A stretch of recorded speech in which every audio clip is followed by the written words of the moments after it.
Derivative Jill. There she is. There she is. Welcome to Jill's.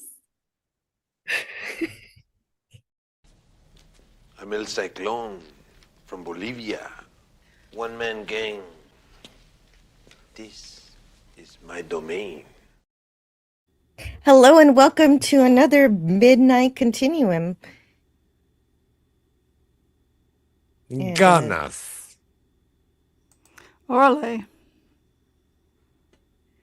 Yeah. You know what? Orale. Was that your intro? Yes, yeah, absolutely. Orale. They used to say, if man could fly, he'd have wings. But he did. He discovered he had to. Do you wish that the first Apollo mission hadn't reached the moon? Gone to Mars? And then to the nearest star? That's like saying you wish you still operated with scalpels and sewed your patients up with catgut like your great grandfather did. I could order this, but I won't.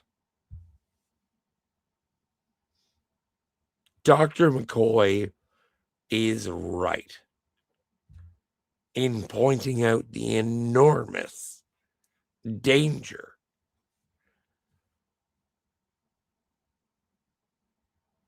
oh no, my quote thing. I'm quoting this is risk is our business. fire is what we live in. And the only thing you can do is try harder. This movie is amazing. It is our business. Yes. Well, we haven't had a Midnight Continuum for a while, and I think this movie is amazing too.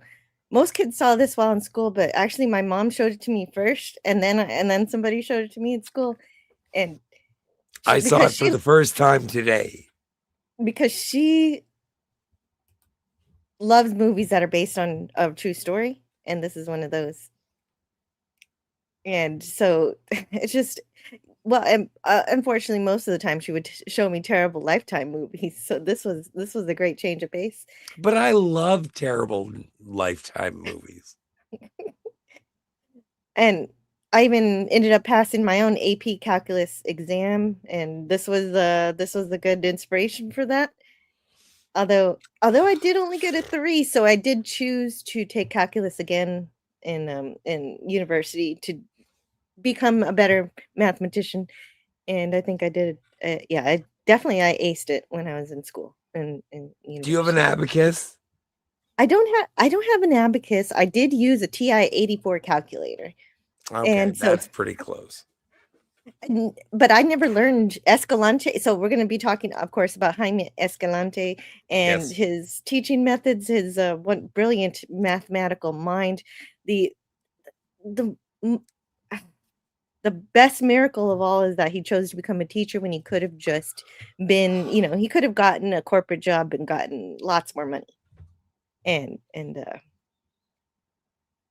Anyway, and so there's just so much. But he was demonetized.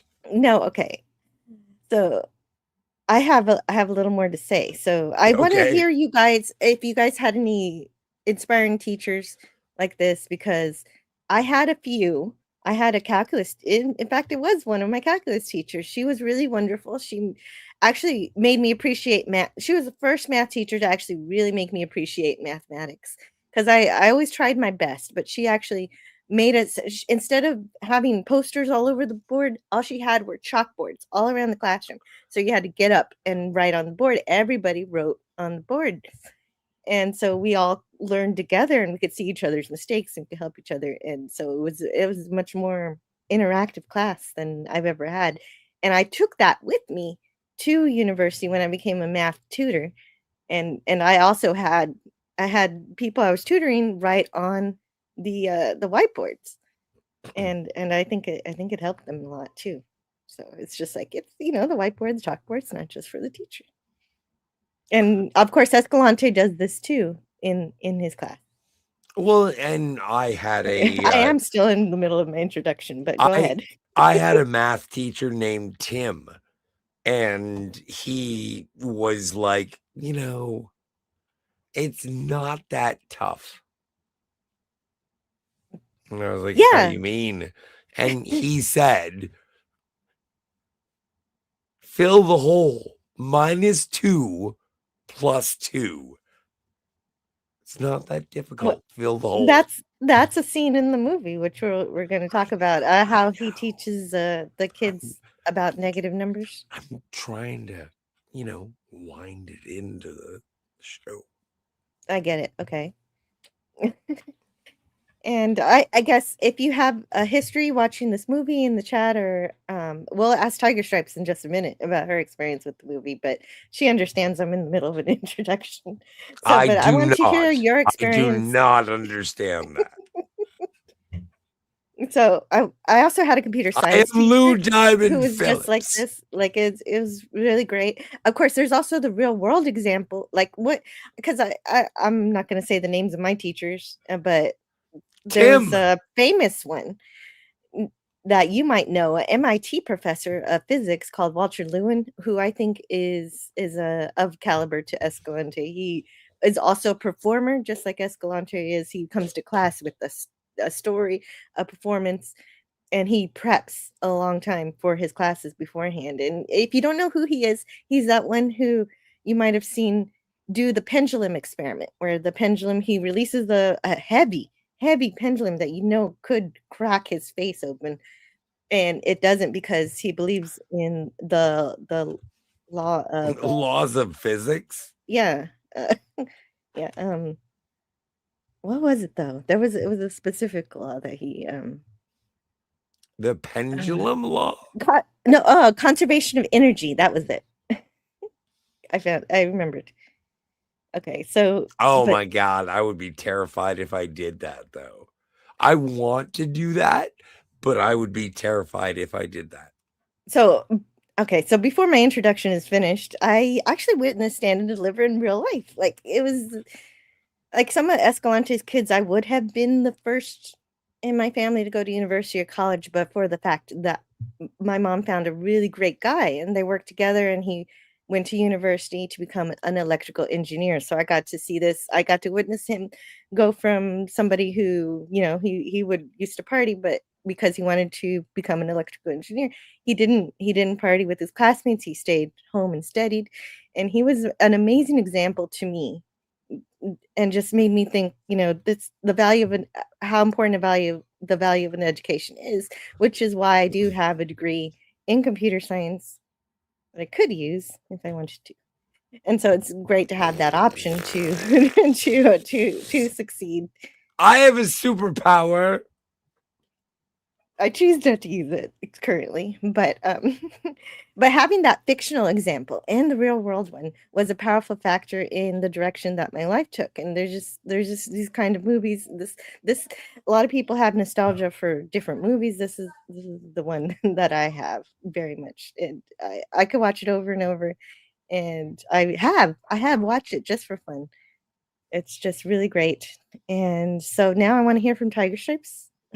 What's your experience with this movie? And did you have any teachers, anything like Escalante in any level? This is my first time to see this film. I wish I had seen it a long time ago.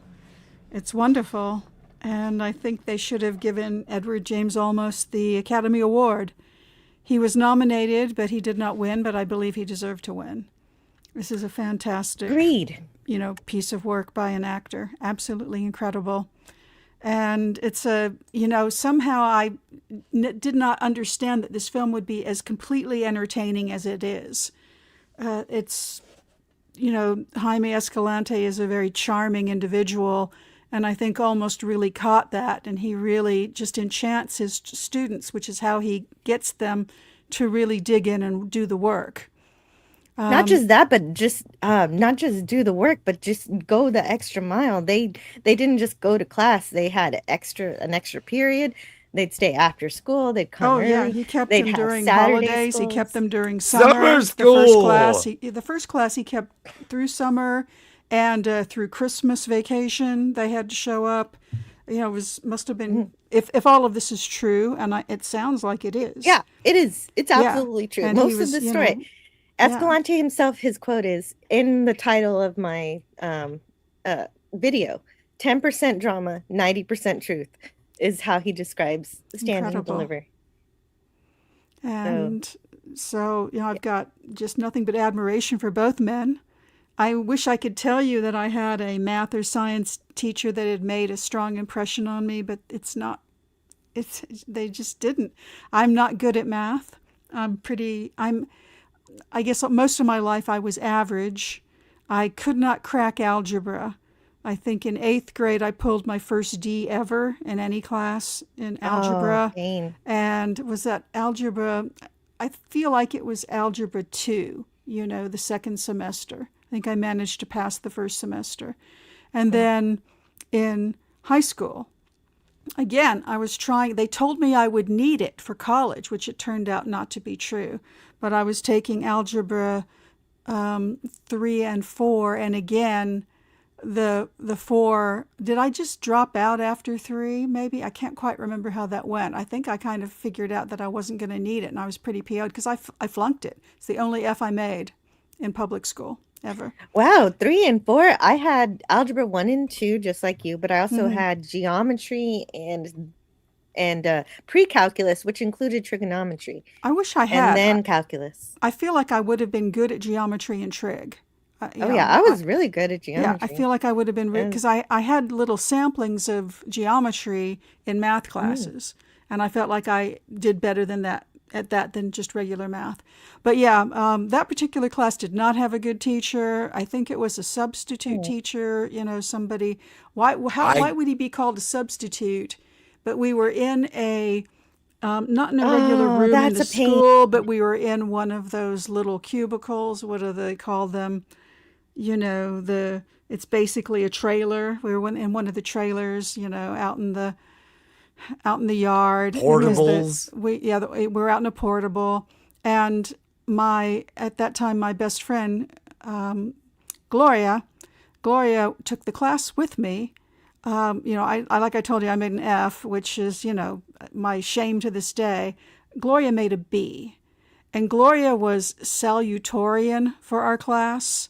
That's the kind of thing that keeps you from being valedictorian at those levels. And she was pissed off because she was excellent. Do you find a dragon yes, so at the end of this story? He wasn't a good teacher. He's the kind of person who would just throw the formula up on the board and say, learn it. A good teacher is somebody who can make a difference in somebody's life, who somebody who doesn't think that they can do it. He should be instilling confidence. He should be also obviously not just throwing the formula up on the board, actually explaining it and teaching. So I had a greater share of teachers like that. I did have that problem in algebra 2, actually, where the teacher, I was a sophomore in a class full of seniors, and they didn't care, and the teacher didn't care, and I didn't learn anything. And then I went to my pre-calculus teacher was much better, and my calculus teacher, as I already explained, was much, much, much better. And so it got better after that. But I think most people have either good to poor teachers, and teachers like Escalante are much more rare. Yes. But so they stick with you when. I could not tell you what calculus is. What's calculus? I concur. I have not looked it up. What is it, Jill? I watched the movie. I can tell you what I can tell you what I know. think it is, but I don't think I'm right. It's got calculuses Okay, so Well, but I mean, okay, go ahead. It's math that you use to calculate actual physical things. So if you're Yes. building like a rocket, if you're doing something in that involves velocity and speed and Yeah. resistance and weight, it includes all of those things, and that's what calculus is. Yeah, it's about the rate of motion. It's about how things change and accelerate and and Well, I'll then be darned. I know what grow. calculus You were is. Yay me. I yeah, think I yeah, got that from yeah. this movie, though, just Yeah, from you did. You looking did. at It's the it's computations on the board. that's very good. See, you already learned from I'll be Escalante darned. even without being in his class. It is a mathematics about the change, rate of change. And so so definitely figuring that stuff out. Rocket launches, yes, and also just figuring out the area under the curve No, wait. can help One you. second. Can help you. I wasn't finished with my sentence. Can No, help you no. figure out. I have one question. Can I just finish my? I Okay. was just What's gonna the ask matter with what. you? She's just God, going to finish the sentence, and then you can ask. yeah. Just wait a second. And that. Okay, so just figuring out the area under the curve, that kind of stuff could help you figure out the area of an irregularly shaped lake or something. And yes, Scotty, what is it? So what is calculus? We just said it measures the rate of change of pretty much a lot of things, a lot of things. As we've mentioned, we can But figure out things the area. that are corporeal, things that are physical. But this is the thing that I love about this movie is that Lou Diamond Phillips is like your Bender from Fast Time at Ridgemont High. He's the cool guy, but he's like, I want to learn, but I also don't want to get caught learning. But yeah. He wants to stay the cool kid, and so he doesn't want to look like he's he's a nerd or learning anything. Nerdlinger. Yeah. So I don't know how you that's true. say that in Spanish.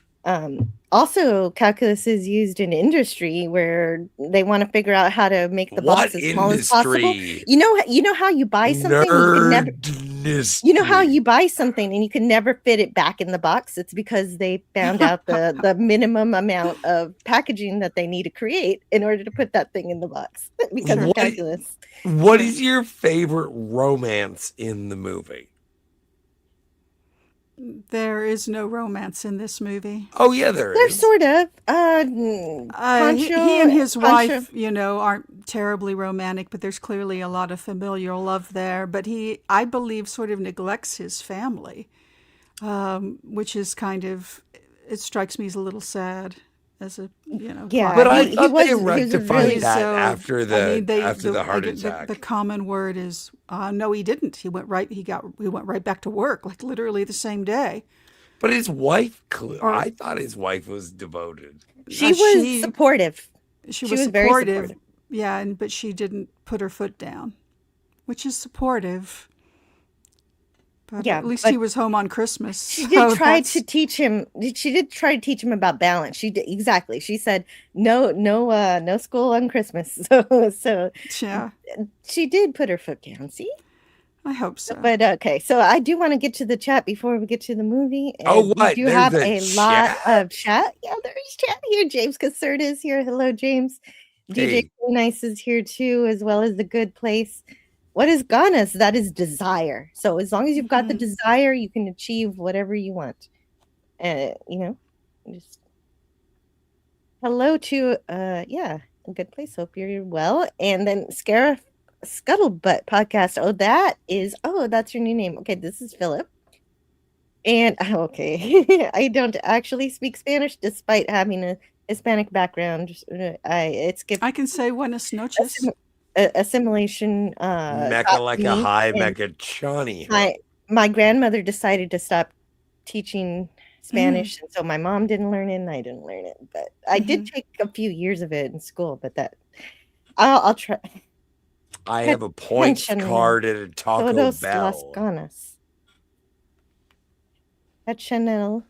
Todos las ganas. Saludos a las del chat. All hail to anti-derivative El Jill. Guapo. Yep. All the ganas. Yes, and he's saying hello. Thank you so much for the This live stream wouldn't be complete unless somebody started sending chats full of Spanish. So thank you so much. Yeah.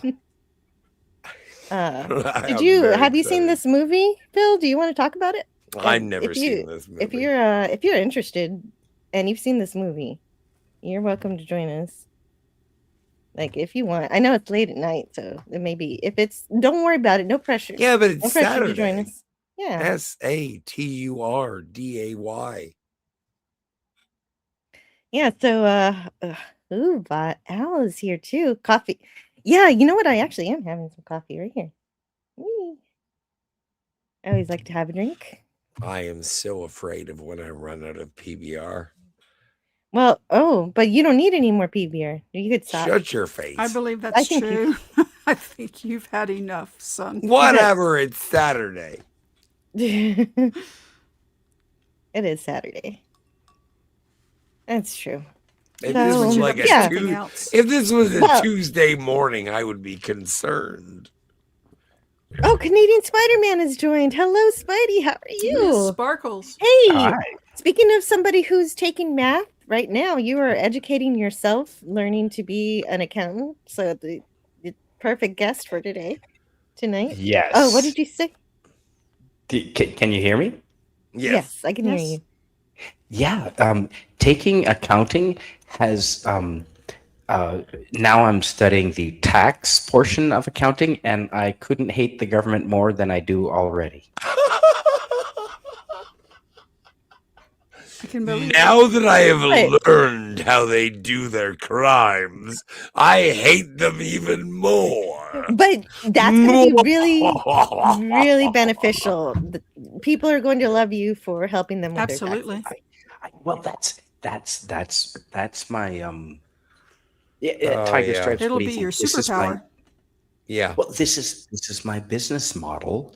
Is my specialty will be helping people legally avoid as much tax as possible. Legally.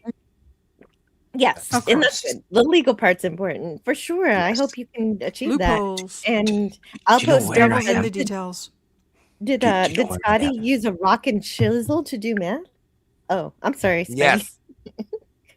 What were you going to say, Spidey? Do you know where I am? Do you know where I'm joining you from tonight? A bedroom, because you're whispering. Well, because my aunt and her family are asleep. But where in the world is Spidey? Calgary. Scotty. You guessed it. Calgary. You guessed it. That's Frank in Alberta. Stallone. Yes. Hooray! Yeah, I'm looking for a new place to live, and I might have secured a place. We'll see. But I've seen this movie, Jill, and James Edward Olmos did deserve that Oscar. Thank you. Oh yeah, absolutely. Yeah. Edward James Olmos, but yes. Yeah. Yes. Yeah. He's an immensely talented guy. We haven't even started talking about Jake him. Olmos. Yeah. He not only acted, but he also directed a lot too. He is a great creator and producer. You know what? Yeah, he's not dead. So yeah, he's alive. He's alive. I bought the DVD. I don't have it with me right now. It's upstairs. It's gonna take too long to get it. But like the thing is that Lou Diamond Phillips is on the cover. He is. Yeah, it makes you think he's the main character, but he's part of so not. He's part of an ensemble of students. It's about the whole class, and what's really cool about this movie is every kid gets their own moment, and it's nice. Really fun. Almost is 79, says DJ Play Nice, as I see here, and we do have people over on the Rumble side. I don't want to forget about you guys over there. Jill, we've got Low Spec Linux Gaming. Hello, Angelo DD. It's been a while since I've seen that movie. I felt betrayed. Looks like those patent blue ribbons are doing the trick. Why did you feel betrayed? Betrayed? No, Steve said. Oh, how? Can you explain? Maybe I misheard. I don't know. But Low Specs Linux knew it was conservation of energy. Very, very good. And 60% of the time it works. I felt betrayed. Yeah. You did? Why? Because I'm a big fan of Lou Diamond Phillips because I had no. You, Scotty, your ears are good. And DJ Plain Ice you is did felt betrayed okay. because Lou Diamond Phillips figured prominently in the advertising.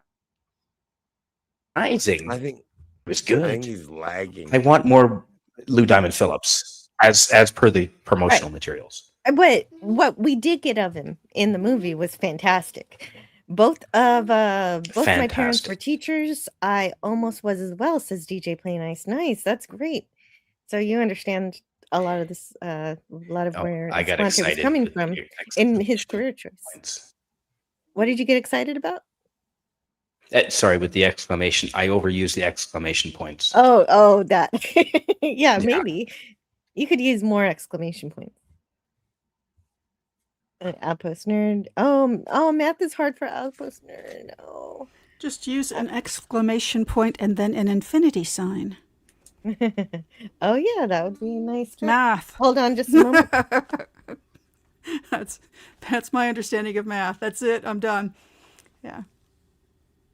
Yeah, and I saw DJ Plain Ice going by, and he was kind of sniffing. He's like, he deserved the Oscar over Hoffman for Rain Man. I'm like, absolutely. Rain Man was just a phone in. Anybody could have done that. I mean, I get that he was playing somebody who was, super autistic, an idiot savant, I believe is what the expression used to be. Probably isn't anymore. But anybody could have played that role. And nobody could have played Jaime Escalante. I could have played. Nobody could have done the justice to that role that Edward James I could have Olmos done did. it. I would have. I'm been not better. there in my notes yet, but he followed for 18 hours a day. I am a brilliant Jaime Escalante. Wow, incredible. Yeah. Let me find those notes because that's really fast. And also, I'm that going to is say, why this movie is so I don't good. think he's on anymore. He may have deserted it for bluer skies, but Edward James Olmos used to be on Twitter, and I followed him once, and he followed me back. Oh, that's nice. Yeah, it was bitching. Yeah, Spidey it really is gave me a saying thrill. hello to Low Spec on Rumble, and I would like to encourage anyone listening on Rumble to please type in the chat. I need 20 unique listeners a month. So. Anyway, Kevin King Trek Adventures is here. Hello, Kevin. I think one of the things that would be very flattering is that we are talking about Stand and Deliver.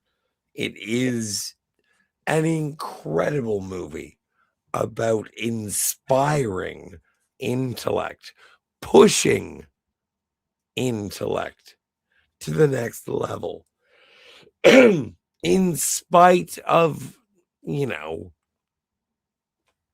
hello, I'm here. Circumstances. Because these kids were in a school that was almost going to lose its accreditation. That's how bad things were. And they were just teaching them arithmetic in high school. And that's like the 6th grade math at best is what they were teaching them. And they were just kind of forgotten. Jaime showed up to teach computers. And they were like, we do not have computers. Yeah, they don't have computers. I know we're already talking about the movie before we can watch the movie because I wanted to say hello to the chat. Jill, they get their computers. Yes. Do they teach? I'm gonna go have a cigarette. You talk to the chat. Yes. Jill, do they teach long division in school in America these days? They don't have enough money. I was a kid these days. When I was a kid. Well, Jill would know. You've got kids in school, Jill. Yeah. Oh, yeah. Yeah. My he learned long division like a couple years ago. Oh, really? that I remember really struggling with that. Okay, here's a thing. I went back Here's to your first Star grammar Trek school. tie-in. When I used to do long division, I would sit at my little desk in my bedroom and pretend that Mr. Spock was teaching me, because I had so much trouble with it. I had to sort of find a way to distract myself while I was doing it. And I would be up until like frickin' 2 a.m. doing homework. You got to get really comfortable with interchanging the division with the multiplication and not being afraid to start doing some multiplication on the side to figure out your long division. It was hard. It was difficult for me. Yeah, that is one of the first things that's really hard in math. That and decimals and fractions, which is in this movie. Still not good at that. DJ Play Nice says, I hate math. Taken algebra 5 times. Oh, yeah. I had one person who I was tutoring who took calculus 3 times before he passed it, which maybe makes my tutoring sound bad. But I think usually I did my best, but for whatever reason, it wasn't clicking with him. I don't know. It was my fault. I tried. Once in high school, twice at university, and twice at community college. F. Finally a C. But hey, I can count to 5. Oh, those C's count. They really do. I don't. Whenever I got a C at school, sometimes I guess I didn't care about thousands of dollars I was spending. If I got a C, I'd take it again to get an A. Wow. And then I realized I was being stupid. I've been in schools where the rule was you could not retake a class unless you failed it. You had to flunk to be able to retake. Wow. You could not retake it with a C. But I've have been like thinking about this all day, about talking about Stand and Deliver and my own personal experience. And I do think I took an AP math class for college that I passed and placed out of math. And so I must have known a little something. Oh, good. Yeah. Oh, hold on. Or I'm just really good at multiple choice, which is a real possibility. Well, at Tiger Stripes, a lot of my courses in school, I managed to get through just purely through memorization, the sort of quick upload and then dump kind of memory upload. Are you able to do that at all? With math, see, that's one of the questions I have for Jill. I'm sorry, what was the question? Well, I'm getting the impression that calculus is learning really incredibly, memorizing long formula. Just a moment. It definitely includes lots of different formulas to memorize. But the memorization is important. You sort of have to know the formula, so you do have to memorize it. Yeah. See, there's a lot of theory behind why the formulas work, but you don't have to know the theories. You could just know the formula. But of course, it's better if you know the theory. But that's how calculus is. But then that's the old I think it's Roman conundrum that you find yourself in, that you're relying on trusting other people's knowledge and calculations without having done them yourself. Who was the Roman philosopher or Greek philosopher that was big on you really should be able to verify everything personally yourself, and it's horrible that we have to take other people's word for it, but we do in modern life. Oh, I mean, science does that constantly. But that's the magic of math, though. At least with math, it is verifiable. You can double check it, and people's work is math is not subjective; it is objective. So you've worked out Planck's constant yourself, then, have you? Do you see what I mean? Not lately.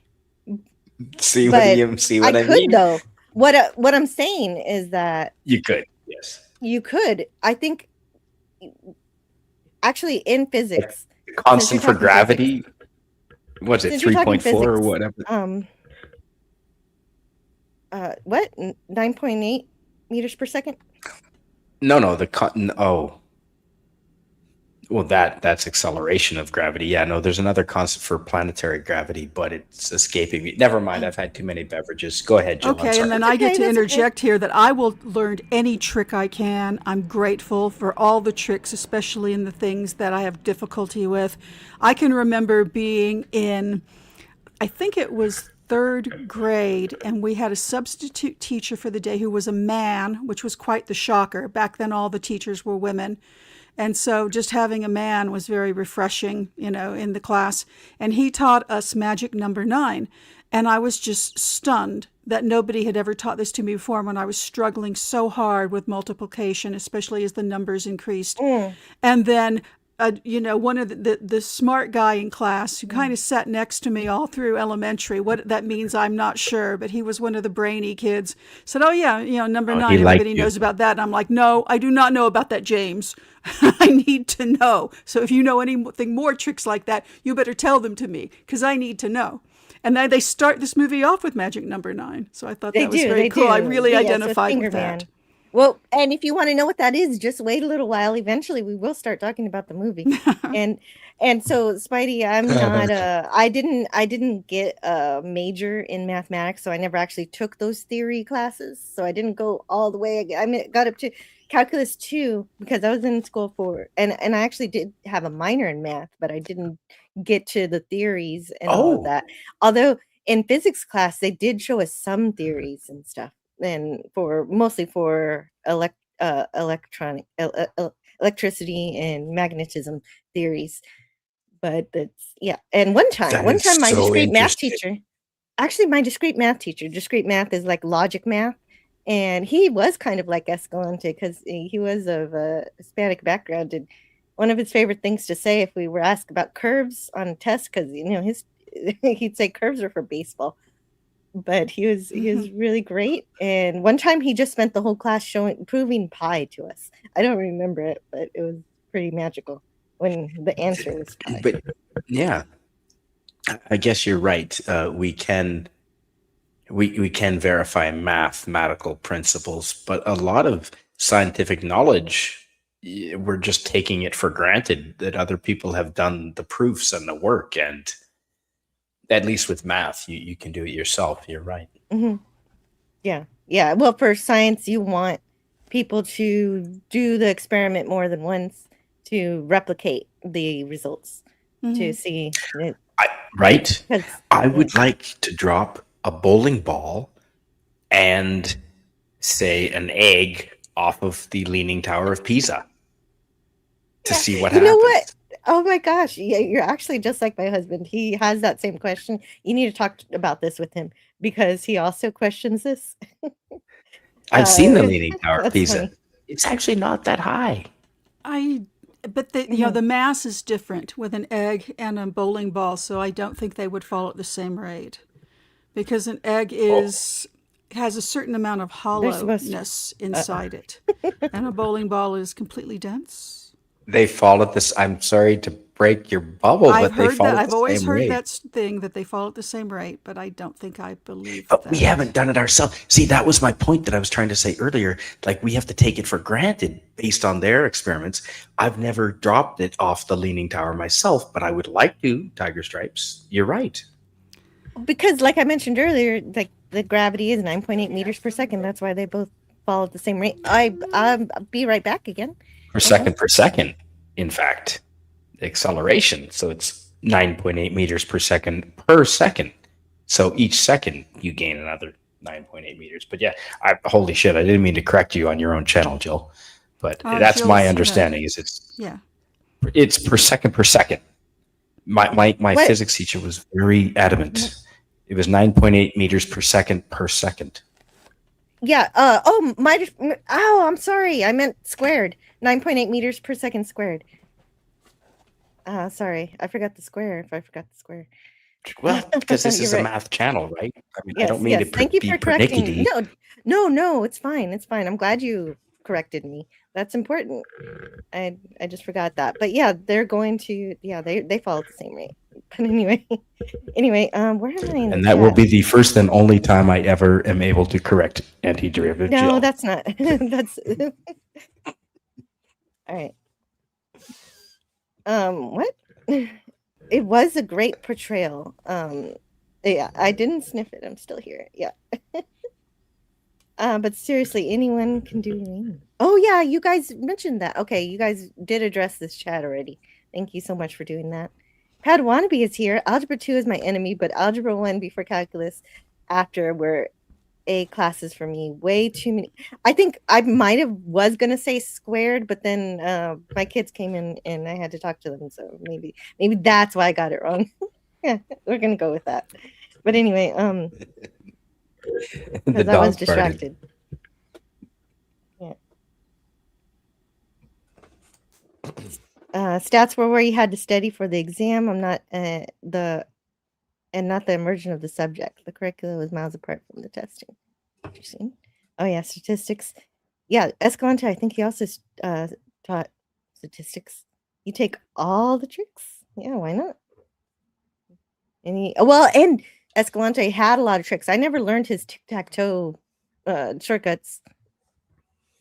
I never really got the finger game. Okay, well that's easy. Yeah. We'll get there in a minute. It's fun.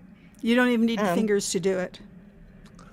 You don't, but it's more fun that way with the fingers. So we're going to let me find my clip that. Hold on. Oh no, I didn't do the cycles. So everybody fell out. Sorry about that. I'm trying to bring up the slides.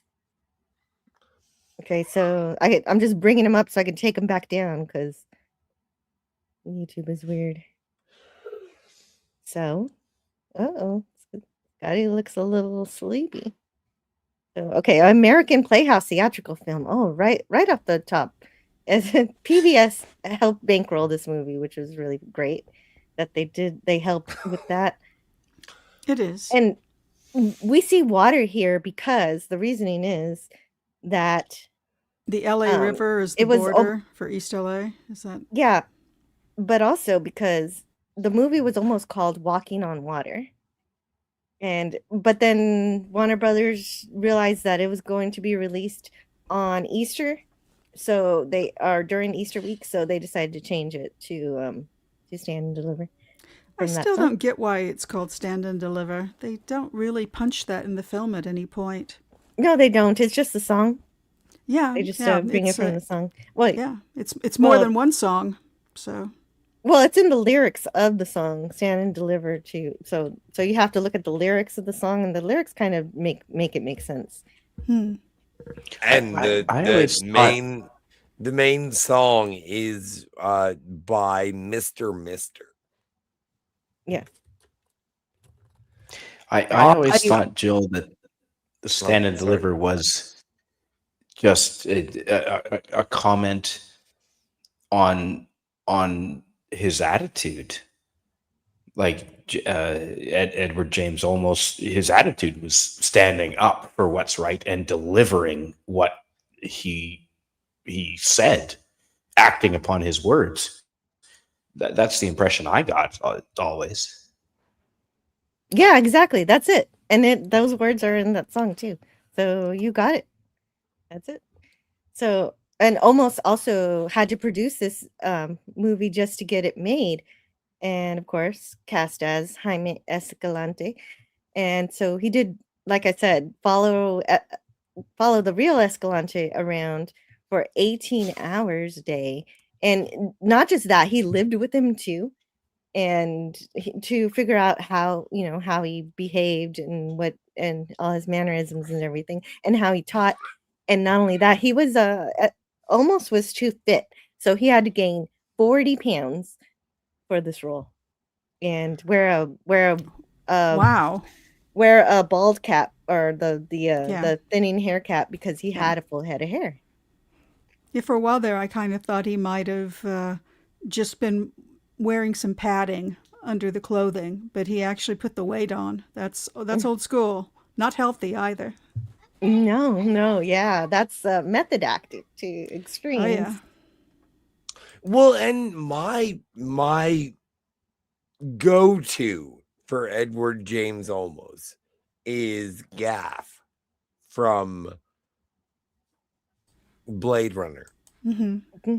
And That's how I first saw him, I believe. I had heard of him before because of the popularity of the play Zoot Suit in L.A. And he was the narrator in that. I never saw that. I wish I had. But I had never seen him. And yeah, Blade Runner was my first exposure to Edward James Olmos. But I've heard so many great things about his Adama in Battlestar Galactica. So good, Scotty. So I haven't good. seen it. I haven't seen it. Jill, have It you is seen great. it? Yes, I did watch Battlestar Galactica. I love it, but Scotty has a reason why he didn't watch it, because he tried to. He tried to buy the seasons or rent the seasons. I don't remember if buy or renting. Rent. It was renting, and then it said last time on Battlestar Galactica, because there's a mini movie that actually precedes the show. There was. And so that's why he went back to try to ask for it, and they were like, "We don't know what you're talking about," so he gave up. Jill, have That's you the seen story. Miami Vice? You tell it better. No, I haven't. No, that was first. Yeah, I was a big Miami Vice fan too. Jill, Oh, you've yeah. never seen my But that not a was- single but that was- episode? Captain. That was after Blade Runner, though. I'm sorry, what? He was the fucking captain in Miami Vice. He was or the is it captain, Swear? and he was the star. He was the star in every scene he was in Oh, of course. as the captain in Miami That Vice. was a pretty good show, though, about But- giving everybody a moment. All of the Edward supporting James characters. Olmos. I think what we're doing right now is lap dancing Edward James Olmos. He is an amazing actor. He inspires me in this movie.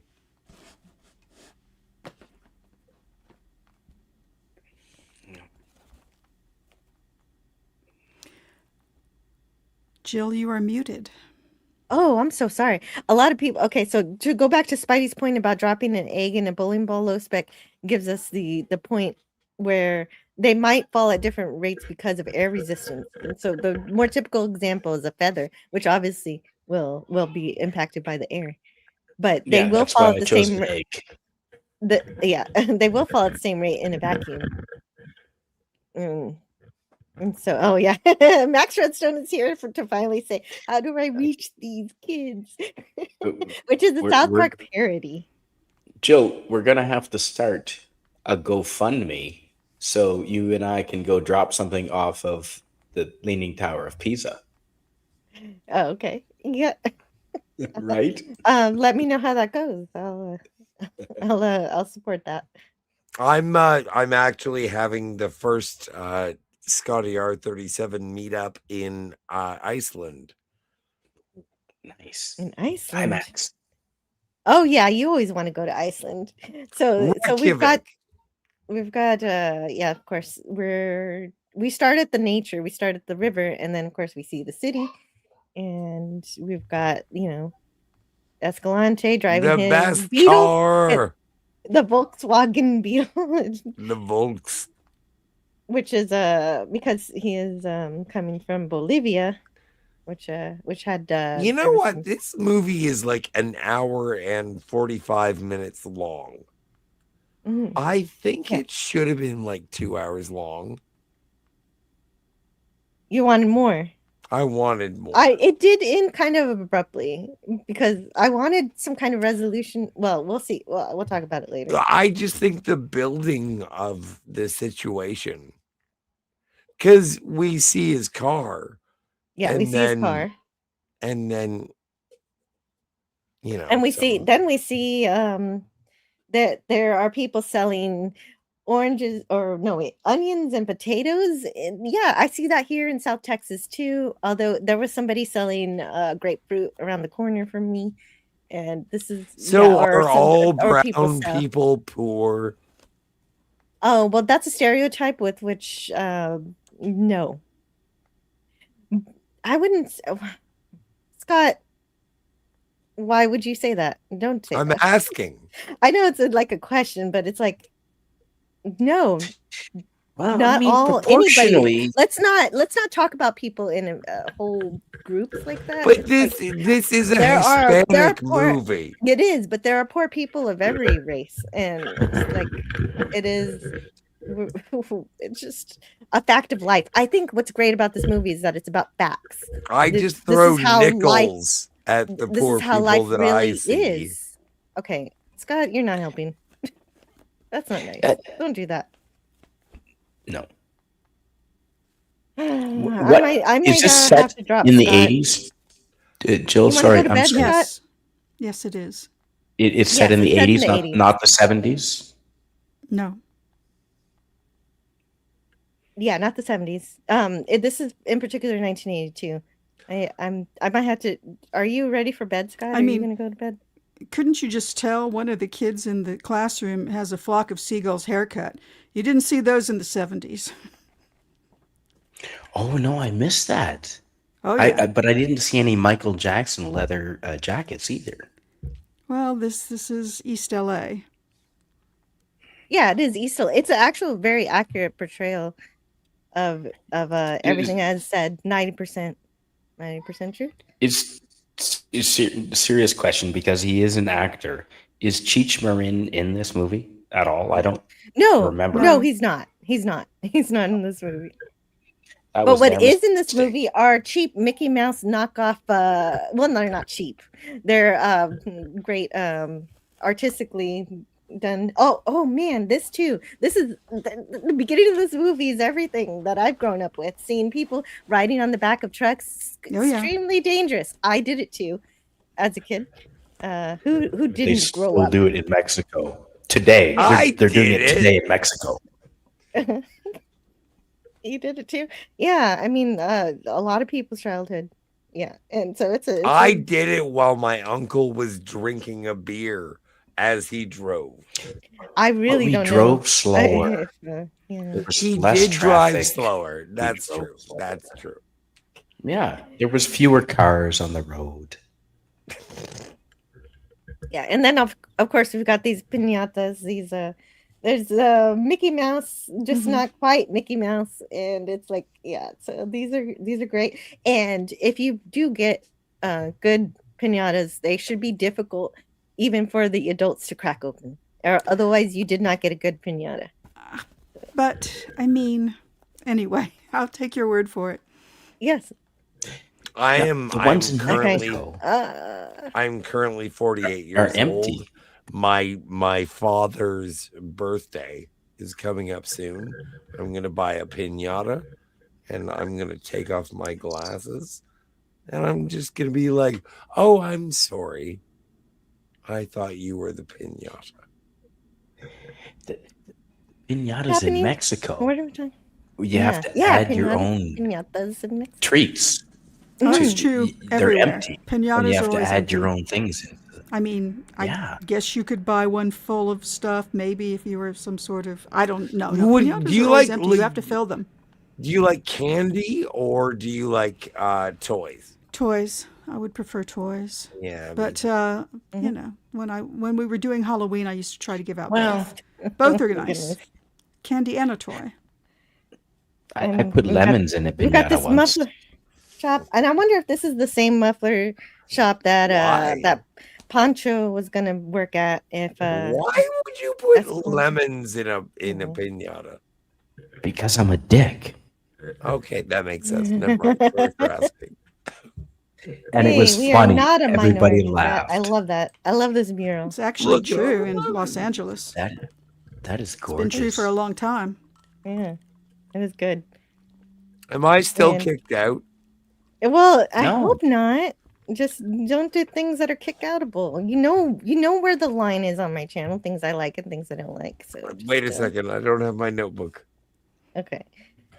And then of course, we've got mariachi band. Let's see those guys. lots of great stuff. Okay, true story. Went to Walmart last week. Mariachi band playing inside the store. Really? Nice. True nice. story. Awesome. I went to a First time I've birthday. ever experienced that. A first time for me too is I went to a birthday party where there was a mariachi band. Where I was like, "Wow, this is a bitch." Well, not my first time with a mariachi band. Seen No, those. no, But I know. First time in Walmart that there was a mariachi band playing because they are so loud, and you know those big stores echo. It was impressive. It was also not my first time seeing a mariachi band either. We're both in Texas. We've seen them Yes. Oh, yes. all the And time, LA. everywhere. All over For all me, over the it place was in LA it too. was just the first time at a birthday party, like a kid's birthday party. And these guys were not suited a- up. It was impressive. Yeah. We Anyway, need to move to Texas, Scotty. yeah. I'm not Yeah, see? allowed. Oh, well, here this is California, so cold beer Yeah. over here. Yeah. East LA. But it's kind of neat to see how similar East LA is to some of Texas. Mm-hmm. Hey, that's a Volkswagen Bug. Yeah, it is. That's Escalante's car, and this is the actual Garfield school. They actually filmed at the school, where Cool. in East Los Angeles in Garfield So- High School. Right, but that's named after a president, yes? Yeah, Which President Garfield, I suppose. Mhm. Which president was he? Oh boy. Andrew There's Andrew been a Garfield. bunch. James Garfield. And Andrew Oh, Garfield well, is shit. Spider-Man. Oh my Tiger goodness. gets it. No, but like I mean the number. 20. Oh wow. Wow, You Jill, I'm were- impressed. Yeah, me too. Did you look that up? Yeah, Oh, that's cool. But that's a good round number to be able to remember. Garfield is 20. That's good. That's cool. yeah. I will He celebrate. of course he was. Unfortunately, he was I- assassinated, wasn't That sounds right. he? Yeah. I will always. You know how people don't like Friday the 13th? What's with the Americans? I'm always gonna trying to kill your dislike political leaders? Monday the 20th Jeez. I don't know. because I don't know. It's Garfield gotten worse Anyway, lately. doesn't like Mondays. Gotten much worse lately. So What? So these kids, am I understanding these were like These the worst of the kids. worst? I'm sorry, And- Jill. And he came in. See, there's several movies It's okay. with the same theme where you have this teacher coming into this. Sure. That's a very school that common is- trope in film. Yeah, right. Yeah. So was Goodbye, this the Mr. first? Chips. Was this the first one? No. Goodbye, Mr. Chips. Oh, my goodness. It goes way back. Blackboard. I gotta Jungle. say, The over on the inspirational teacher. over on the Rumble side, Furious Dan 45 has rated this stream. I don't know if you're still listening, Furious Woo! Dan. Thank you so much for rating, Yay. and thank you, and hello to anybody who is listening from that stream. He was doing I think he was gaming. So yeah, Is that thanks. Rumble? Yeah, that's a yes. Rumble. Yes. Oh, I love that StreamYard. StreamYard actually did a good thing finally. If you click on a chat, it fades off after you've read it. So I know what I've read or not. Wow. Incredible. Mhm. Or I know what Scotty's read. If he clicks on it, he can also do that. So now I still need to star things. Let's see where's my last. I didn't make a star. I I'm have looking not here. touched a thing. Okay, great. So Stand and Deliver Your Money or Your Life, says DJ Play Nice. That's a different song, but yeah. That's the song Um, I think of when I think of the word stand and deliver. hmm Yeah. Adama will always be Loam Green, says Booger, and hello to Booger. Welcome. Adamant. Lauren Green.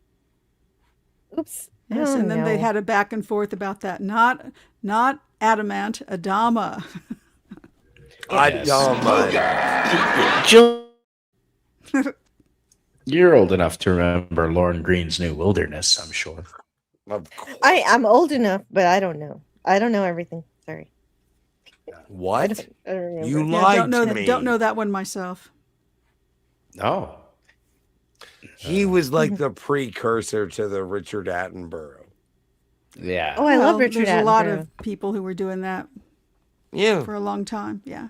Yeah, but Oh, and, Lauren yeah. Green had like. Do you The enjoy? Mutual And actually, Omaha. you're thinking of David Attenborough, I believe, who just turned 100. Yes. You know, I don't care. His name is Kevin Attenborough. David is alive? David Attenborough? Yes, he just David. turned Yeah. 100. Richard Attenborough's still alive. He Yeah. can't play Is with he? I think Legos Richard anymore. Attenborough's passed. Oh no, Richard. Oh right, that's the But actor. David Attenborough is actually the Attenborough's, guy who does the animal thing. I'm Oh my sorry, God. Richard. I got him confused with his brother. So Richard I'm gonna Attenborough take is the a- guy I'm from just gonna- Quick Jurassic break. Park. Yes, Yeah. okay. Quick. Yeah, go eat everything. Yes, 100. DJ. Oh, that makes sense. Bonanza. Lauren Green was the father of Michael Landon from Highway to Heaven in the Bonanza. No, don't Yes, forget correct. Cornell Roberts and Dan Blocker, the incomparable Dan Blocker. But anyway, we Oh digress. my goodness. Yes. We do. He was- Very much. Yes, He was the we're big trying guy. to focus on this film. We're never going to get there. No, we will. And it'll go faster. Usually at Film the beginning it's Infinity. just slower. So yes, based on a true story. And he's supposed to teach computer science, but the school doesn't have any computers because he's coming from the computer industry and he wants to teach kids how to program computers, but he can't because there's no computers. And so so what also highlights this is the fact that they don't have the funds for computers. They also have to, somebody is also having to clean up some kind of fecal matter somewhere, and so that's like, oh no, what's going on in this school? It's not good. And Oh no, that's so really then, not good. and isn't it George Costanza's mom is here, right? I didn't get a picture of her, but she's there. Trust me. Oh yeah, And Estelle. I want to say Getty. I would have to look it up to be sure. please do. And this is Raquel Ortega as her name in the movie. She's chairman of the math department, so she's our bureaucracy antagonist for the movie. And that's so this class has way more kids than we end up with at the end of the movie, which makes sense. It is overcrowded. It's showing also the same thing that the lack of computers is showing, is that they don't have enough teachers to take care of these students. Oh, and Furious Dan is going to bed. Okay, so good night, Furious Dan. You guys have a great night. I'm going to bed. Happy Mother's Day to all mothers out there. Yeah, happy Mother's Day. Of course. I should have remembered that myself. It is Mother's Day. So make sure to celebrate the mothers who are in your life. And so yeah, his first goal is just having to deal with all of these overcrowded kids to help him, just sit down. And this girl, we never really interact with her. She doesn't take the calculus test, but she tries to derail the teaching by asking about let's talk about sex. And he said, if we discuss sex, I'll have to give sex for homework. and that's a great line. It's kind of funny. And so he isn't afraid to say strange things. Like they're like, oh, I could get you fired for that. And that he is very much entertainer for the class. So Estelle Harris, not Getty. okay. Yeah, Estelle Harris. Yeah, she Yeah, was a the- golden girl. Yeah, was Also- the gal doing in the admin building. One thing that I never really paid attention to was the fact that there was graffiti on the walls in the classroom, and I had this in the bathroom, but not in the actual classes. Yeah, So they were that's a- basically graffitiing the blackboard as well. One hopes not with a marker, but Right.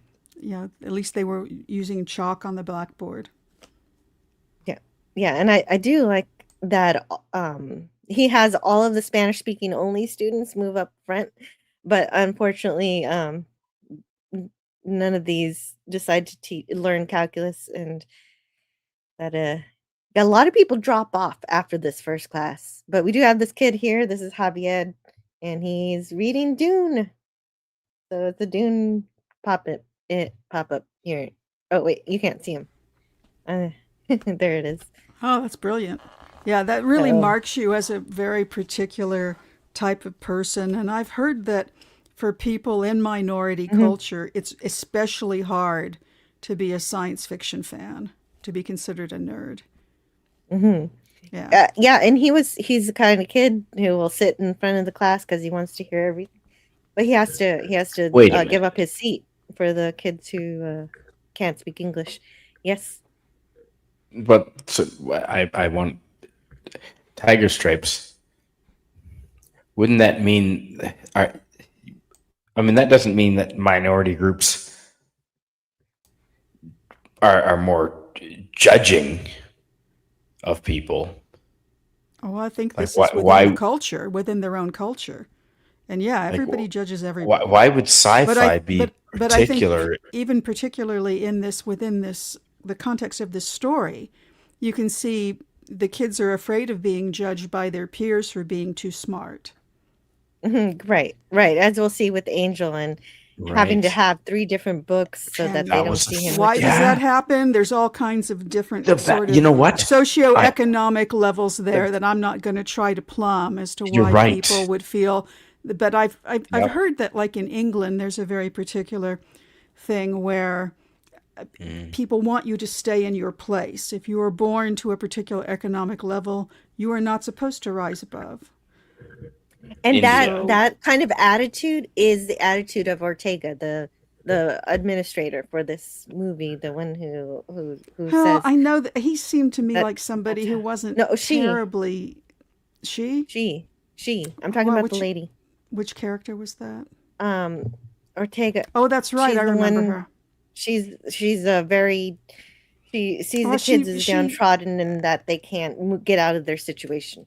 Like, she also said that. She kind of basically said, if you give them these expectations and they aren't able personally to meet them, it's going to crush their spirit. Yes. And I kind of get that as well. I hate that. I think that's bad. That's horrible. Because that's saying that prejudice based on soft, expectations, as they say. Mm-hmm. Yeah, well, that's why they need DEI programs, because they're not able to do it themselves. That's why you need a teacher like Jaime That's why you need a teacher like Jaime Escalante, right? To get your attention and to drill you and to really give you the ganas. You don't need DEI when you actually have the talent, you actually have the abilities, and you actually work hard. And life is a meritocracy. You can achieve if you succeed. If you do what is valued, then you will be valued. And like Jaime Escalante will say pretty soon, math is a great equalizer, and that is what this movie's about. But right now they're still in the classroom, and they rigged the bell. They rigged the bell to end the class. So everybody left, and they had to come back. And so there's no learning today in Jaime Escalante's class, and somebody steals his radio, his car radio. That's how that goes. Yeah, very easy car to break into a Volkswagen. Stealing the car stereo used to be a thing.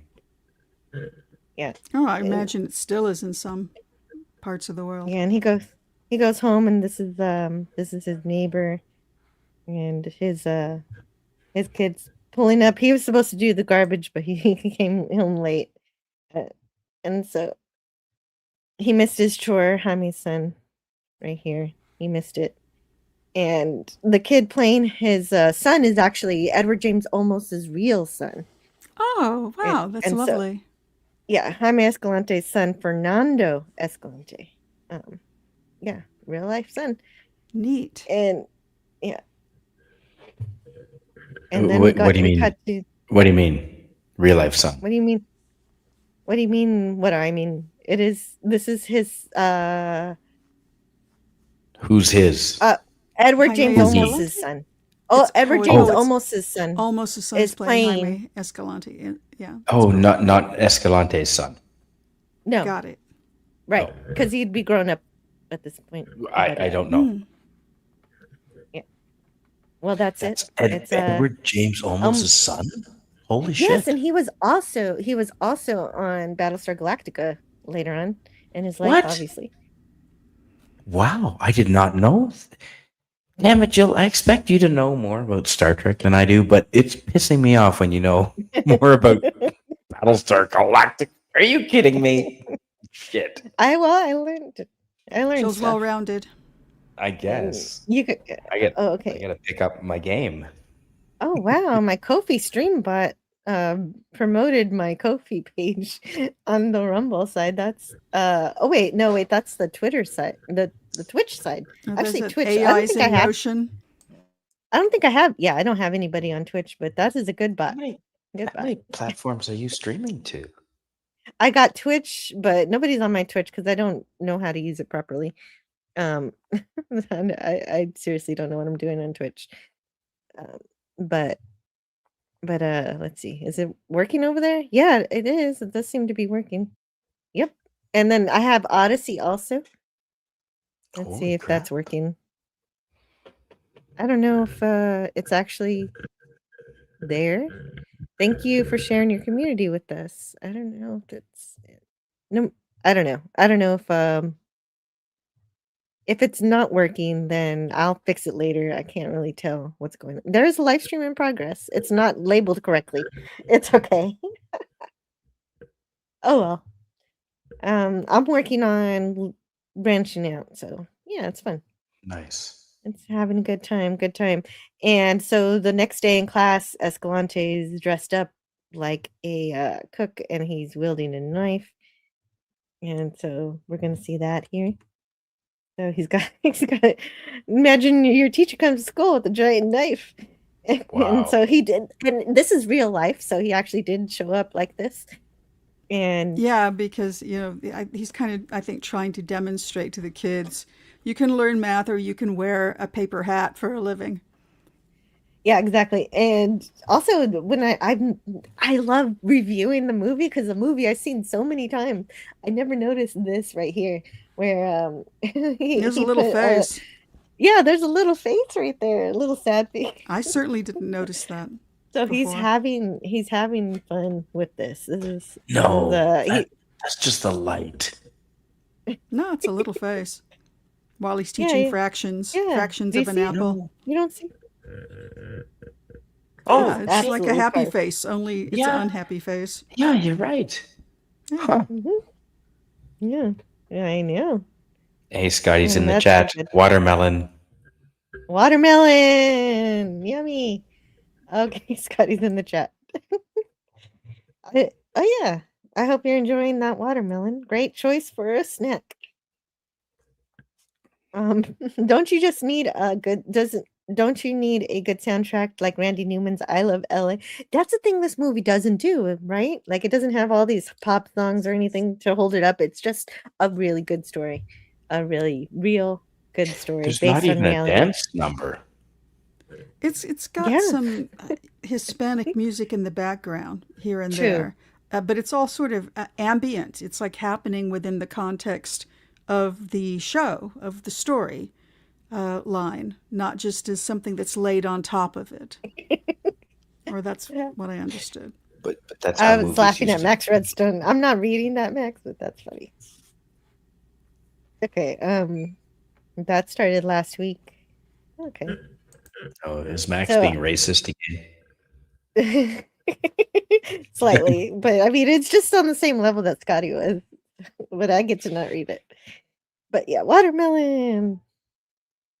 I like watermelons. And hi, Donnie. But in a way, it's also real life too. You can read the chat if you want to. It's funny. It's there it is. Hokey smokes. Max Redstone. Well, he means Viagra, chat.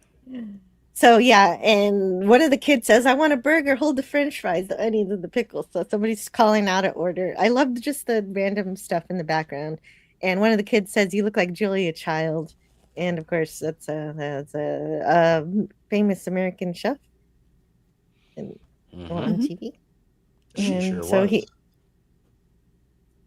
he chops an apple in half to get everyone's attention, and this is how he teaches them fractions. And so it takes a little while for the kids to realize this is what the lesson is, but that anticipation to figure out what he's doing in this outfit with these apples. Mhm. Whereas these kids probably wouldn't be paying attention before, this actually gets them. This is his tactic. He's always on. He's always performing, which is what makes him a really great teacher to be in a movie. And so Mhm. so yeah. So Real and then we world get real world That's the thing. applications. Real world applications of the math. That was my biggest problem in school, was figuring out real world applications of the things I was learning. But he just shows you right there. Yeah, Spider-Man. You saw the Spider-Man. I didn't mean. I think I sent this to you for your birthday, and Yes. it was Oh just my still. God. That's It was so just still. fucking cool. I Yes, accidentally Spidey. left that in there. So we meet Anna Thank you, Joe. Delgado, and she's you're welcome. She's the first to tie in the fraction of the apples with percentages, and she's very soft spoken, missing 25%. And so yeah, so but Escalante ends it with the joke: "Is it true intelligent people make better lovers?" Which is something you could not say as a teacher today. Definitely, that's kind of a weird line to say. Yeah.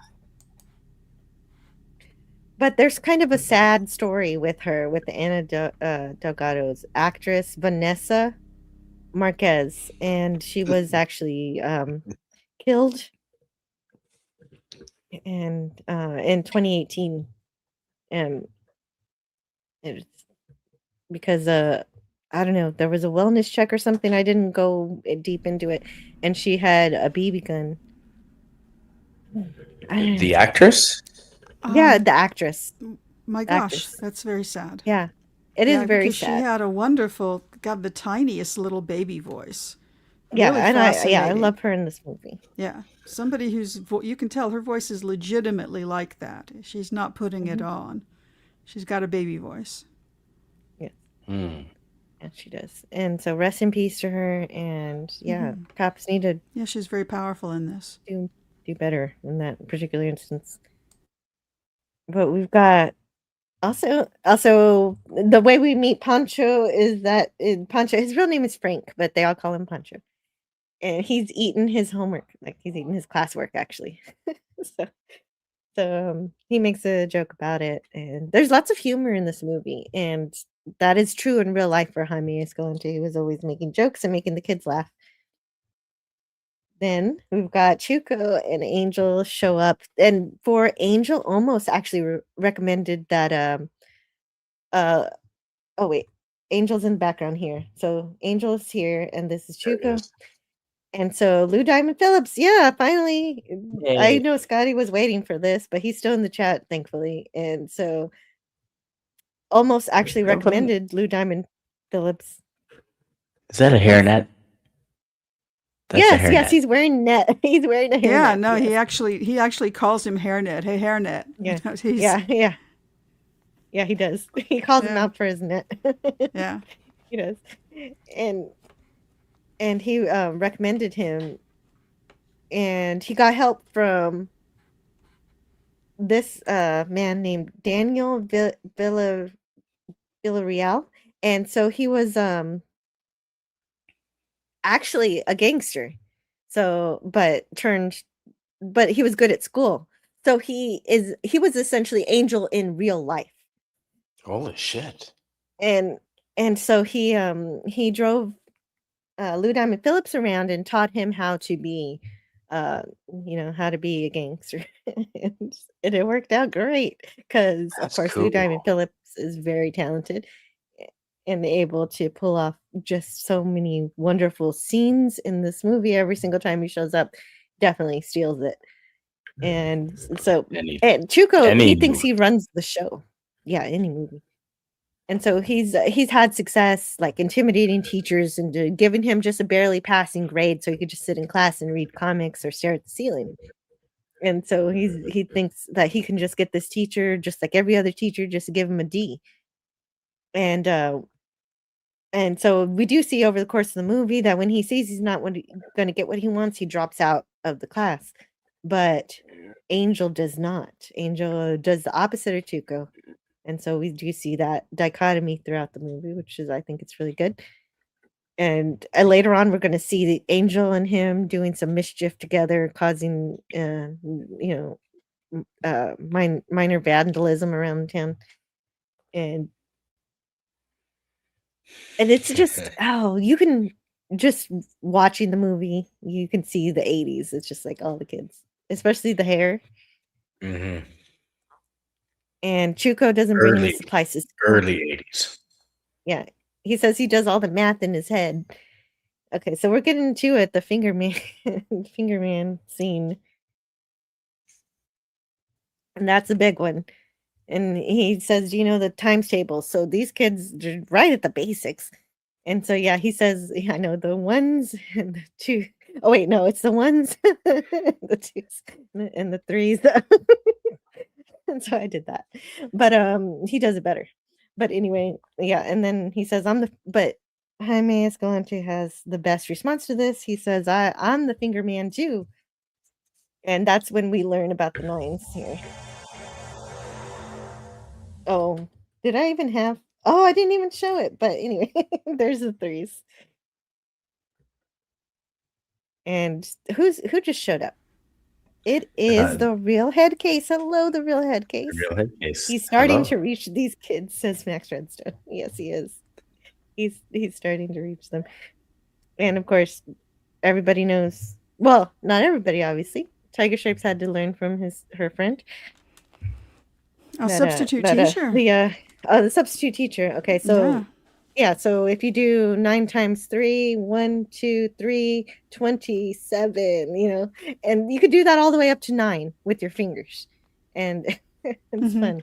Also, you're speaking Greek. Okay, it's the multiplication tables for 9. So let me see how I remember it. Oh, I'm sorry. Okay, so here's how it goes. Okay, so I'll do the same one again. 1, 2, 3. So 9 times 3 is 27, and the two fingers over here is the 20, and the seven over here is 27. Oh, you see it now? Yeah, and you can also do 9 times 3. It's going to be 1 less than 3, 2, and then what would add up to 9? So it's 27. And that'll be the mental math way to do it. I never got too much into mental math. That's what I learned in 3rd grade that bugged me so much. So 9 times 6, it's going to be 54, because 1 less than 6 is 5, and then added up to 9 plus 4, 54. So, and that goes, it's a good number. It's a nice little math trick. Oh, we got a bot but on the fingers Twitch. are very cool too. That's all. Hey, anybody real over there on the Twitch side, or we just got bots? You're not getting like Doomcock sex bots, are you? No, I don't know what it's botting to. I'm the only Doomcock sex bot around here. Well, no, sex bots used to be a thing on the Doomcock channel all the time. Yeah, it used to be a thing all over YouTube. All over you. And I kind of miss them, to be honest. It was entertaining because I love zapping them. But I see them in the comments more than live chat now. I see them in comments. Yes. And so, okay. And then he also, let's go back to the movie. We've got a lot of movie. We've got, so there's Chuko trying to intimidate the teacher, but he will not be intimidated, Jaime Escalante. He doesn't just mentor the kids, he also mentors the other teachers. Like, because the school doesn't have so much money, they had to make this coach a math teacher, and he tried to memorize the book. He does the best he can, but he's just not actually qualified for the job, but even though he does his best. And so Jaime offers to help him, which is good. And then Escalante interacts with the kids, so we get to see him in and out of the classroom. In this case, we meet Tito. So we meet this other kid named Tito here, and and he picks on him for how many girlfriends he has, and this is this kind of rapport building gets back into the classroom. I would appreciate it if you kept my personal life outside of this classroom. Yeah, for whatever reason, he's not as bothered by it because I guess it's not actually happening in the class. It's worse later when he does it to Claudia because it's in front of the whole classroom. I don't appreciate you using my personal life to entertain this class is the actual Also, line. no sex Good night, scenes in DJ. this movie. There are See you, no sex DJ. scenes in this movie. DJ's gotta go. Oh, gotta roll Yeah, I out. just wanted to Thank say you good so night much. to DJ. Good night to DJ. I'll reload the show when it ends to leave a comment. It only takes a moment and it helps a lot. Yes, it does. Yes, it does. And actually, now more than ever, when I go for my appeal or my reapplication in June, the more engagement I have, the more real engagement from real people, the better. It's my channel will look all the better DJ's the more comments I have. Real he's comments. the only wrench that I ever see putting that comment in, and I'm gonna copy that because that's a great blurb as a wrench. It is. Absolutely. And I appreciate you noticing that, Spidey. Yeah. So okay, and then more outside the classroom stuff happens. So we get to the big fight where Chico. I forget if it's Chico or Chuco now. I think it's That's Chuco. racist. No, it's just forgetting a name. He's getting into a fight and Chuco. Escalante has to Escalante has to Ted. stop him. Physically, he physically stops him. Teachers can't do this today either.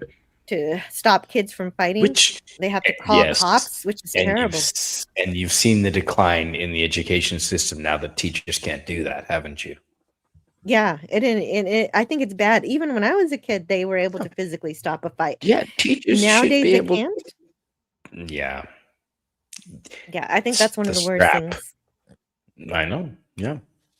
We used to get hit in the head with tennis balls. Not only that, but since the teachers can't stop the fights, the kids get even more trouble. Now they've got a record and everything, and the teachers could have done something about it. Yep. It's ridiculous. I am upset about that. Send your kids to Catholic schools, folks. I do.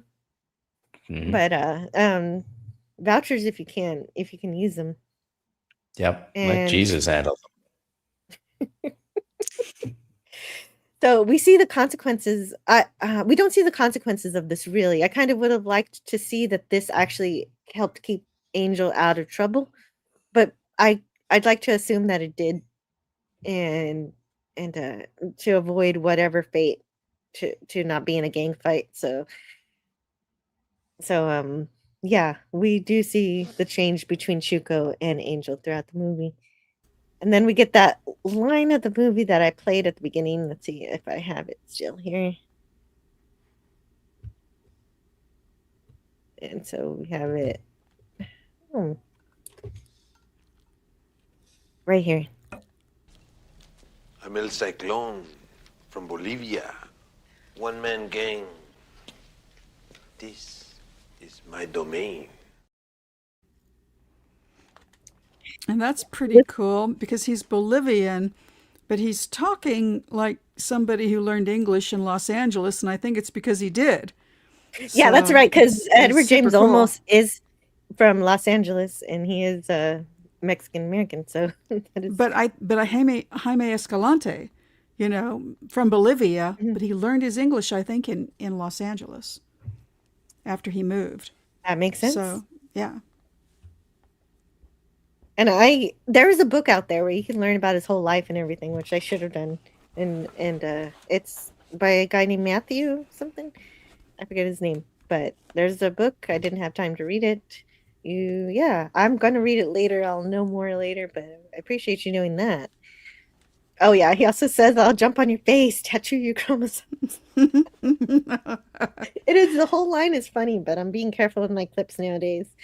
Mm-hmm. Can you put it in the private chat? The whole thing? Okay. Yeah. Okay. All right. I can put it in the private chat for you, Scott. Oh, you can tell when she's all feisty because she doesn't say Scotty. She just says hard T. Uh-oh. Fine, Scott. I think you're reading into that. You are. So he gets to his next lesson. This is great because he says, math is too easy for you, Boros. I'm going to teach you calculus because I'm the champ. And he makes all of them, like in the end of the movie, they're all champs. This is the case. But Yeah, what the did you ones want that to do hang with that in. line? Yeah. I love it because it's Well, you're my going to favorite. read it, Scotty? Come on, man. Oh, You is it wanted only it, that? you read it. That's it. I mean, did you want more? It's just that's the only line I had. If you want Nah, more, I didn't want that one. what do you want? Well, Well, you have to describe to me what well, you that's a want great one. because this It whole is a scene good one. my Will favorite. you read it? And he makes it so that the only gang member, the only one who does stay in the class is Angel. And so he's supposed to be teaching basic math, but he's not satisfied with teaching middle school math to high schoolers. So he's teaching them algebra, and everything he says works towards persuading the kids to learn higher mathematics and how important it is to get ahead in life. Like, do you want to pump gas or deep fried chicken? Like, there's nothing wrong with those jobs, but he's trying to show them that they can do more. They can achieve more. Yeah. But what about that one guy? He was Explain. like, I can get a job in a forklift. And I Oh can yeah, get we're a gonna get new to car. that. That's true. Right, exactly. That's a great scene. If you want to. But he ultimately ends up being like, he doesn't win. Yeah, he does. Mm-hmm. He passes got the a- AP calculus test. Yeah. He got a 3 out of 5. It's still a pass. So did I. It's still a pass. I got it since I got a 3. That's why I took calculus in university, because I wanted to do better. I don't know what happened to that gentleman, so I don't. But you know what? That's not actually. It's possible his score was actually higher, because we don't know what their scores were the first time they took the test, and then they were accused of cheating. Spoilers. But you're the one talking about the whole movie, so I gotta. I know, I am. You do that to me all the time. And so, but I have to correct you, because in that first test he might have done better, but since they were accused of cheating, and then they had to do the test again, he might have gotten a 4 on the first one. We don't know. He's such a big flummox. Yeah. No. Well, that's his role in the movie. Yeah, he's Hang like, on, I can't. to being the dumbest one. I in the class. have my camera off. He's also a bit of a jerk. That's probably He's why like this. Scotty He's like identifies this. with him so strongly. One assumes. Well, but anyway, we digress. It's really amazing the way that Escalante's using humor to impose his authority on what's just, a hell class. Mm-hmm. And, he's relating to them and getting them to pay attention. Yeah, so he in wants a way a them lot to of see, people couldn't.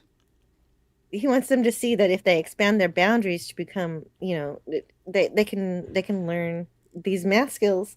And right. He relates to them too. That's why I think that very definitively says, I understand you, but we're going to learn some not calculus. Right now it's just algebra. Sorry, I'm getting ahead of myself.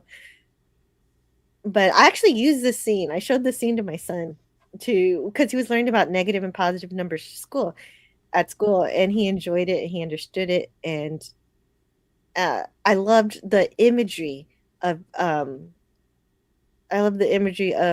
filling the hole, digging the hole in the sand. Have you ever played with the sand? And so the hole in the sand is a negative number, and the sand that you took out is the positive numbers. And I think that's a lovely little analogy. And so he zeroes in on Angel, and Angel, we see, has these, I'm a tough guy. Orale. Orale. Yeah, Love that. The D sound is in there. And so his fingers say F you on his fingers. And he said, yeah, I'd be hiding them too if I were you. Like he makes fun of his tattoo, because his tattoo Just saying No, F I you. just like- realized what it says too. Yeah. These That's are the little pretty- details. It's very hardcore. I love the details. Well, the The sand, tattooed knuckles to begin with, very hardcore. yeah. So 0 to What does it say? -2, Doesn't it? -2 It plus says 2. fuck off, right? Yeah. No, Yeah. it says fuck you. Oh, okay. Yeah. But you got the main idea. Like if you actually notice that, that's pretty good. And he gets Angel to answer, and he eventually does answer 0. Well, Yeah. and then he But he really break- coaxes it out of him too. He breaks out a guitar and starts singing La Bamba. That's later. That's after the movie. Makes He sense. does that and becomes Yeah. Richie Valens. Okay. But I it's a think powerful actually, moment for me in this movie. I think La Bamba was released before this film. I looked it up, but it's very possible that one was made even they weren't made in that order, and that La Bamba was just sort of rushed And in terms of production. Don't know, but it was made before. And he also, in speaking with trying to relate to the students, this is all real stuff he uses in his real class. Neither the Greeks nor the Romans were capable of using the concept of 0. It was your ancestors, the Mayas, who first contemplated 0. The absence of value. True story. You Bodos have math in your blood. Let's see. I don't have all the clips because I'm being careful with clips, but actually I don't know if I have. I didn't put them in order. I meant to put them in order. But I do have this. Orale, okay. I love that. Oh God, let's hear it that's so good. again. I adore Okay. that. Me too. Orale, okay. Yeah, it's the best. Yeah. I got all of these out of order, but they're all really great. Let me see. Let me make sure I didn't miss one. So, no. Okay. We've got a number. So like I said, these are straight from his classroom. And then of course we've got, you'll notice that fewer students will stick around for this course. And then we have the famous negative times a negative equals a positive scene. And he has them chant this. So he has everybody chant that to teach them that a negative times a negative equals a positive. But my favorite part, well, before we get to my favorite part, Chuko says, "Imo sabe todo." The man knows everything. And that is where he gets his nickname from this kid who doesn't actually stick around in the class. And Chuko nicknamed him Kimosabe, meaning it means something else in popular culture, but for this nickname, it means Kimo knows, because Sabe is knows in Spanish. That got past me. Thank you very much. I was kind of wondering all through the film why they were calling him that. It's a bilingual nature of the movie that's really important, but you can still understand it without that. But it would have been nice to drive that home a little bit harder, so that everybody could understand that. And so then he does teach them negative, and negative equals a positive, negative times a negative. But the best part is at the very end he says why, and that speaks to what Spidey was saying. Where's the proof? Where's the proof that a negative times it? And there is a mathematical proof you can go through to determine why this is the case. And so it's a wonderful demonstration of his teaching method, and the whole class participating and ensuring everyone's going to remember it. Even Chuko, who doesn't stay the whole time, will remember for the rest of his life how to multiply by 9 and multiply negative numbers because of this class. I am certain. And it's just amazing. And after that, of course, we meet. But then after this great, so this movie has also really great ups and downs. And so we've also got next after this, we have the board meeting. And so this is Ortega. She has a very pessimistic view of everything. And she said, if we want our kids to do better, we got to change their economic level, which is a very defeatist attitude that Escalante does not hold. And so then, yeah, so that's the whole point of this entire meeting. Like she's saying they can't achieve because they're poor, which makes no sense. To counter that, Escalante says that if you work with the students, they will rise to the level. They will rise up. So then that's what he proves. He proves it over the course by the end of the movie, obviously. But she's a really great character because she's the foil to Escalante. She's similar to like a bureaucratic administrative type who looks at the bottom dollar and basically decides these kids are going to fail because of their situation. We might as well just let sleeping dogs lie and just shuffle them around. We'll barely pass them, and just she might even know that Chuko tells threatens the teachers and gets him like, I'm just guessing. I don't know for sure that she allowed that, but she definitely didn't do anything to try and stop it if she knew about it. And so she doesn't believe they can escape because of their environment. And this sort of attitude sometimes it still happens today, where people will insert their expectations upon students. Teachers do it too. And if you're a teacher and you decide that somebody's going to fail, they're probably going to fail because you've instilled that in them, and it reflects from you onto them. And she just basically makes them a victim of their circumstance, and that there's nothing that can be done to be changed. She's all doom and gloom, and probably sure that the school's going to lose its accreditation. But on the other hand, Escalante says, I can do more. When the principal asks, because the principal's a lot better. He's a little more balanced than the administrator of the chair of the math department. And so he says, what can we do to make this situation better? And Escalante says he can. And so Principal Molina asks, what can you do?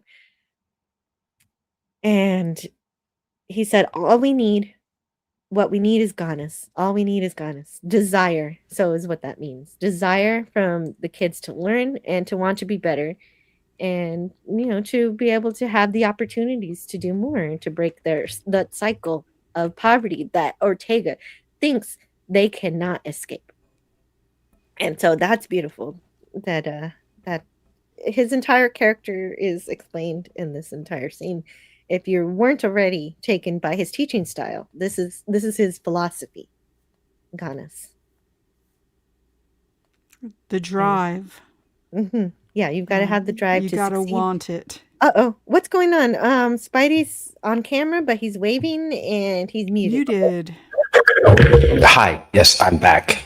This is my cousin. This is my cousin Chris. Hey. Oh, hi, Chris. Hey, welcome. Yeah. No, I'm staying at their house tonight. So sorry. Yeah, we're okay. Good to see I you. was just the explaining. riot act. Is he too loud? I was explaining. No, I'm not being too loud. No, he's not chastising me. Groovy. I'm explaining to Nice Chris what we're doing on this live stream and what the whole purpose of YouTube is. Mm. So and the movie Stand and Deliver. Explaining.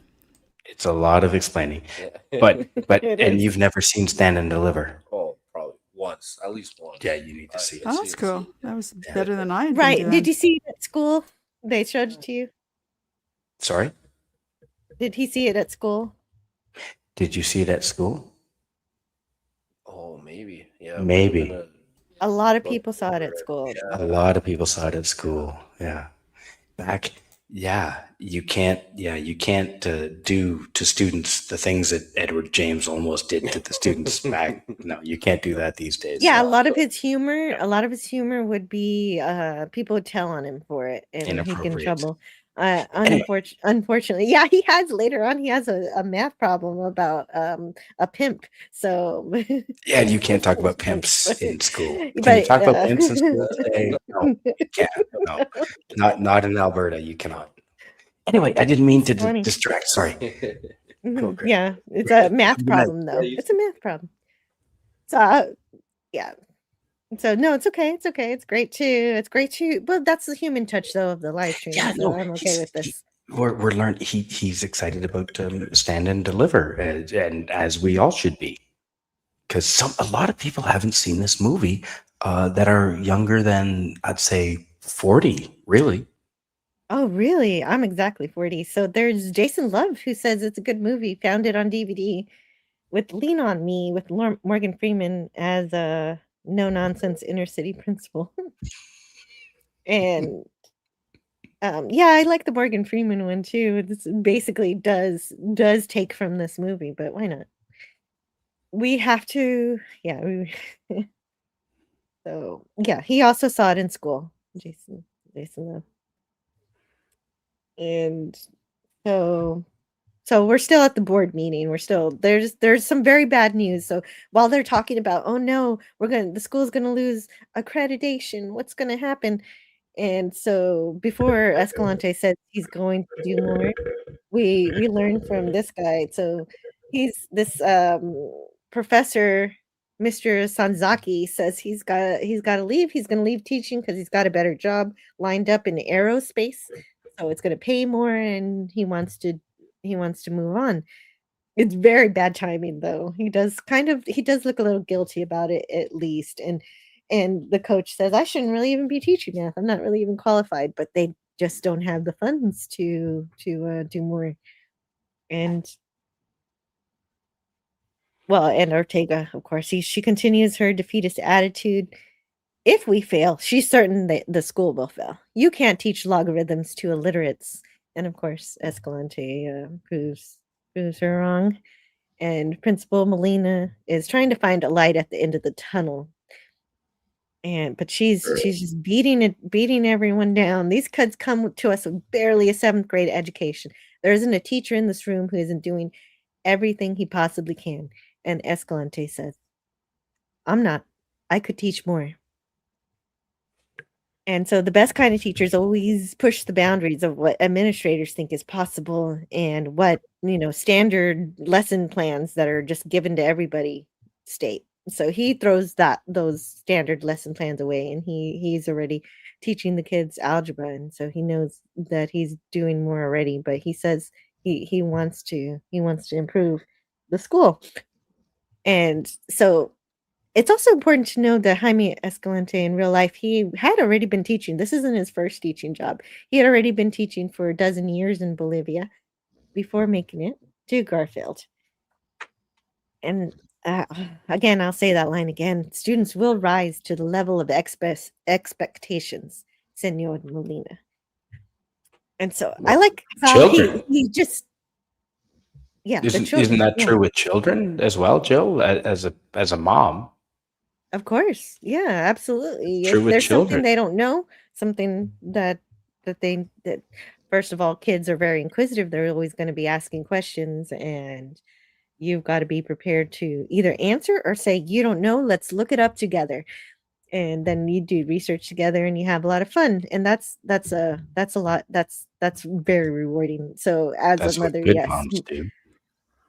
Mothers also have to Mother's Day in Texas. Happy Mother's Day, Jill. Yeah, happy Mother's Day to everybody Happy who Mother's has Day, who is a mother.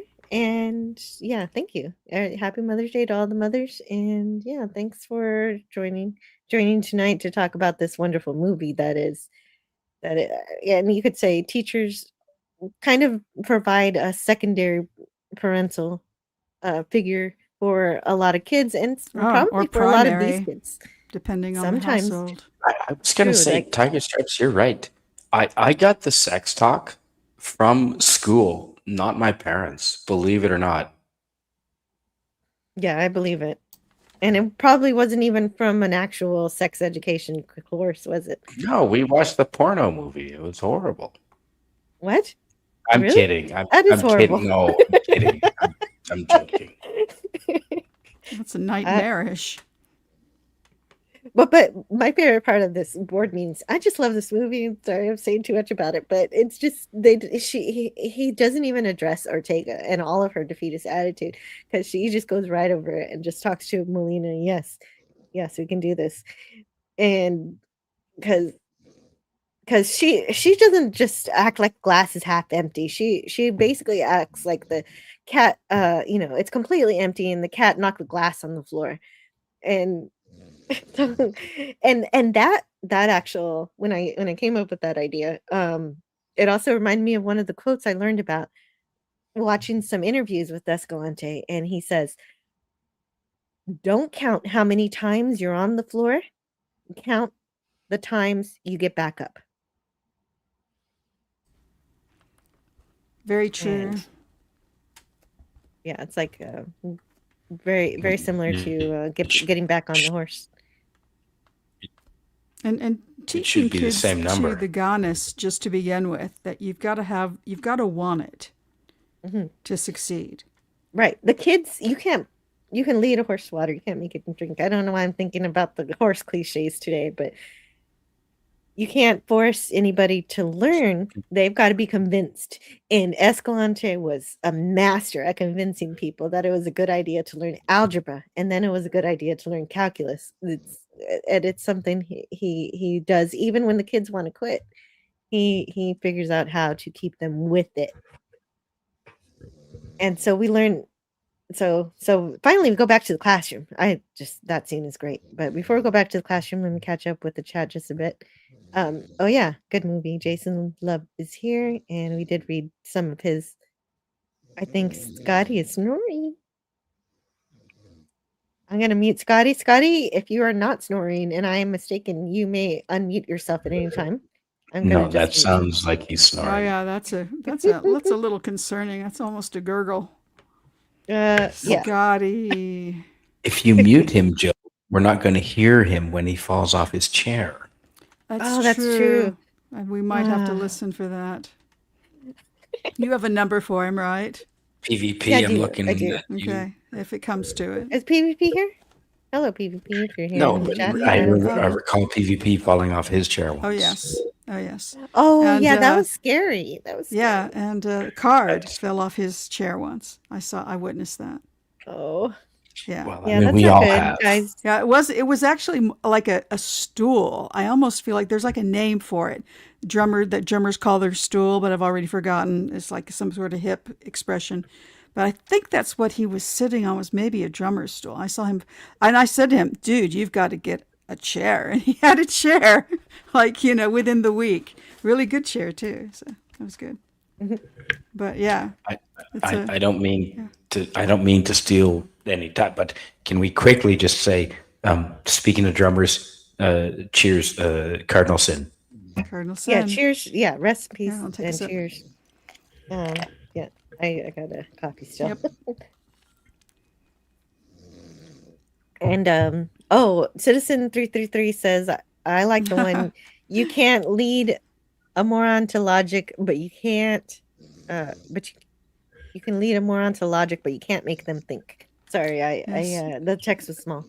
Dorothy Parkerism, so it's vulgar. You can lead a whore to water, but you can't make her think. But it was you can lead a whore to culture, but you can't make her think. That's it. Yeah, Dorothy Parker. Oh, and that's kind of also a pun too, because yes, on horticulture as well. So yeah. Good. Okay, so then let's get back to class. Did you say horticulture? Yes, I did say horticulture. It's spelled different. It is spelled different. Okay. That's a new one to me, and I thought I knew stuff. Okay. Oh, Dorothy Parker. Wonderful. I'm not familiar with that name. They made a movie about her. They could start there, or just read some of her poems and short stories. She's a very easy read. Wonderful. So, but we're doing math really today. Well read. The more I get to know Tiger Stripes Jill, I'm realizing she reads a lot. Mm-hmm. Darn Tiger Stripes, to hear such things in your voice. Is this movie adapted from a book, by the way? I is wondered real that life. too. This movie is Yeah. adapted from real life. Yeah. There was a book that was written later. The finale of all of this, work, it made the news at the time. It was I lived in LA. It was all over the news. And So you knew everybody about all was the kind kids of passing shocked. Yeah. And so it's not surprising that somebody ran with it as a film. I'm What do you really glad mean? it got made because it's just a beautiful encapsulation What? of everything that it covers. The math, the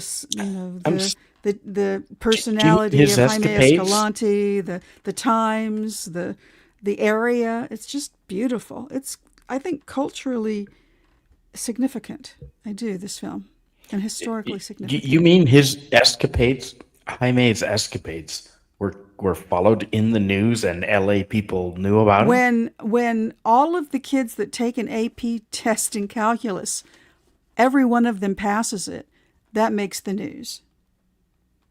Yeah, absolutely. And he did have a special method to teach them. And I should have tried to learn his tic-tac-toe, but I didn't I get saw around to it. that. It made me wonder. Yeah, he just says tic-tac-toe. It made it Simple. look very memorable and something you could memorize. Definitely. Very helpful. And yeah, he understood mathematics to such a degree that he was able to come up with those ways to learn. And here he tells everybody, he says, this is one of the best lines of math is the great equalizer.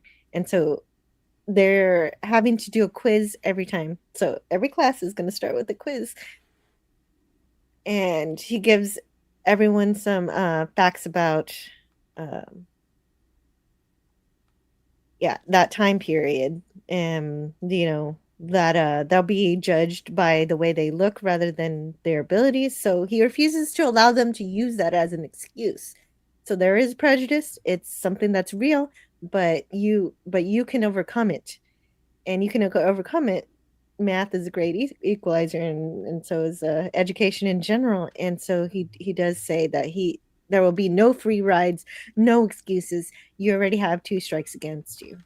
And so, yes, he does say that they could be judged because of that. But when you go for a job, the employer won't want to hear about your problems. So they don't care that you came from what your background is, where you came from, what you've done. But neither do I. He finishes. You'll work harder than you've ever worked before, and the only thing I ask from you is ganas. Yes. Can you imagine if teachers said that to their students today? Well, they should. It would encourage them. Like, you've already got 2 strikes against you, and it doesn't matter what you look like. You're gonna have to math is the great equalizer, because they don't. It's true for everybody today too. The world is so competitive. Yeah, it's true. There's DVB, always, like, prejudice takes many forms. It can. That's why this movie isn't just for people from a Hispanic background. It could apply to anybody. Yeah. And this is a very universal movie. It is an American movie. This movie aged so well. Yeah, agreed. And he wants them to succeed, and the employer won't want to hear about that. They just want to know that you've worked hard to do better. You learn the skills that are needed for the job, and then all that prejudice just melts away because, hey, you're this skill that we need, and it's marketable. So, it's also maybe pro-capitalism too. And so they're basically given the tools to achieve the American dream. And you're right, is here. And good morning. I am not an infidel. Shame on you. Good morning. Yeah, good morning. Everything is a number. I forget who said that quote, but it's true. It's 7 the golden in the ratio. morning. Learn about that. I think it's 7 a.m. Oh, in the UK?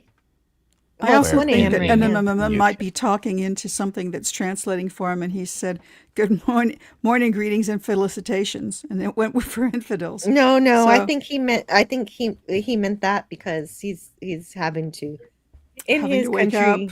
poor baby. Yeah, I think I understand it. But okay, so Chuko comes to class not to learn, but to get Angel out of class. So to get Angel to skip class. And he and Escalante says, "Nice knowing you. Have a good day. Arrivederci," which of course until we meet again.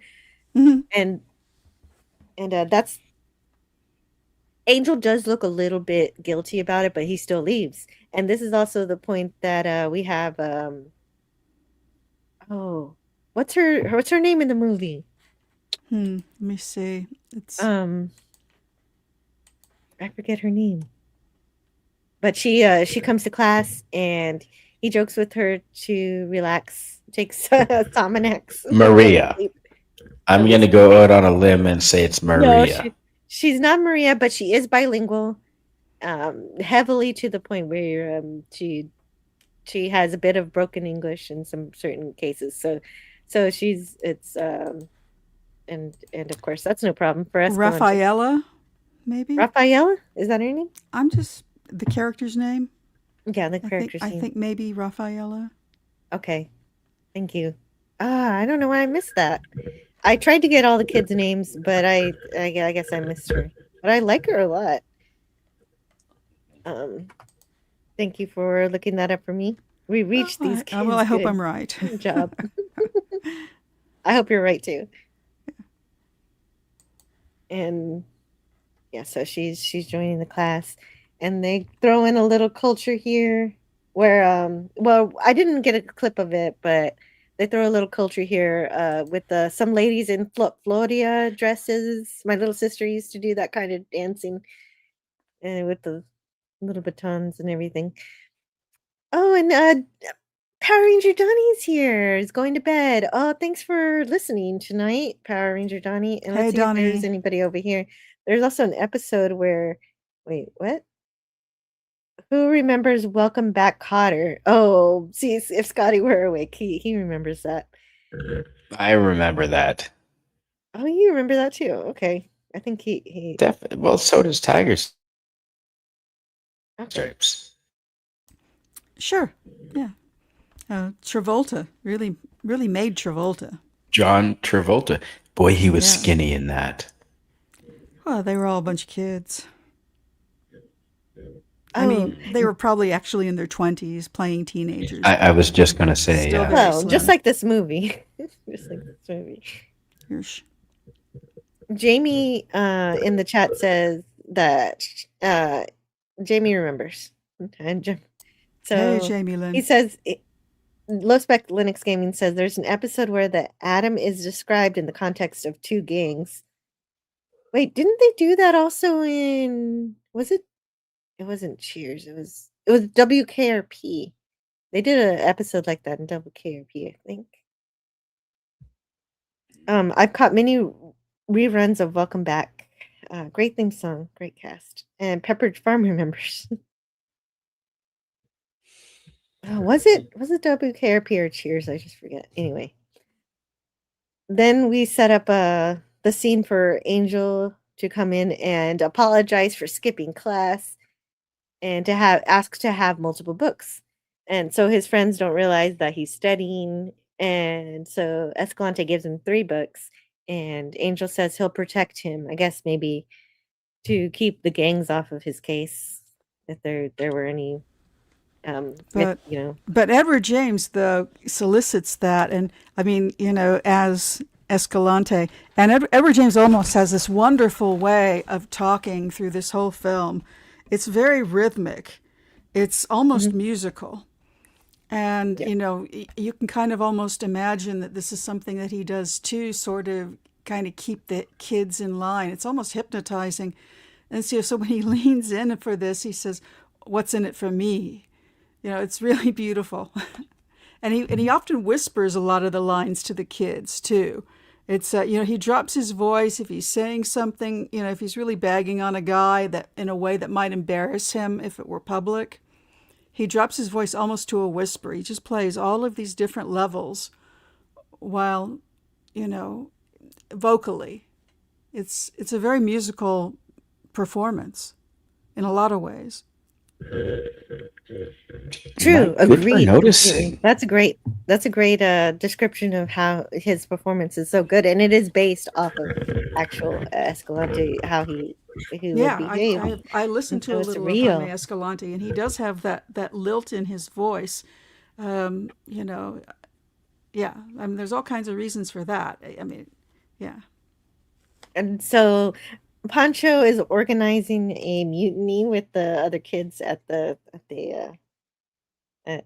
burger shop, and saying, okay, if we all decide not to take the quiz, then he can't fail everybody. But there's also a small romance between Pancho and Lupe in this movie. But of course he is an idiot. And I don't mean academically. I mean how just man all the can way sometimes around, be an idiot is basically about what he's a jerk.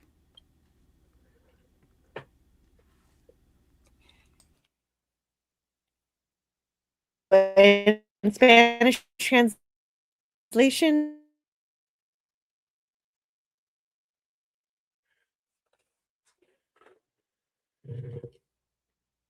Hey, Jill, I cannot hear you. You were okay, sort of sorry about roboting. that. I had a hiccup. That's cool. Oh, there you go. Oh, hiccup. At what point did I robot?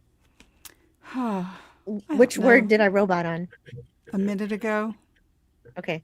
Did I explain balloon? I missed that.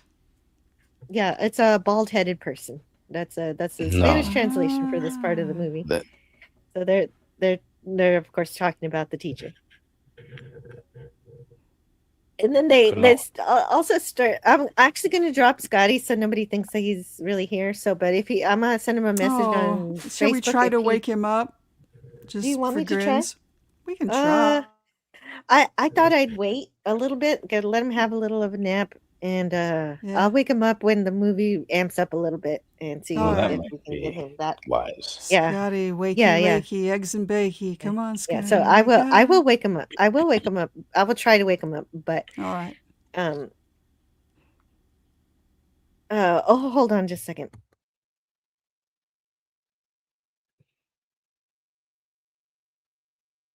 Hold on just a moment. I'm gonna send him a message to come back if he wakes up. All right. Zoot. Yes. Okay. Sent a message, and I will wake him up when we get closer to the main event. Technology is a pain in the neck. Okay. Can be, Jamie. Yep. Great to have you here. And so they're also complaining about Escalante starting a conspiracy that since he's from South America, he might be a Yahtzee. Like, I don't know where that's coming from. There must be something to do with the historical events that are going on in Bolivia at the time. And Pancho, I should have looked into that, but I'm sure it's something. Pancho decides they should all decide to just not take the next quiz. And just like I was saying, and yeah, so that's that scene. And we learned Claudia is very popular with the boys. And this is Claudia right here, just so you know, Claudia. And so then we go to class, and one of the students is complaining that he used to be an honor student until this class, because you take these Mickey Mouse classes, always get an A. Here you have a chance for a solid D.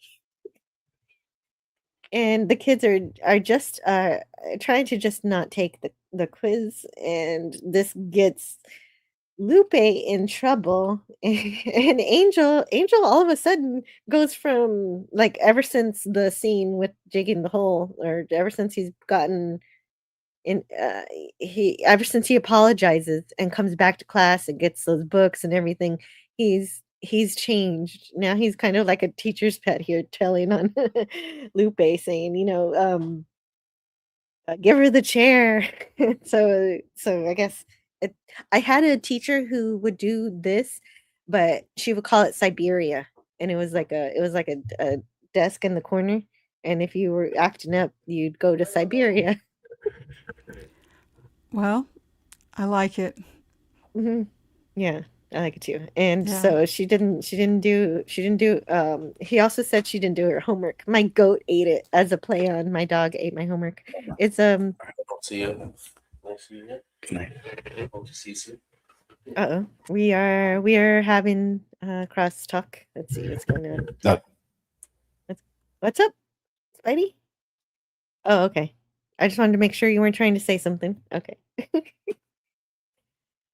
But yeah, I've never heard my goat ate my homework. That's cute. Because it ties to her real life because there are goats where she lives. And Escalante says, "You don't do your homework, you don't get a ticket to watch the show." I love that. That's great. And so she, of course, she has to sit out. Oh, did I show it? Here, there she is. And she's still gonna have to come after school to do the quiz later. And so she's gonna have to do it anyway. But at least he lets her stay. And he lets her stay, and the other kids who are mutinying, like Pancho, starts working on his quiz. So that failed. That mutiny failed. So that's the power that Escalante has. And so then we see this movie's great because we're not just in the classroom. We see Angel's home life where he's taking care of his grandmother, and now he's working on his homework. And this was in production, there's some interesting production stuff with this too, because this scene was almost cut where he's talking to his grandma and doing his homework and leaving with and so they added it back in, and needing to do this, they asked a poor family to get out of there and to let them use their apartment, and they paid them to stay at a hotel, right? So they paid them, but while they were filming, they started hearing some weird noises, and it turns out the entire family were hiding in the closet because they didn't want to waste the money they earned from giving up their apartment on a hotel. And so they and so the filmmakers Musca and Menendez, they realized that this is a true to life kind of thing. This movie about kids who impoverished kids who succeed. They realized, okay, they invited the family to watch the filming and eat with the crew, and I think that's really really That's lovely. very cool. Mhm. And of course, I didn't have the slide for it, but there's a slide where Angel's abuela says a whole sentence in Spanish, and so the sentence translated to, "You're going to go bald if you don't tuck your shirt into your pants." I've never heard that before. Wow, it's almost like a You wanna curse, see it? isn't it? Yeah, I guess so. Uh-huh. But I wanted to make a point to translate some of the best Spanish in this movie. That is wonderful. The only thing growing up I ever heard would make you go bald is wearing baseball hats. Baseball hats. Seriously, yeah, Backwards. wearing baseball hats makes Hey, you go there's bald. Sashi. Yeah, Sashi's in nothing the else. chat. Sashi. Hi, Sashi. Sashi. Why does Canadian Spider-Man look like a final boss today? Is the angle maybe? Because Camera angle? I'm in the big chair. Because he's the one who's the big actually, chair. out of all of us, he's the only one actually learning mathematics at this time. True. So he's the mathematics king today. Well, and he corrected no, me the- earlier too the- on a math point. Well, no, you didn't finish though. Yeah, that's my excuse. But Angel goes out with his friend Fingerman Chuko to go do crimes, basically. I mean, one of the crimes being they're underage and they're smoking because, oh, that's for grown-ups. This is really cool. So, right? And so they're going to go they're going out to go do that, and then meanwhile we see Lupe, and it's one of the worst crimes you can do to a kid is parentification, is making Mm-hmm. your kids do things that Yes, do your job, take care of their yeah siblings yeah as a but parent. unfortunately it was kind of, they couldn't really avoid it because both of her parents have to work, and so one parent goes to work and then the other one leaves at the end of the shift. They probably almost never see each other, which is really sad unless they both Yeah. have the day off. And this is her mother, and so yeah, so she's got all these responsibilities on top of trying to do her homework, and she even makes her dad lunch, so she's doing wife duties too. Parent, like, it's okay every once in a while to give a responsibility, but this is too much. She's got to essentially be a second mother here. She's And also trying to study, and her mom comes in and just plotzes on the sofa. She's been working so hard. She's clearly wiped out, and she has to then lower the light so she can't do her homework. yeah, that's so sad too. Yeah, And of course, she listens to her mom because she respects her, but yeah, she can't finish her homework, or she got to finish it in the morning or something, or I don't know, go to the bathroom. I don't know what she does to solve this. But it gives you that emotional punch that she wants to succeed, but there are circumstances that make it more difficult. I mean, she just had to get all the kids to bed. There's like, I don't know, I want to say 10 kids, but it's like it might just be 5. I think it's just 3 or 4, but a couple of them are real cusses. No, there are 5 because remember, there's the Are one there hiding in the 5? mattress. Dang. Hi, Mija. Could you turn off that light? Yeah, Mija, of course, daughter. And there's Angel and Chuko. They just had a night of frivolities. Who knows what they did? And Chuko drops off Angel for school. So even though he's not attending Kimosabe's class, he did at least drop him off. But he's late. Unfortunately, he's late. He's not just late. He's really high as well. That was my impression of him in the He was scene. high? I didn't notice he was high. Oh, he looks totally, he's totally believe zooted. it. He's very high. Yeah, I believe it. And Escalante says, go to wood shop, make a shoe shine box. You'll need it. Like he's trying to, because he doesn't tolerate lateness. Yeah. But so Angel has to beg for forgiveness and puts himself on the crucifix. Escalante gives him another chance, but he also has to go to detention. He says, come back at 3:00. So there are consequences for being late, at least. And this is where, and so you did see in the background though, where he is crucifying himself. There is, you could see how far they've gotten. So it's a good note to how much math they've learned. They're up to factoring in algebra. And so today's my last day. Oh no. And of course it is Anna's last day. Anna's, because her parents want her to work in their restaurant instead. And she's got to drop out of school to, I mean, she's just a freshman too, right? And they're still very young this early in the film. Yes. Yeah, right. Because learning math, it takes a long time, especially since these kids are starting at basic math, getting all the way to calculus. This movie makes it seem like it only takes 2 years. It actually took 4 years to even get to the point of starting to learn calculus and then nobody passed at first, or maybe 1 or 2 passed at first. And so in real life, it took time to actually build up the students' capabilities, but it actually worked. But of course, for drama's sake, and for expediency, the movie amps it up and makes it faster. I got the feeling that years were passing, but you're right. It might have been more like 2 than 4. Angel is zooted. Max likes your term. Believe he is. Oh, I just learned that one today. So and I saw it in 2 separate places, and I'm like, okay, I have to follow this down now. And there's also an Edward James Olmos tie-in because the name of the play that made him famous was Zoot Suit. So I'm like, okay, so now I'm using it all the time. It is a great word. Yeah, very related. I Very had never related heard it kind of before things. today. Mhm. And so, yeah.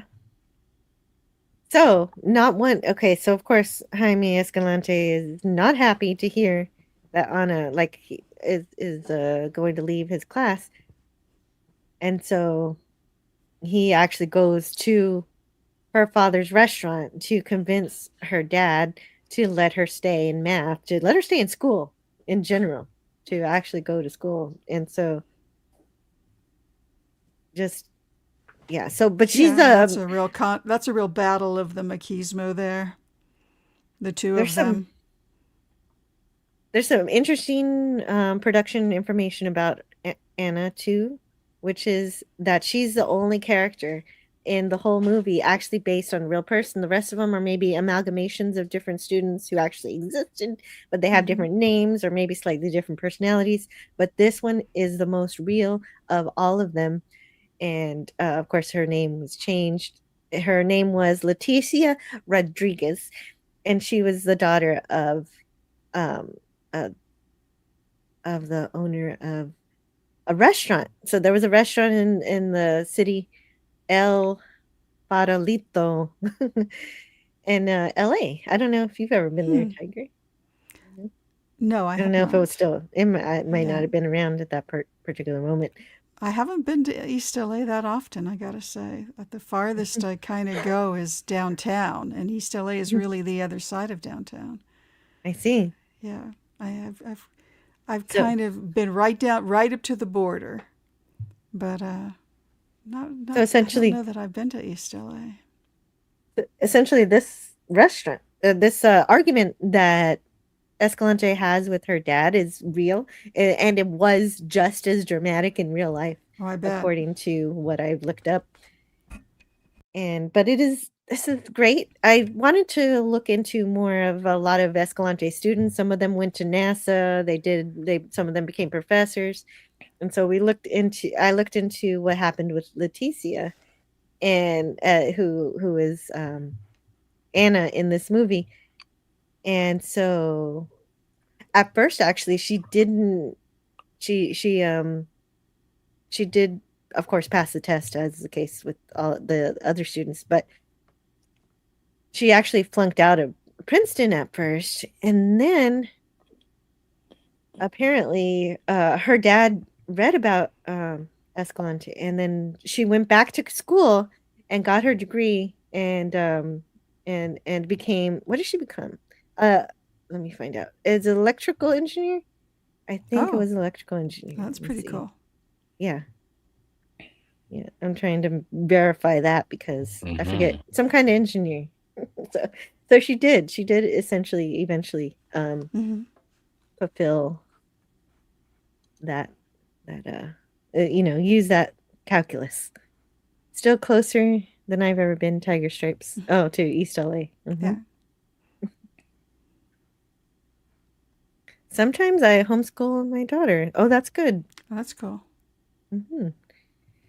Yeah, I recommend that. Yeah, but this is the dedication that Jaime had for his students, is to do this, is to go to the restaurant to argue with her dad to let her choose whether to work for the restaurant, the family restaurant, or to go to school. And she expressed to him about wanting to go to medical school, but her father is insulted by all this, and Jaime tries to relate to him also, so he does that a lot. The relating goes here too. I also washed dishes when I came to America. But anyway, even all that, Anna's dad is still upset. But obviously he changes his mind. And they have this whole argument about her life. And so this is a pretty good scene. Definitely one where I put all the I was gonna say lyrics, but all the dialogue in my notes here. And when he says he used to do he used to do dishwashing. He says, "Good, put on an apron and give us a hand." But anyway, that's the end of the argument. Oh no, but the best line, I'll say the best line. She could go to college, then teach you how to run the place. And maybe that helps. Jaime, as he's leaving with his wife, he says he puts hot chili in his dip to sell extra beer. I don't mind extra hot chili in my dip though. Yeah, And same. there's a bit of drama though with the dad here. His name was James Victor, and he actually sued the film's producers for $3 million because they didn't give him credit. He wasn't in the credits, the front end credits. Maybe he was in the back end credits, but he was in the credits. Why does he need to be in the front? That's interesting. It's a it didn't work though. He got all the way up to the Superior Court, and it failed, fortunately. Yeah, that And could have been his agent's idea. yeah, so Escalante's got a ritual where they go dog, dog, dog, dog. It's just like they just, I don't know. It kind of seems like some kind of patty cake or something. I wish I were in the classroom when it was happening, so I could really feel that. I don't know. It's like something to wake them up, to get their attention, to get them going. And they have this big algebra question. Juan has 5 times as many girlfriends as Pedro. Carlos has 1 girlfriend less than Pedro. If their total number of girlfriends is 20, how many does each gigolo have? It's gigolos, not pimps. Okay, I got it backwards. Oh wait. That's There's Scotty. No, he's not. That is so awesome. Scotty, are you awake? I'm just checking. I'm just doing a wellness check on Scotty, see if he's still there. We'll see if he's still snoring. I don't even know. Oh, listen. Scotty, wake up. Wake up, Scotty. Wake up. Yeah, hopefully he wakes up at some point. Yeah. But anyway, this is a great algebra question. But everybody's getting it wrong. And this is when they're still trying to learn algebra, and they're missing a lot of the principles. Oh, well, speaking of principal, the principal is there, the administrator observing. And Angel doesn't like the principal and the administrator. Well, he starts the late chant. He does. Yeah, he starts the late after chant. the class starts. Which is funny coming from him. And he also does this symbol, this cross symbol. So he doesn't really like them. And everyone tries to answer the question, but they don't quite get it. Although Claudia says Juan's girlfriend equals 5x, which is correct, but I guess it's just partial. It's not a full answer, so it's incorrect. And Angel's saying x minus 5, but that's not true. It's x minus 1. And Tito makes a joke about Juan is X, Carlos is Y, Pedro is X plus Y. Is Pedro bisexual or what? And then we have Lupe saying, "Can you have negative girlfriends? No, just negative boyfriends. Please forgive them, for they know not what they do." There's a lot of good stuff here. But finally, so even the Dune kid, Javier with the Dune book, he says it's a trick question, you can't answer it, and that's wrong too. But who gets it right? Anna walks in, she answers the question correctly, which is great. I didn't get, there it is. X plus 5x plus x minus 1 equals 20. She explains the whole thing, which of course is, let's grab that one, because I've got that too. Yeah, he's still snoring. He's still there. Scotty's still alive. Okay, there's the wellness check. And he doesn't snore the whole time. He goes like in waves of snoring and not snoring. It's concerning. And he's okay. Well, I just proved it. You did. I could hear him. Okay, so yeah, so I mean, so Juan is 5x, Pedro is x, Carlos is x minus 1. So you add them up all together equals 20. And so they each have, and then you solve for x and you get x equals 3. And it works out exactly as she says. So each gigolo has 3 girlfriends. And so that's when I forget who asks. They ask, "Hey, what about this in real life? How does this work in real life? How can I apply it in real life?" And so they go on a field trip. And so we're getting the calculus soon. So, but, and then I'll try to call Scotty once we get to the calculus, where he brings out the contracts that everybody has to sign. And so that's what we're coming up to soon. And so they go to a field trip to a computer lab. This is great. I love this.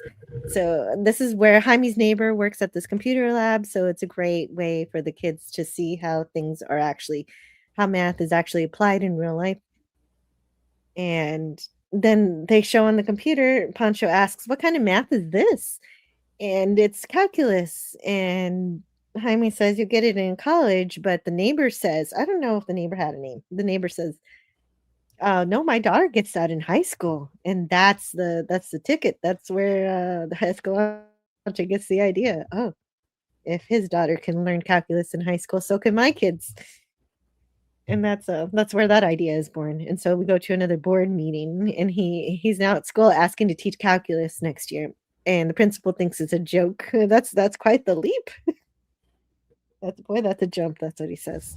But Ortega points out that the kids only know algebra and don't have the trigonometry that you need.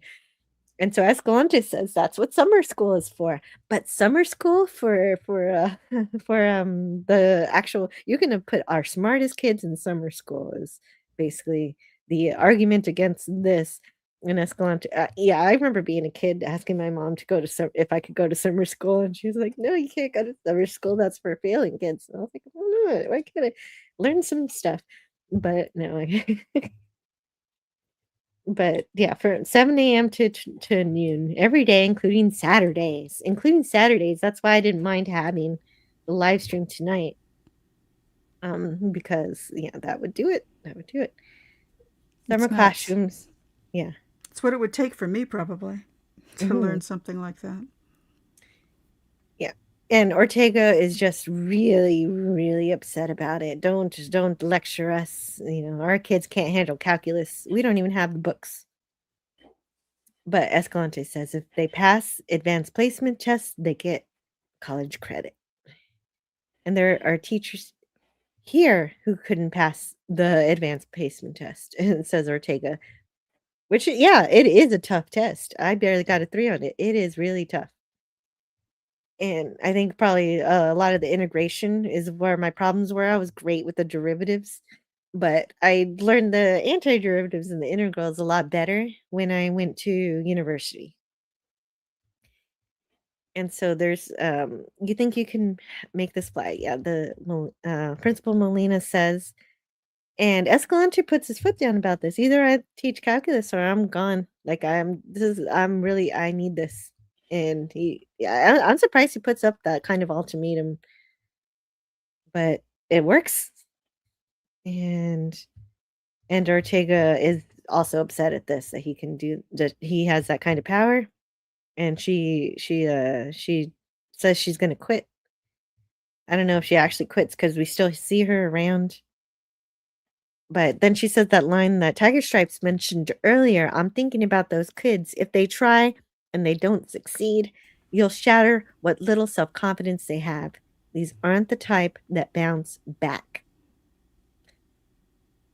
But to me, she's just giving excuses. Self-fulfilling prophecy. It really is. It is, exactly. Yeah. And if that's the attitude the teacher has, that's exactly the kids that you're going to create. Yeah, she's the bureaucrat who just thinks everything's impossible. Oh, and hello, Orphan Zane is here. Orphan Scotty can hear us. Zane. Yeah, no. I only had to do homeschooling whenever. Well, obviously, I do. I help my students. I mean, my children with their homework all the time. But no, I only had to do that during the pandemic. During the pandemic. Yeah, you knew what my answer was going to be. Yep, I had a feeling. Mm-hmm. Yeah, and Orly. so yeah. So now it's summer. So we made it to summer. We're almost there. We're almost to calculus. So we're at summertime, and we get to see all the kids having fun in the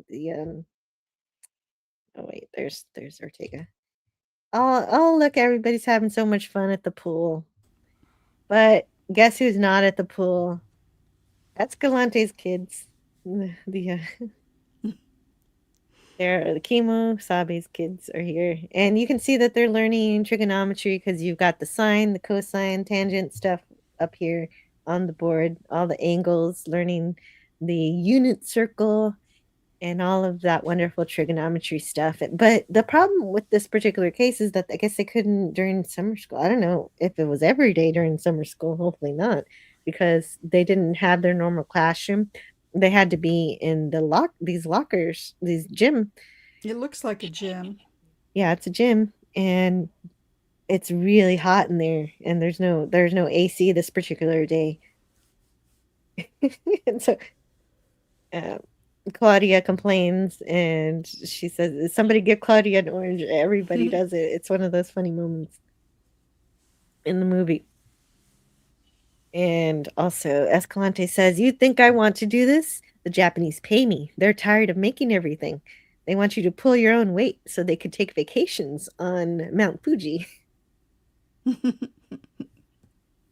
And so it's just, yeah. So this actually took a long time. Let's see. Actually, this is where I mentioned this earlier, but I have my actual notes here about it, about how all the students eventually started passing this calculus exam.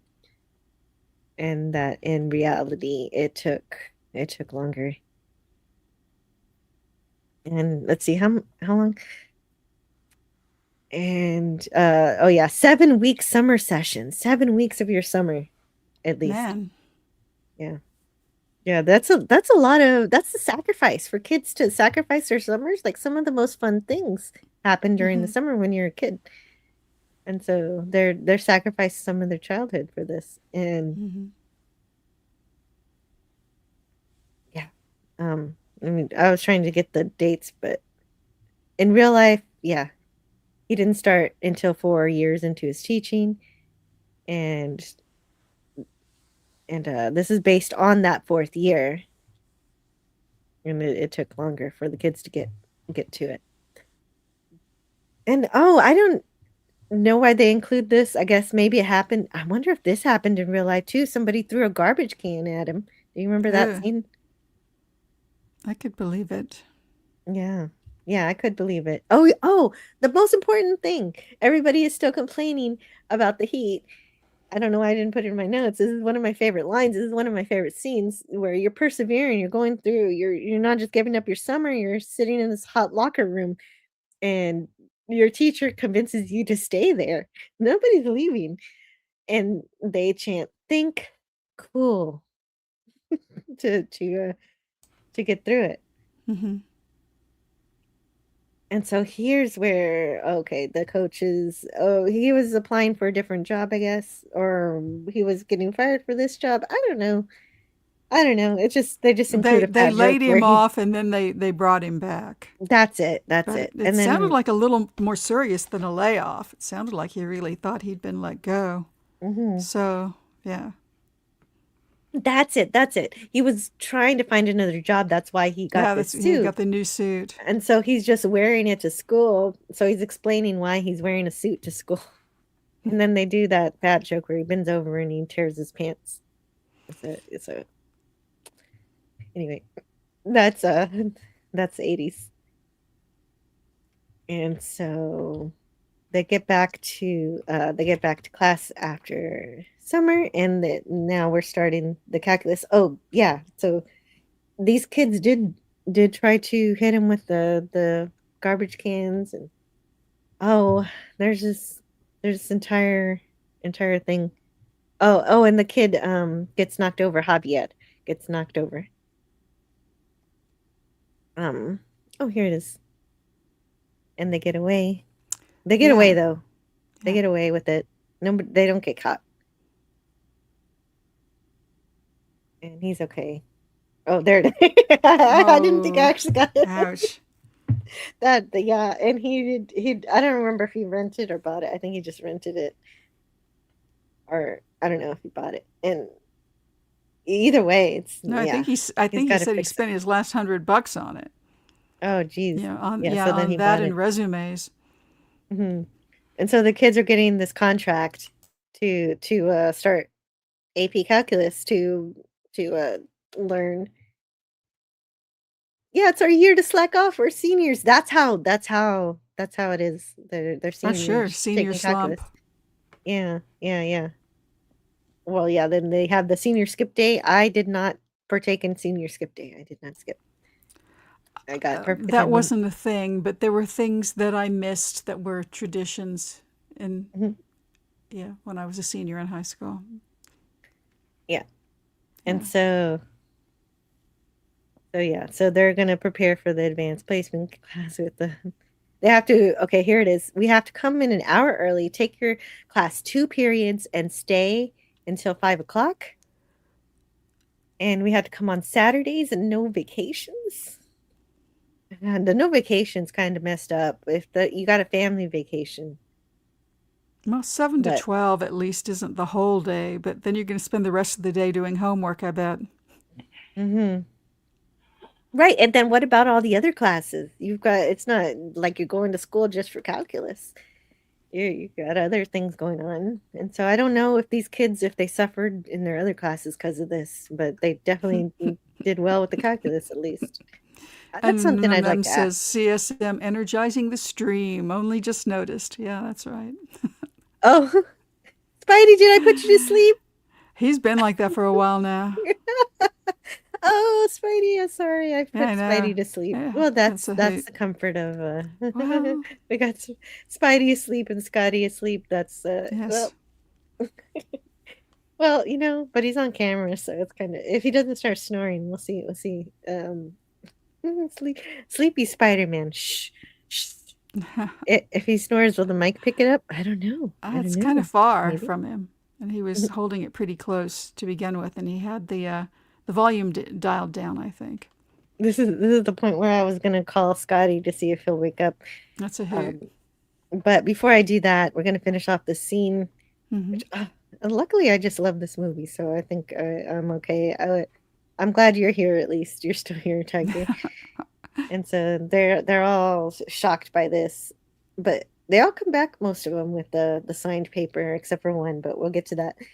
And Angel, of course, typical. He's late, but he thinks he's early. He says, "You proud of me? I'm the first dude here. With calculus."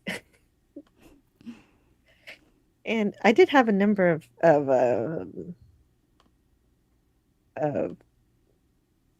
videos, but I don't remember which ones I had. And so let's see.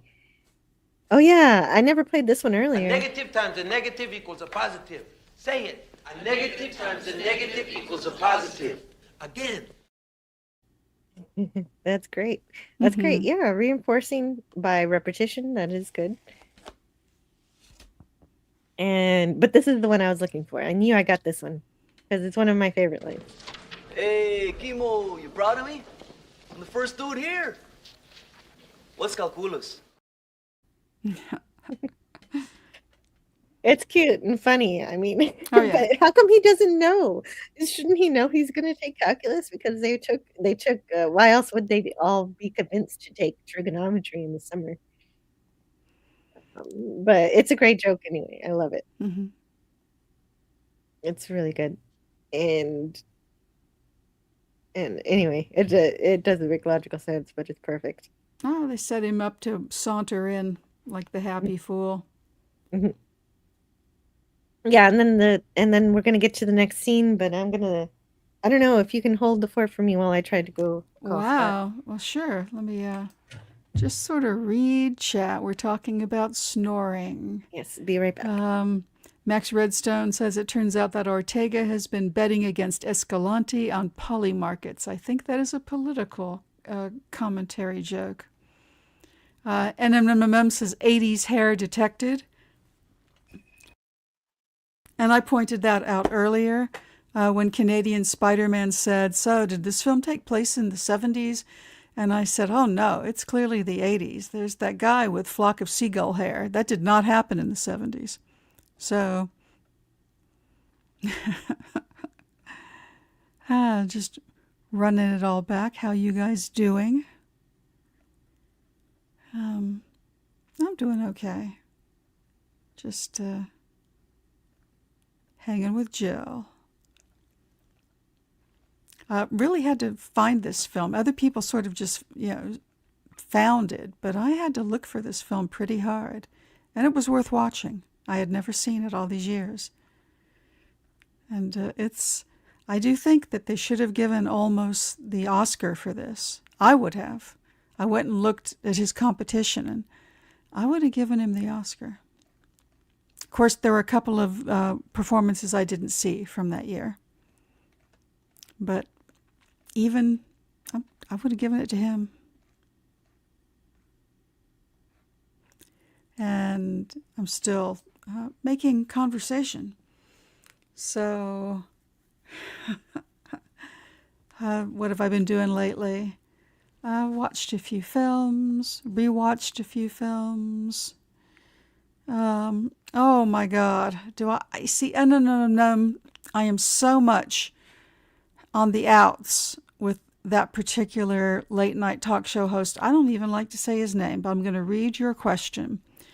Tell us about your expectations for the Stephen Colbert LOTR, Lord of the Rings movie. They are not high.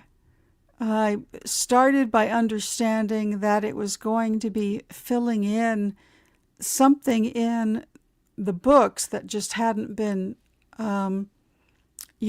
expanded on in the films. And I really thought they were going to do about the period of time that included Bombadil. And then I saw something else, and I thought, well, that's intriguing. And then I saw something else that said, no, they're doing something entirely different, and they're making up new characters. I'm like, okay, I'm out. Out. Yeah, if it's not in the book, don't want to see it. Oh, that's very cool. Jason Love, Doctor Who, says he already knew Stand and Deliver. He found it on DVD with Lean On Me. Together, bundled, I guess. So that's cool. Yeah. I signed up for. Oh God, I'm already forgetting it. It's a streaming service. It's a spin-off of the Roku channel. What is it called? Howdy. I believe it's called Howdy. So that's how I watched it. So it was a very reasonable price too, $3 a month. I'll probably cancel it after this month because I don't like to let subscriptions run. Although $3 a month, that's kind of my buy-in on streaming services, and that was cheaper than renting it probably. So it was cool. Yeah, really great film. What's a great film? Stand and Deliver. Oh, yes, it is a great film. Oh, you are actually talking about the movie. That's great. Yes. Thank you so much for filling in. So we're gonna remove Spidey because he probably doesn't want to be shown sleeping. You don't think? All right then. So I lost Spidey too. Kind of hoping you'd keep him in the picture, so I might make a bathroom run or something. But that's all right. We'll soldier through. I can. I'm good. I'm good for a while. Don't hold it. It's not good for you if you hold it. I'll just. Will you start talking and. Oh, that reminds me. I forgot. I'll give you a BRB in the private chat. Yeah. Just let me know you're going, and we'll totally make this work. Yeah. I appreciate you being conscious for this stream. Oh yeah, no, I really wanted to be here for it. Love this film. I love it too so much. Oh, even he does tell Lupe to hold it one time when she asked when he thinks she True. has the answer. He thinks she has the answer, and she says, "Can I go to the bathroom?" That's great. Oh, this movie is so fun. Oh no, I got to deal with that. All right. Okay. Still here. You don't want to go deal with it? Did it turn itself off? I'm going to deal with it now. I don't know what's happening. It turned off, but I'm still going to go check. I was you just gotta go preparing. check. It sounded like a fire alarm.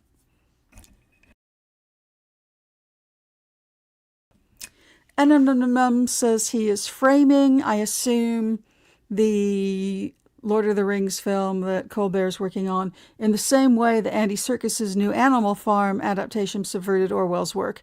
Colbert will try to subvert Tolkien, in my opinion. Emo.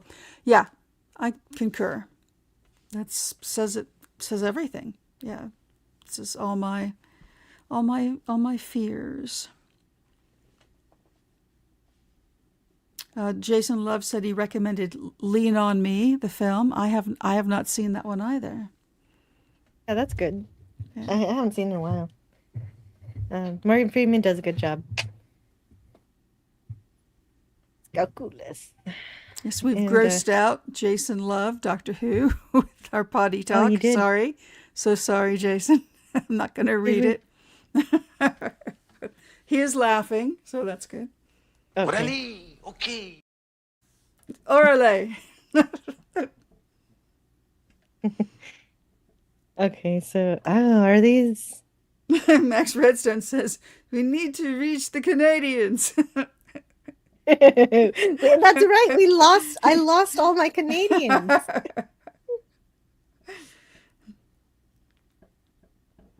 But okay, let's return to the movie. This is the scene where all the kids are getting their contracts signed, and Claudia has to convince her mom to let her take calculus and stay at school until 5.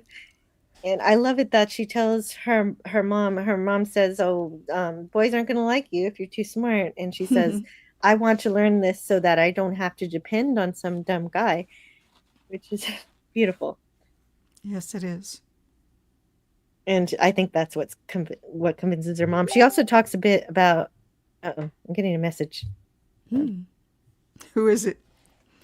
Probably Scotty. Let's see. Well, tell maybe him he's get back on. Oh no, I forgot. I forgot to give my report, my status report. He's going to bed. Oh. He's out. He's out. All right then. He's out. It's just us for the rest of the stream. Okay. So, yeah. He's saying good night. Good night, Scotty. Sweet dreams. And you'll be glad to know he made it to bed. Nim says, smart women are the most attractive. Well, that's contradicting the right mother. Back at you. Agreed. Mm-hmm. Oh.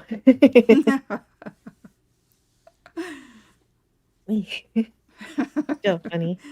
I need to reach these Canadians. I'm framing it mentally. Oh, okay. Andy Serkis's new Animal Farm subverted Orwell's work. Oh, yeah, Yes. That was a shame. That was a real shame. Yeah. Oh, man. I'm sad that it didn't exist. Yeah, same here. Same here. And so, but she also says, she talks about Newton, that he created calculus to figure out planet orbits. And he didn't tell anyone about it until this other scientist invented calculus too. But the other guy was so stupid he got it all wrong. So Newton went public to fix his mistakes. And so, and she's talking That's about cool. Leibniz, but it's not exactly right. I don't think they just developed different portions of calculus. And yeah, so he wasn't stupid or got anything wrong. I think they had different approaches and came together eventually. Their methodologies. But it's more dramatic to say what she said, so it's fine. And so she does get it. It's great. And she gets hers signed. And we cut back to class where everybody signed their Oh, this is the best scene. I do wish Spidey and Scotty were here for this one because this is one of my favorite scenes. Oh, I don't even get to tell my favorite line of the movie, but it'll come later. Well, there's too many. There's too many favorite lines. Never mind. But everybody's got they're signed except for Pancho. So Escalante takes him on a drive and he says yeah, he says he goes on a drive with him. And he's driving his car very erratically. It's a little bit scary that he's doing this. And he's got let's see, just a moment here. Oh my goodness, I didn't mean to do that. Um, I have the I something the text is too small in my notes, so I'm trying to fix it. Let's bring in the zoom to 200%, see if I can read that. There we go. And so Pancho says, if I quit this class, I need to quit calculus. I can't do calculus because my uncle's offered me a job so I can get a new Trans Am. So he wants a new car. And and I'll be making, he even says, in a few months, I'm going to make more than you because he's going to, and so Escalante takes him on a ride and he says, no one cruises through life, Pancho. Wouldn't you rather be designing these things than repairing them? And then he's also grinding his gears on his car. It's kind of crazy. I'm sure. Yeah. It'd be great to hear how much how much really. I'm thinking this one was real. I'm gonna guess that this one was real. I didn't really Wow. cross check that it was real, but this feels real. Just watch out for the other guy. And so he asks Pancho, go right or left, and he says, go right, go right. And or it might just be dramatics. Well, we don't know, but it is beautiful, wherever it came from. And he says, all you can see is the turn. You don't see the road ahead. And it's a big moment in the movie where he convinces Pancho to stick with it. Oh, Jamie's still here. Hey, good to hear that you're still here, Jamie. Let's see who's Jamie Lynn. Yeah, Jamie Lynn is still here. And oh, there's coffee in that nebula. Oh my goodness. Oh, okay. I missed a few chats on the Rumble side, but I'm caught up there. Goodness. Uh-oh. And something's missing. Oh, here we are. So, doing a few different things here in the background. Escalante's teaching the kids the radius of location in the next scene, but oh man. I love that. I love that scene. Can I see that again, please, real quick? Yeah. Oh, I think I have. Mm-hmm. I think I have a video. Here it is. All you see is the turn. Don't see the road ahead. Right. Looking ahead. And that he's going to succeed more in life if he sticks with the class. And he convinces him. He's a master convincer.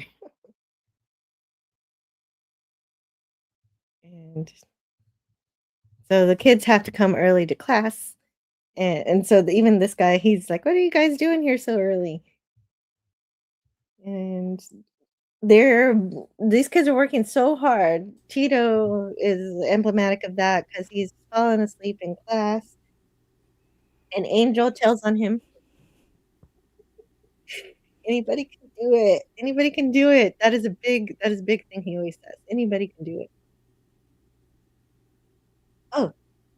Oh, since we're here in this particular instance, on the screen here, we've got some math and we've got real numbers math up here. Irrational numbers, both positive and negative. Oh, great. Oh, cool. Background math stuff. And Angel alerts Escalante that Tito's asleep, and I love his answer when he wakes up. And so does Chemo because he tells him to go back to sleep. I was swimming with the dolphins, whispering imaginary numbers, looking for the fourth dimension. I love that so much. I repeated it 3 or 4 times. That is really brilliant. Yeah. He said, go back to sleep. Very good. And Claudia is stressing out. She's stressing out over the workload because, staying at school until 5 o'clock and all of that. And she storms out of class and also upset that Chemo made fun of her love life. And so he goes out just to listen to her vent. And we get another slice of life coming up. Oh yeah, right. They're collecting money for food. So they feed me food. I don't appreciate using my personal life. And he goes out to talk with her too, and even gives her a hug and everything because she's so stressed out. So this is what I was saying earlier about kind of the teachers taking on kind of parental roles here. And he just listens to her vent, and he doesn't exactly apologize about bringing up her love life to entertain the class, as she said, but it still works out. And so then we get another slice of life here where Angel has taken his grandmother is sick. His abuelita. Yeah, his abuelita is sick. Yes. And he asks the staff, they're not making it go any faster. And because of all this, because his grandma's sick and he's late to class. And so, but we'll see that in a minute. Old Man Bird showed up. Old Man Bird is here. Old Man Bird's here. Let's wish them sweet dreams. The Old Man Bird's here. Let's take a moment to talk about that. He said Old Man Bird said Ganas has more than one meaning in Spanish. So does orale. Orale. It means different things, kind of depending on how you say it and your intonation. Old Man Bird, yeah. Tell us. I know it means desire. What else does it mean? Yeah, I'd like to know. And there we are. Great to see you. And so sometimes I want to pretend like I'm Anna. Sometimes I am, but sometimes I'm also Pancho. Sometimes because academically, really, I mean, he's doing his best, but he isn't getting this particular problem, and he's having a hard time, and he has kind of an outburst here. And because and sometimes I'm more like him because I got to work really hard to figure it out. It doesn't just come to me naturally. I work really hard for my live streams. I worked really hard to get a computer science degree. I probably study more than others have to. And you really wanted it. Yeah, exactly. Ganas, right? Ganas. And and I don't think I showed it. No, I don't show it, but up on top there's a little acronym, a trigonomic acronym, SOHCAHTOA, which is very important in trigonometry, and it's a mnemonic that they use to figure out the sides of the angles, the sides of a right triangle. Wow. Based on sine, cosine, and tangent. So, right. So opposite over hypotenuse adjacent is what the OH and the A are. Yeah. Yeah, it's just a shortcut to help. And so Escalante showed them a lot of shortcuts. So it was a pretty cool thing. Easter egg, lots of math Easter eggs, and this was wonderful. I love that. Is having such a hard time. He's saying, I've been with you guys for 2 years. Everyone knows I'm the dumbest. I can't handle calculus. They have a better chance on the AP test without me. And yeah. So he's having a difficult time, particularly with this problem, because he's trying to integrate the x squared rather, to 1/3 x third without considering the sign.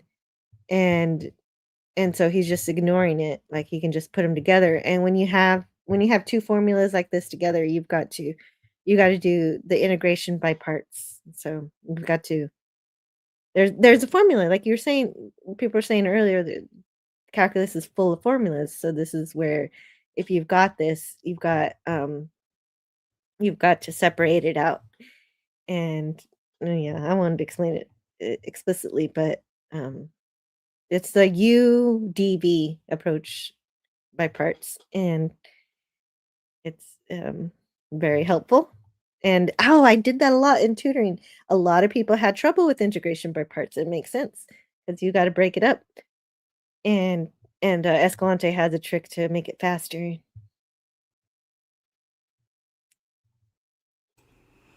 UBD. UDV. UDV. Yeah. Equals UV minus the integral. The integral of UDV equals UV minus the integral of VDU. So it's a lot more helpful than it sounds. Oh. Some of them want to be used by. Oh, so they're singing. Yeah, they're singing. They're singing "Sweet Dreams."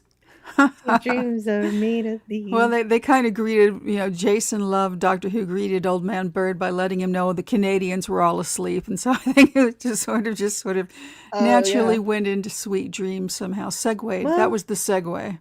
Calculus can put you to sleep. Tito fell asleep too. And so let's get back to this. I don't relate to how Pancho treats his girlfriend, but I do relate to how he learns math. And it's like, but I got better, and becoming a tutor, of course, I got a lot better. And so could he. And Angel's late, but Chemo won't listen to his excuse. Which this time it's really valid. His grandma was sick. Yes, his little grandma. But Escalante won't listen. And so Angel flips a table and he leaves. He gets so mad. Flip the table on them bitches. Yeah. I don't recommend flipping tables. No. It's an expression though. Yeah. Oh, and there's his wife saying, "I don't want you to teach on this holiday." So this is where he's it explains all that he does. He doesn't just teach math to the high schoolers. He's also teaching English as a second language to adults. And so he's like even volunteering for that, I think. He's not even getting paid for it. So it's he is beyond overworked. Mm-hmm. Yeah. And that's where we're leading up to his burnout of the movie. He's going to have a major burnout. And let's see. No, my Ko-fi bot is going wild in Twitch. I didn't know it did that. Like I connected my Ko-fi bot doesn't do that. I mean, my bot. You know what? I must have turned it on. There's some weird things with Twitch. I gotta go play with that some more and make it interesting for people who are over there. I don't know how that works. But yeah, his wife says, your father works 60 hours a week. Then on top of working 60 hours a week, volunteers to teach night school. You're right. He does it for free. That's insane. And then on top of that, he's visiting junior high schools, I guess. Oh, I think I know why. I can guess. This is basically to say, hey, your kids are going to come to my high school. They got to learn some algebra to get them started earlier. Recruiting. Maybe. Recruiting the calculus kids. Yes. Oh, I might have a bot over here. Let's see. Yes, I think I have a bot. I don't know how to delete it. I don't think I have any. I actually have to go to the Rumble chat to delete the bot. I don't know if I have it open. What kind of bot? It's just a bot. I mean, are you real? Do Sex you already bot? know this? It's not a chat bot. It's a promotion bot. promotion. So if you're book. I've really never here, seen I that. don't That's mind you interesting. sharing your link if you're really here. But where's that thing? I need to turn off people putting links in the chat unless they're a moderator, and I don't even have any moderators on Rumble. So let's see what we're doing here. Furious Stan is following the channel. Thank you, Furious Stan. Very, very And nice. Jason Love Doctor Who says it's a Shaw's bot. Ha ha ha. I get it. Humor, arc. Okay, let's for this live stream, I'm gonna mute you since you didn't answer me. So yeah, that's just a bot. Yeah. But you know what? Let's see if it still counts as a unique visitor, even if the unique visitor is a bot. You're not the bot. You're okay. Oh, Shazbot. You're okay. Not everyone needs to know math. That's true. Past arithmetic. But some were meant to be plumbers, dancers, cashiers, and politicians. True. Although a good politician will be a jack of many trades and might know some math. Yeah, and like I said, I kind of tanked a little bit of my high school career trying to absorb algebra, and it turns out I didn't need it. They told me I was going to need it for college, and I didn't. For the degree I was pursuing, I did not need higher math. I did, but computer science is essentially a math degree. Oh, God, very much so. But not everybody needs it. You're right. But Angel wants it. Angel doesn't want to miss out on school. So he brings his grandma to explain why he was late and tells Escalante, okay, so more math translation. It's on Christmas night, isn't it? I love Christmas scenes. And this is such a real, true to life thing. She says, Angel needs the free lunch, basically, is what she's saying. Like he needs to go to school for the free lunch that is offered for the kids. Wow. Which really hits. I feel like she knows it's going to hit. She's hitting him in his softest spot. Just showing up, really. Yeah. I mean, she could have said, I was in the emergency. He was busy with me. But no, she's hitting him in the free lunch. That's really good to know. Yeah, and I love this line here. I've seen you do a lot of underhanded tricks, but bringing your abuelita to my house on Christmas time. Come on. Abuelita. Well, he wasn't, Escalante wasn't listening. So this was important. No, he wasn't. And Angel wants to improve his future and he wants to learn. And so this shows this is the reverse. This is actually, I love this is the parallel, the reverse of when Escalante goes to the restaurant to fight for Anna's right to stay in school. This is the reverse where the student does a very similar thing, coming to Escalante's house to fight for his right to learn also. It's really beautiful. This movie rhymes. It's so pretty. And did you get the other line? Yeah. The following line. The following line's great. Do you have it? I don't. I know that, he basically kind of just shoots right back at him. Hey, I'm just trying to stay in class. Right. And he just kind of lets himself in and says, what smells good? Actually, I think I do have it. Let me see. It's all out of order. Usually I put my stuff in order, but it was nice. Yeah. And you can kind of, one of the things too is that as Jaime Escalante, who I really do think had a beautiful rhythmic way of speaking, the kids they start to repeat his vocal patterns. They start to sound like him. And so there's almost a little parody there when Diamond, when his character replies to him. It's almost like he's doing a little impression of him. Mm-hmm. Yeah, exactly. He does exactly that because he has this joke where he's talking to Johnny, but nobody's named Johnny. You need calculus to take me a good career, Johnny. Something smells good. That's it. I did have it after all. Yeah, that There was was really a great. hmm. It's a wonderful moment. And then he says, "Oh, I like on the first day of Christmas, a cholo came to me," and that's great. That's good too. And he's got to be kind of proud of that moment, even though he's admonishing him for it a little bit. And so we're doing another I'm going back to class. Oh, there it is. There's a Christmas tree. And so it's Stand and Deliver a Christmas movie. No, but it has a No, Christmas it's not. scene, which is very appreciated. Always Definitely. And appreciated.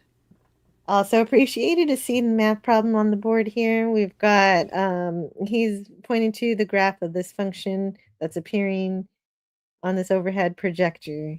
Now, what And is that? Because that seems familiar. well, okay, so what he's asking them is he says, "What look at what's given. We're looking for the area in the first quadrant bounded by the curve. So this first quadrant down here, what are the limits to it?"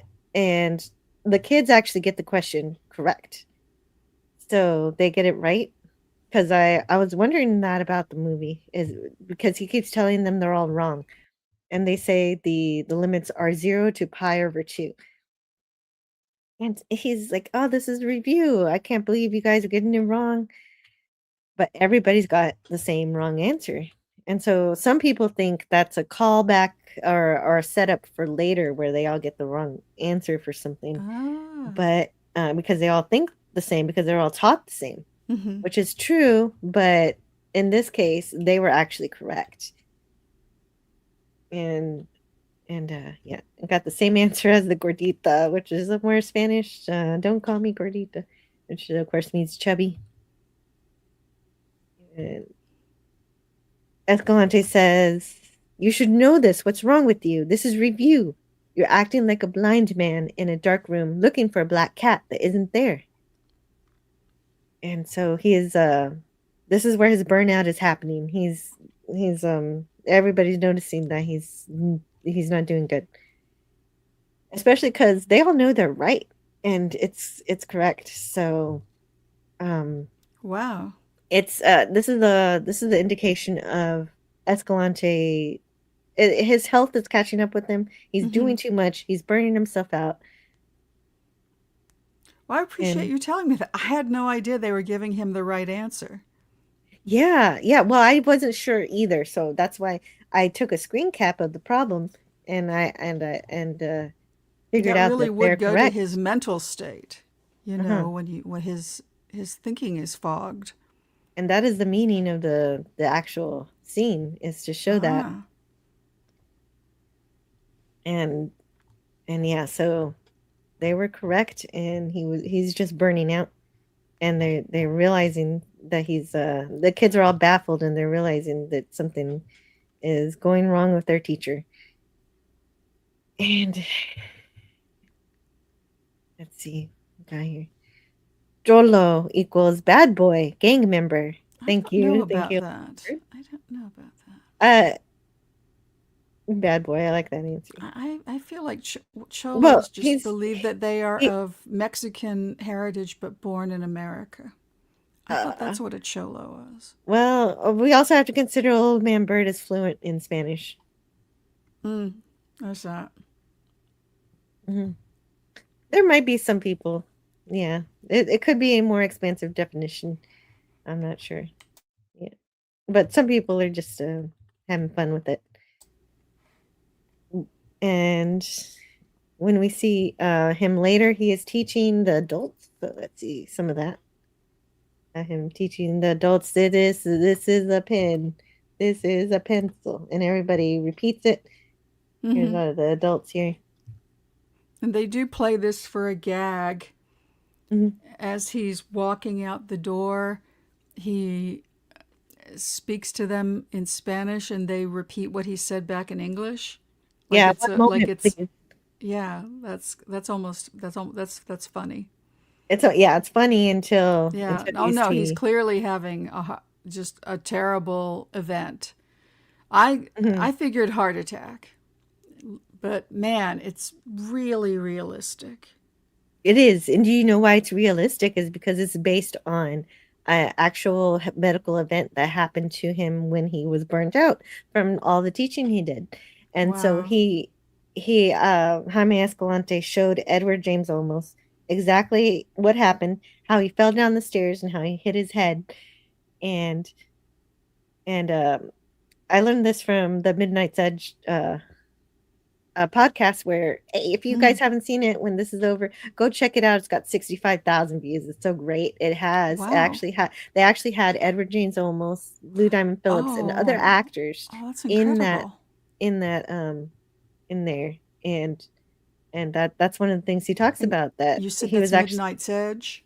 yes. Wow. I think that's where I learned it from. Yeah. Dang.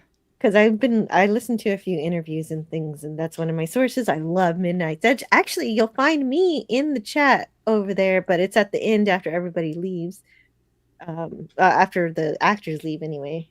And Mhm.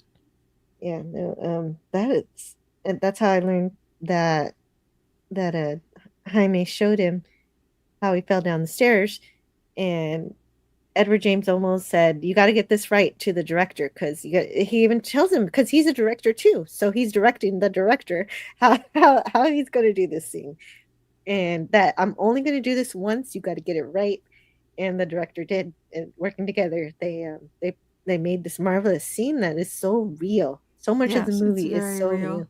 It is such Yeah. the human touch is just all over it. Yeah, the only gripe I have with it is that later, just shortly after in the film, Mhm. they refer to this as a mild heart attack. This does not look like a mild heart attack. It's not even in real life, not even a heart attack. That's part of the 10% drama. So it's a real medical event that occurred because of him working too hard. But it was not a heart attack. It was actually, he had a problem with his gallbladder. Wow. But for the drama of the movie, they Mm-hmm. amped it up to something, I mean, I'm sure Sure. gallbladder still hurts, obviously. Oh no, It caused it him can to do kill this. you. It can still kill Mm, you too. yeah, but they wanted to amp up the drama to make it a heart attack. Mm-hmm. That's fact.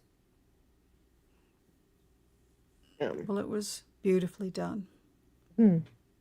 Definitely. I mean, in terms of being gripping and terrifying. Yes, absolutely. And yeah, you're definitely, and I think that's probably when Scotty said, I'm glad nobody died in this movie. I think this is the moment Mm-hmm. where Scotty was afraid that the teacher was going to die, because I was trying to figure out, what does he mean somebody's going to die? Oh, okay. I should have got that. It was a little hard to decipher Scotty tonight, but Yes. he's having a good time. Yes, he was. So the next day, the kids learn about this heart attack. And that's some of my favorite production. Man, what a wonderful scene. Mm-hmm. And Tito tries to gets them to do the next assignment, and some of the kids are trying to work. Some of them are just distraught, and they're torn up naturally. And the principal tells them, "Oh, an Angel, he's being kind of a jerk." But and they get into a fight. Oh no, they're no good. Fight. They're getting into trouble without their teacher. And the principal tells everyone he's going to be okay and that it was a mild heart attack, like you said. And the kids are left with a substitute who doesn't know calculus. In fact, he's a music teacher. Oh, and they have their exam in 2 weeks. Oh, and there it is. There it is. That's when I got the Sokotoya right there. There it is. Ah. Very important. Very important to remember that if you're studying trigonometry and beyond. And so with this music teacher here, he doesn't know anything. He's like, oh, he's basically a babysitter. And that happens to kids a lot. It's a substitute comes in for the teacher. And so everybody has to study on their own. Well, Escalante is, yeah. So he's like, I'm just a music teacher. And Anna's just like, okay. I gotta get started. Be mad at me. Yeah, okay, maybe that's kind of nice. Sad though. And so he's not happy with the doctor says you have to stay bed rest for a month, and that doesn't fit with him. He doesn't like that. So he gets chummy with the nurse who is flattered, and he gets her to pass along these math notes to his kids. So there's there's a lesson here that it gets to the kids who copy it down. I think it's kind of funny. He just convinced a nurse who was working at a hospital to go to the school to give the kids this note. And gets everybody very busy and gets them something to do. But he doesn't stay away from them for long. The very next day, which is true too, after his gallbladder attack, he just showed right back up. Oh. I'm still alive. And he makes them do the snake, which I did, which is verified fact that time he did do. Just line everybody up and did some math drills. And this is great. And calculus drills going on. Nobody can stop him from teaching. Not even himself. When his body's giving up, he doesn't give up. Which may not be the best thing. No, not necessarily the best lesson. No, but not does make for a gripping movie. Mm-hmm. Well, because he's intense. He's an intense teacher. He doesn't stop. A gallbladder can be removed by laparoscopy. No impact. It just hurts when it's going bad, evidently. Did they have that in the 80s? They did, I think. My mom got one. Was it in the 90s, maybe? I don't remember. I should remember. Oh, no. I think it was like maybe the 80s. Nim kind says... of early. You sort of need them. Yeah. Don't let anybody just take one. Yeah, I don't want anybody taking my gallbladder either. Yeah, no. Just look at find out what your options are. Yeah. I think you need and they do make you really sign something. So course. You don't have to sign it. You can, I do against medical advice to get a second opinion or to really figure out your situation. You don't have to decide that day. Or maybe in some cases, I don't know. I'm not giving medical advice. It depends on how ill you've been. Yes, we're not giving medical advice. I'm not a doctor. This is not official advice, but do be careful. But Nim says our chancellor of the Exchequer. Exchequer? Oh. It sounds like a political can't comment. Do math. Yes, it is a political comment. She failed to pay her stamp duty tax on her house sale. Oh. Oh no. That's not good. Nope. But they do stand again, so we get to see the kids answer some questions, and Pancho gets it right. So this is really nice. I'm very delighted to see that. And he's you see that's to tell the audience, obviously, Pancho's getting better at his math, at his calculus. So then we have our first the first test. So we got the first test happening here. And so, yeah, told you could do it. Look at the smiles. And so we do our test, and standardized test. Gotta fill in the bubbles. I'm sure that brings back a lot of memories for people. Oh, and that's not today. We didn't have this here today either. Next male, female. That's it. I wish Spidey were here for this one. He would like that. And so they're filling in their information and doing their tests. So we get the first montage of them doing their tests, and the proctor walking around the room, making sure everybody's up and up, and they finish their tests. They're so happy. They jump into the ocean without any bathing suits. It's a very fun scene where everybody's splashing around. Angel doesn't want to go in the ocean. He doesn't want to get his clothes wet, so he takes them off and gets in his boxers. And Another thing I think I learned on the Midnight's Edge stream was that this scene in particular, they had the wrong dryer, and so they could only have one. This is all done in one take, and they were stuck with the wet clothes. I guess they got some different clothes later. And Lupe wears a wig. I don't know if you knew that. I didn't know that. It looked good. That's a good wig. She wears a wig, and she wasn't supposed to get it wet during the scene, but she does.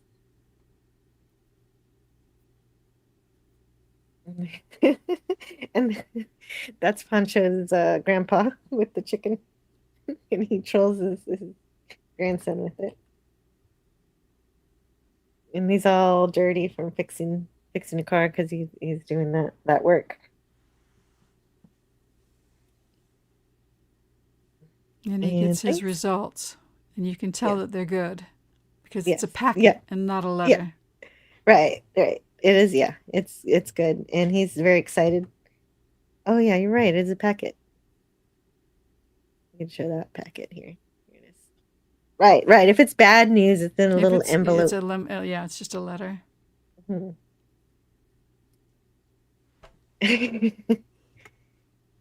And then they have a ceremony to celebrate that the achievements of Garfield High, and that, how monumental, how extraordinary it is that they achieved what they did.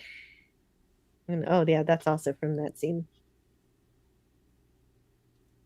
And Mother's Day celebrated in the UK, asks Old Man Bird asks Nim Nim Nim. Yes, usually the first Sunday in March. Oh, it's a different day. Oh, neat. There you go.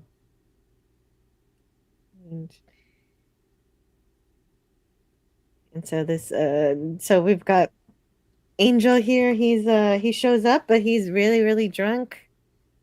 He's a bit wasted.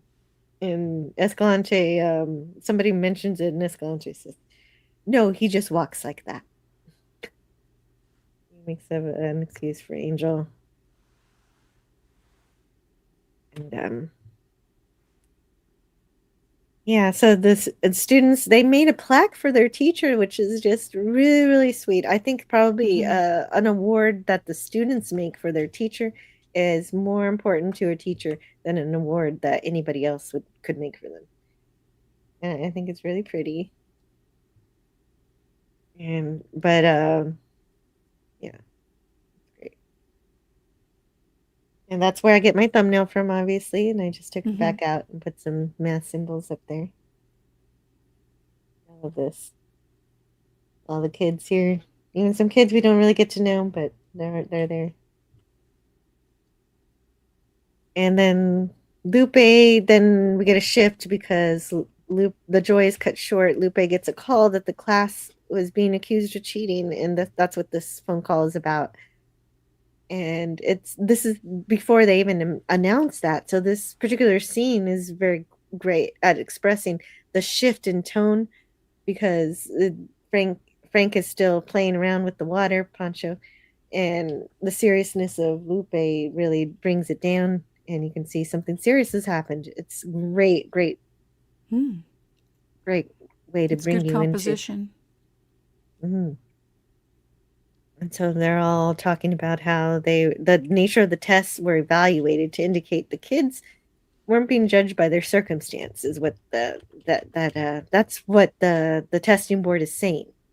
That we're not doing it because what you think. We just we found irregularities in your exam, and it says the tests are graded with the identity of the students concealed, and that all the students, only after irregularities were found was it determined that the students were from Garfield High, based on the unusual agreement of incorrect answers. So they just found patterns that indicate cheating, and that's how they were their scores were dismissed. And the unusual agreement is because of Escalante, how he teaches them, his tic-tac-toe, and all of how all the shortcuts they all know them the same, because they're all working on it together. So there's bound to be a gap or two of things they don't know. as a group. Yeah. Because they were so tight for so many years. That makes sense. It does make sense, although the movie doesn't give you the whole truth. So the whole truth, this is the controversial part of it a bit, because they showed their exams. I guess they signed waivers to let the college board show the exams to Jay Matthews. Jay Matthews is the one who wrote the book, the author of Escalante, The Best Teacher in America. And he actually found out that they did cheat on one question. They had passed around a paper on one question, and though there was all the same wrong answer, and that so the patterns they did indicate, so they did actually just cheat on one question. Wow. except for Lupita, except for Anna, the real student based on Anna. She did not take that paper. She did her own answer and got the question correct. And so that's but okay, so but of course the movie dramatizes it that there was no reason to get accused of cheating. I thought it was kind of left in question. Just personally, I thought that nobody copped to it, but they all kind of were very quiet about it. That's true. You're not wrong. That's kind of true. They do have that scene where they're walking around. Do you believe anybody cheated? Because they're actually questioning themselves. And it was the Lupita character, Anna, that said that. It was Anna and Javier. You're right. Right. Yeah. So for a while in my notes, I put him as Dune Kid. So if somebody didn't know about that, then it would have been her, very specifically, which is interesting, So I wasn't decided. I sort of kind of went through the whole film. There's a bit of a mystery there. Yeah. But so he that's is the answer fiercely defensive of them nonetheless, which was kind of wonderful to see. Well, he wasn't there for the testing itself. Like that's done with the official college board or the proctor. Yeah. So that's where the two testing agents come in, and the ETS agents, the education testing services, and Andy Garcia looking very, very cute. Very cute. Well, actually, they wanted him as a student, but he lobbied to be the ETS agent. Well, that I think was a poor choice on his part. But, maybe it opened up the way for somebody else to. It wasn't good for his career, but it was good for the role. It was, he wanted, I think it worked really well. He did a great job. Yeah. And so this is wonderful stuff. And this is where the teachers, the ETS agents say it's, these are just patterns. It's not reflected upon your school. And yeah. So he's trying to reassure him. Do you think they got the test ahead of time? There are Anna and Tito. Oh, Javier, not Tito. Tito is the one who fell asleep with the dolphin. I could have had. And Pancho has a tantrum here. He's upset that his car is broken down, and he's upset that he'd have a new car by now if he didn't listen to Escalante. And he's just a major jerk this entire scene. He's just a super jerk. Bad. He even somebody says, "Oh, I didn't realize you were with Lupe," and he said, "Oh, just something for the summer," which is that's terrible. And she walks away, which is great. Of course. Yes, of course. Yeah. And then the gal that kind of provoked the question walks away too. So yeah, she's just like, "Oh, you're a jerk or an asshole or whatever she says." And he is. in that moment. Yeah, that would definitely hurt. Oh, yeah. It's... But it's just that's the tone. That's the tone that all the kids, they're cutting to these kids and they're showing how nihilistic everyone is feeling right now, how hurt they are, they're upset. He might not have been so upset about his car being broken down if he thought that he had a future where he could make the car, which is what convinced him to not get that job. But now he's thinking, well, I did all this work and they're taking it away from me. And now I don't even have a car. Like, at least I could have had a car, even though I did all this work. Yeah, right. And but it doesn't entitle him to humiliate his girlfriend in any way, either publicly or privately. Agreed. Yes. Can you picture Jill in Tiger Stripes starring in a live-action Daria movie? I've never actually seen Daria. Watch that someday. I've been called that at school before when I was a kid. I can see you as Daria with shorter hair. Sure. Yeah, if I spoke in monotone, I need to. Well, I've got the monotone. You've got the look. Yeah, so maybe you're actually Daria and I'm Jane. I try not to, but I know I can have a monotone. I gotta. Yeah. Gotta try to switch it up. So we've got. Oh, this is my favorite line of the whole movie. It's just wow. Finger Man is saying lots of stars up there, homie, not too polluted. Like he's even Chuko's not in calculus right now, so he's feeling good. But Angel is feeling kind of bad, and so he says this. But it's interesting though. If you're gonna have a nihilistic outlook, it's the stars aren't real. At least it's realistic. The stars aren't really there. I say, what you're looking at is what they used to be. It takes the light 1,000 years to reach the earth. For all we know, they burned out a long time ago. God pulled the plug on us. He didn't tell nobody. And yeah. And it's true. There are stars far out there. And they could be gone by the time the light reaches us at the speed of light. I might have that. I think it's interesting because you wonder if just being in this class encouraged Angel not just to learn calculus, but to learn other things like about astronomy. No, the teacher in this situation is lifting everyone's spirit as well as, the brain. And that's an important life lesson too. Yeah. But right now they are. Yeah, right now they're not feeling too good. Takes the light, 1,000 years to reach the earth. For all we know, they burned out a long time ago, man. Yeah. It's it can be crushing. It can. You still have to get up and get after it, though. Exactly. Yeah. That's the representation of him being downhearted about it. All the work he did, the years of work, not just 2 years, but like 4 years. This kid has been learning math, and all to lead up to this point, and just to have it taken away. Gotta. It's just Angels. It's a feeling of hopelessness you get.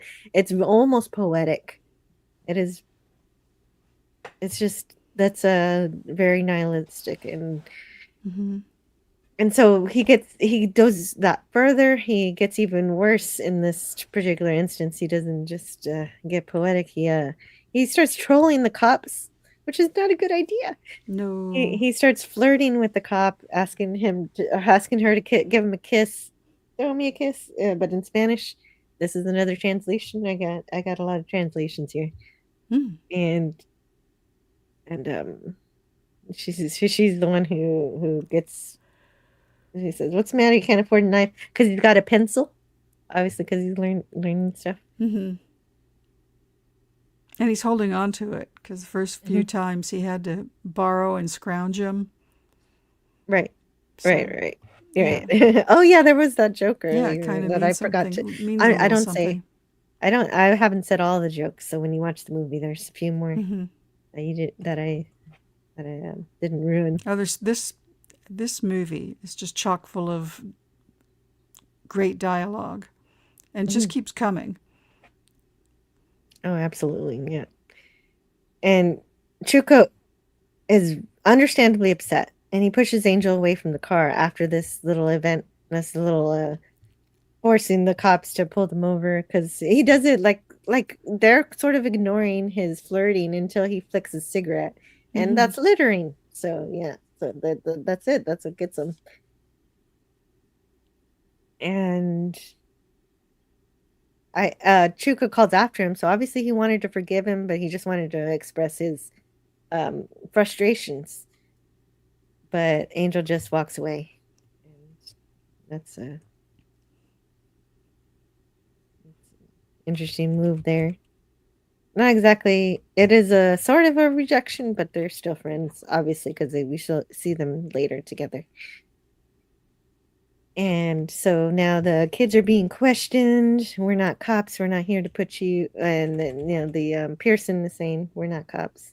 So we just had a scene with cops, and of course the kids must see these testing agents as authority figures, and so they try to elucidate them. They're not cops, but there's their little scuffle. He pushes him, come back. I was pretty mature in walking away from that. The guy was spoiling for a fight, and he just walked away. Yeah. Yeah, and so he's trying to get the kids to confess that they cheated. Nobody is. And Ramirez says, I come from this neighborhood. I know that sometimes we're tempted to take shortcuts. And so he's trying to relate to them to get them to confess. And Angel, this is one of the best parts, is Angel says, Angel's line here, where I'll show it before I say it. Claudia. So we just see the kids, they're just like, oh, we didn't cheat, or we did cheat, or like you said. I'm glad that it comes off as, to me, it came off as they didn't, but I'm glad that the intention was probably to leave it questionable.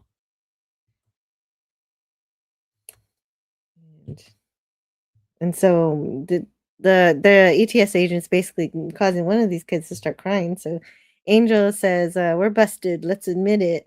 How did you? I got the test ahead of time and passed it out. And so he says he got it from the mailman. Let's see. Did I get it here? Mailman. I strangled him. His body's decomposing in my locker. Yeah, that's great. That's a great way to break the tension. I gotta sneeze. Oh. God bless you.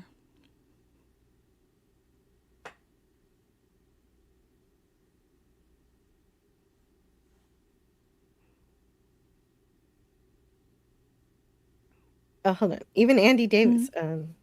What did you say his name is? Andy Garcia. Andy Garcia. Who plays Ramirez. Even he kind of laughs at the, like he tries to not, but he does smile.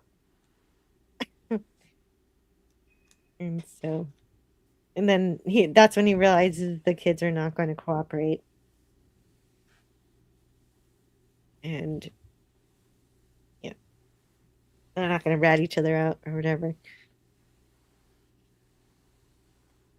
Yeah, I like too that one of the kids kind of got up and just walked out early on. Just. Oh yeah, that's right. Yeah. That was a nice moment. That is a good point. And then those two guys have to sort of backpedal and say, well, of course we can't hold you here. I'm surprised they didn't all get up and walk out. And well, in this particular scene, Angel being the class clown really pays off finally. And so then let's bring back the slides. And I'm doing this, taking down the slides, bringing up the slides, because I'm supposed to interact with the slides only. Yes. And then when I'm not interacting with them, I have to put them away. But oh my God, he's so great.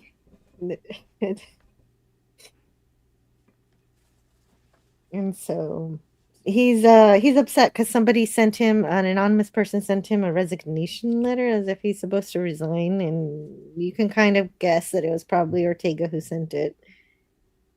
And I don't know, maybe to get him to admit guilt, maybe because she suspects that the kids all cheated.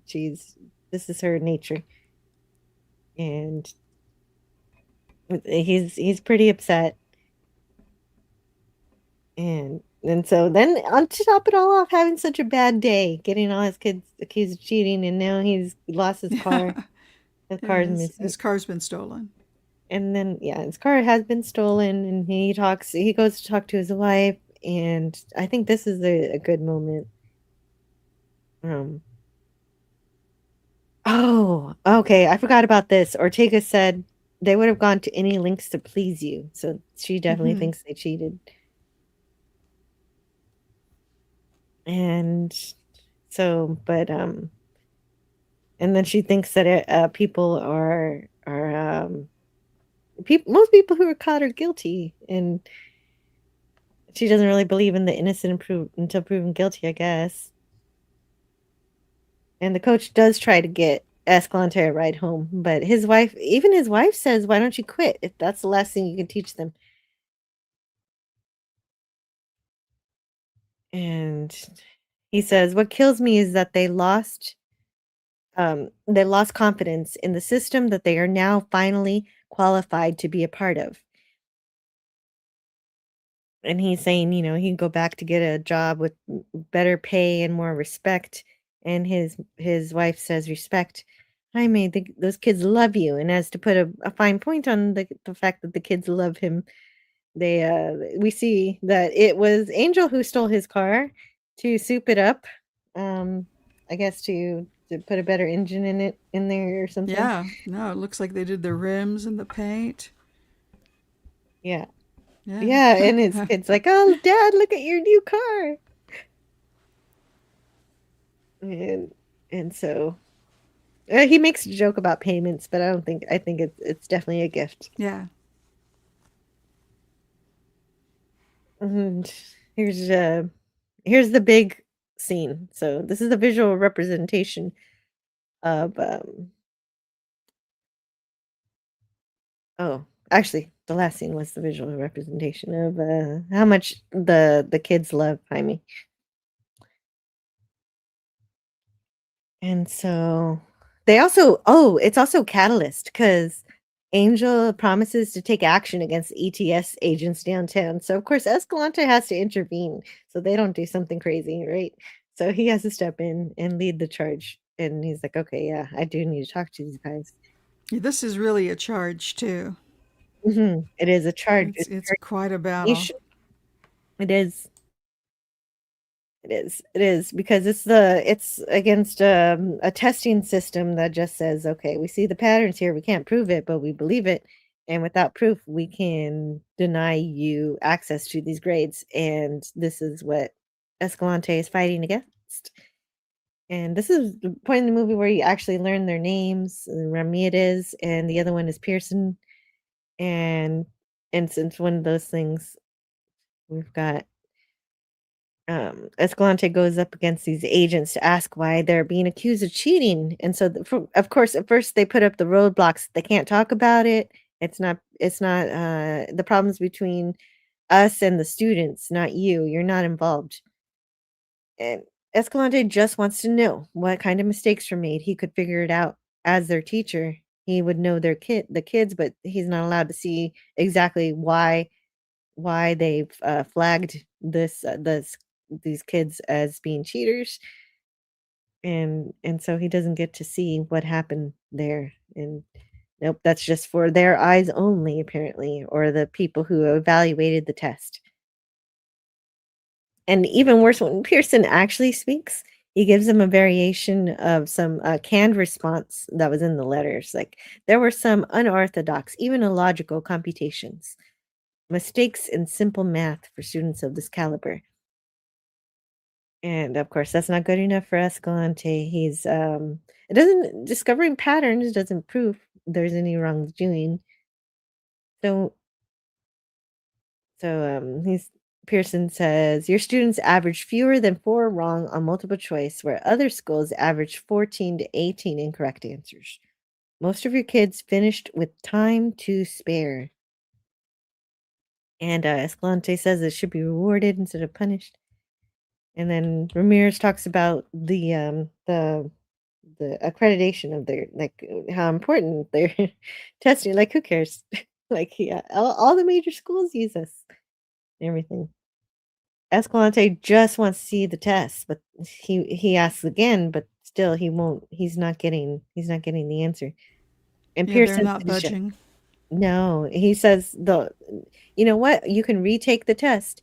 And Escalante says, well, then if everyone will assume they cheated if they do. So, but I mean, it's better than having to wait 90 days, right? I kind of saw some parallels here where I got taken down for patterns. Yeah. In my channel that indicated I'm a mass producing robot AI farm. But it's a AI that's actually evaluating you. So Yes. they're bound to see patterns. Yeah. Right. Of course they're going to see patterns. They can see because they are a computer program. Right. They can't see the human element of Scotty and Canadian Spider-Man falling asleep, the human element of Spidey interrupting the stream with his I guess his uncle or his cousin. Yeah, and I'm sure Chris isn't listening anymore, but I was glad to meet Chris. Yeah, it was great. Yeah, but it was super fun.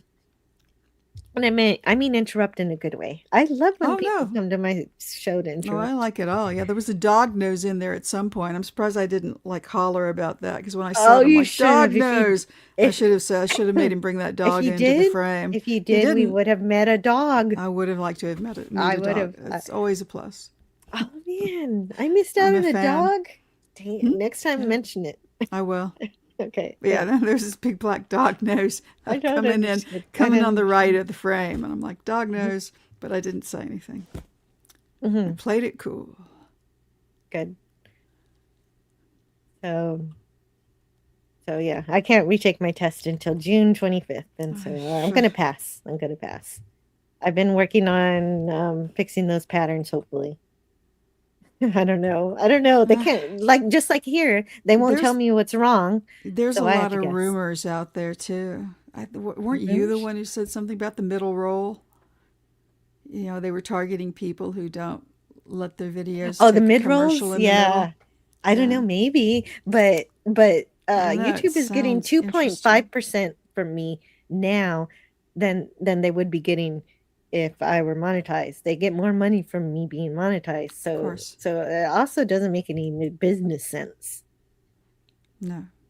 Unless I were a slop farm, but I'm not. Like, they need to work on their algorithm. It's not right. No. Anyway. Ramirez says, Mr. Escalante, we are psychometricians. Thorough to the point of boring. We're not out to get anyone. And I had to look that up. I didn't know what that is. It's a field of study within psychology about the theory and technique of measurement. So they're wow. This is a psychology and education field devoted to testing, measurements, and assessments.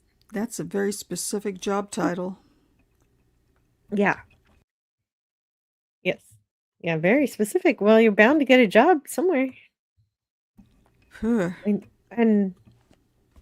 at least Escalante, unlike me, at least Escalante gets to talk to a human. But they do still kind of perceive things in a similar way as the algorithm does, in an algorithmic way, as he said, thorough to the point of boring. So Escalante insinuates that if this was a conspiracy, they're not just accusing 1 or 2 kids of cheating; it's the whole class. So wouldn't there most likely be a ringleader, and wouldn't it be me? And therefore, basically saying I'm involved too. So show me the test. He's still trying to get them to show the test. And according to him, according to, so this is fact. That's most of the dialogue in the scene is real. From Jaime Escalante really said these things to the testing board and investigators about the allegations, almost word for word. But also on the Midnight's Edge stream, I learned the last line was not like we could say this one was real. My kids could teach you a thing or two, Johnny.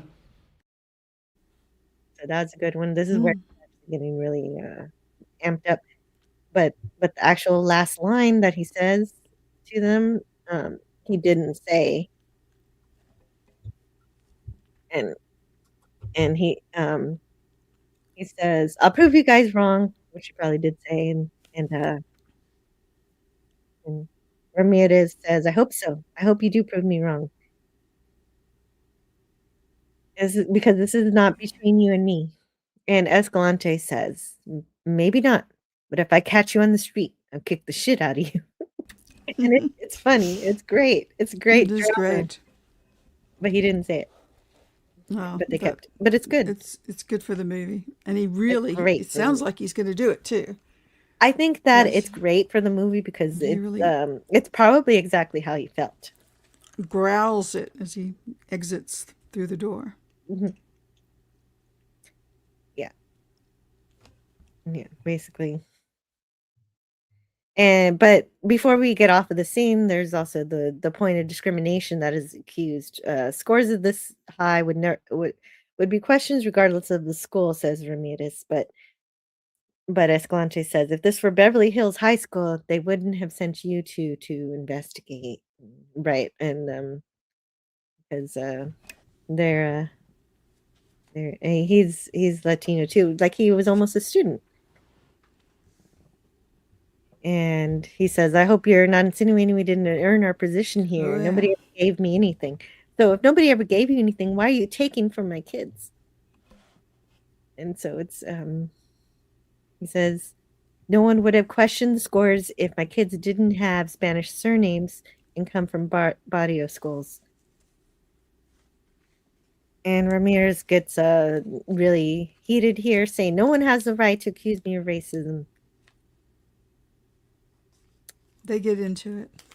Yeah, they do. They get into it, and it's real things, real discrimination, real things that happen.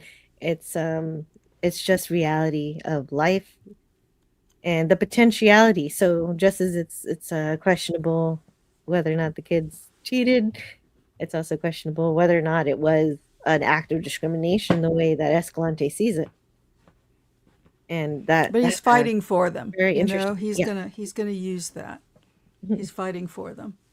He does. And so he takes their advice. He decides to get the kids to retake the exam, and they only have 1 day to study. Escalante said, yeah. Wow, that sounds true. Yeah, it's true. It's true. They only had 1 day to study because of this. And Escalante says the next test is going to be harder. So I'm gonna go through the slides now that I didn't before. And Pearson says also a really good line that I missed out on because I'm not reading everything verbatim. He says there are 2 kinds of racism, Mr. Escalante. Singling out a group who are members of a minority and not singling out a group who are members of a minority. So, and that's true. And that's the end of their discussion. That's true. It's not a bad point. So everybody has an interesting point, and it does leave up a lot of questions and doubt, and it does make you really curious about what's really happening.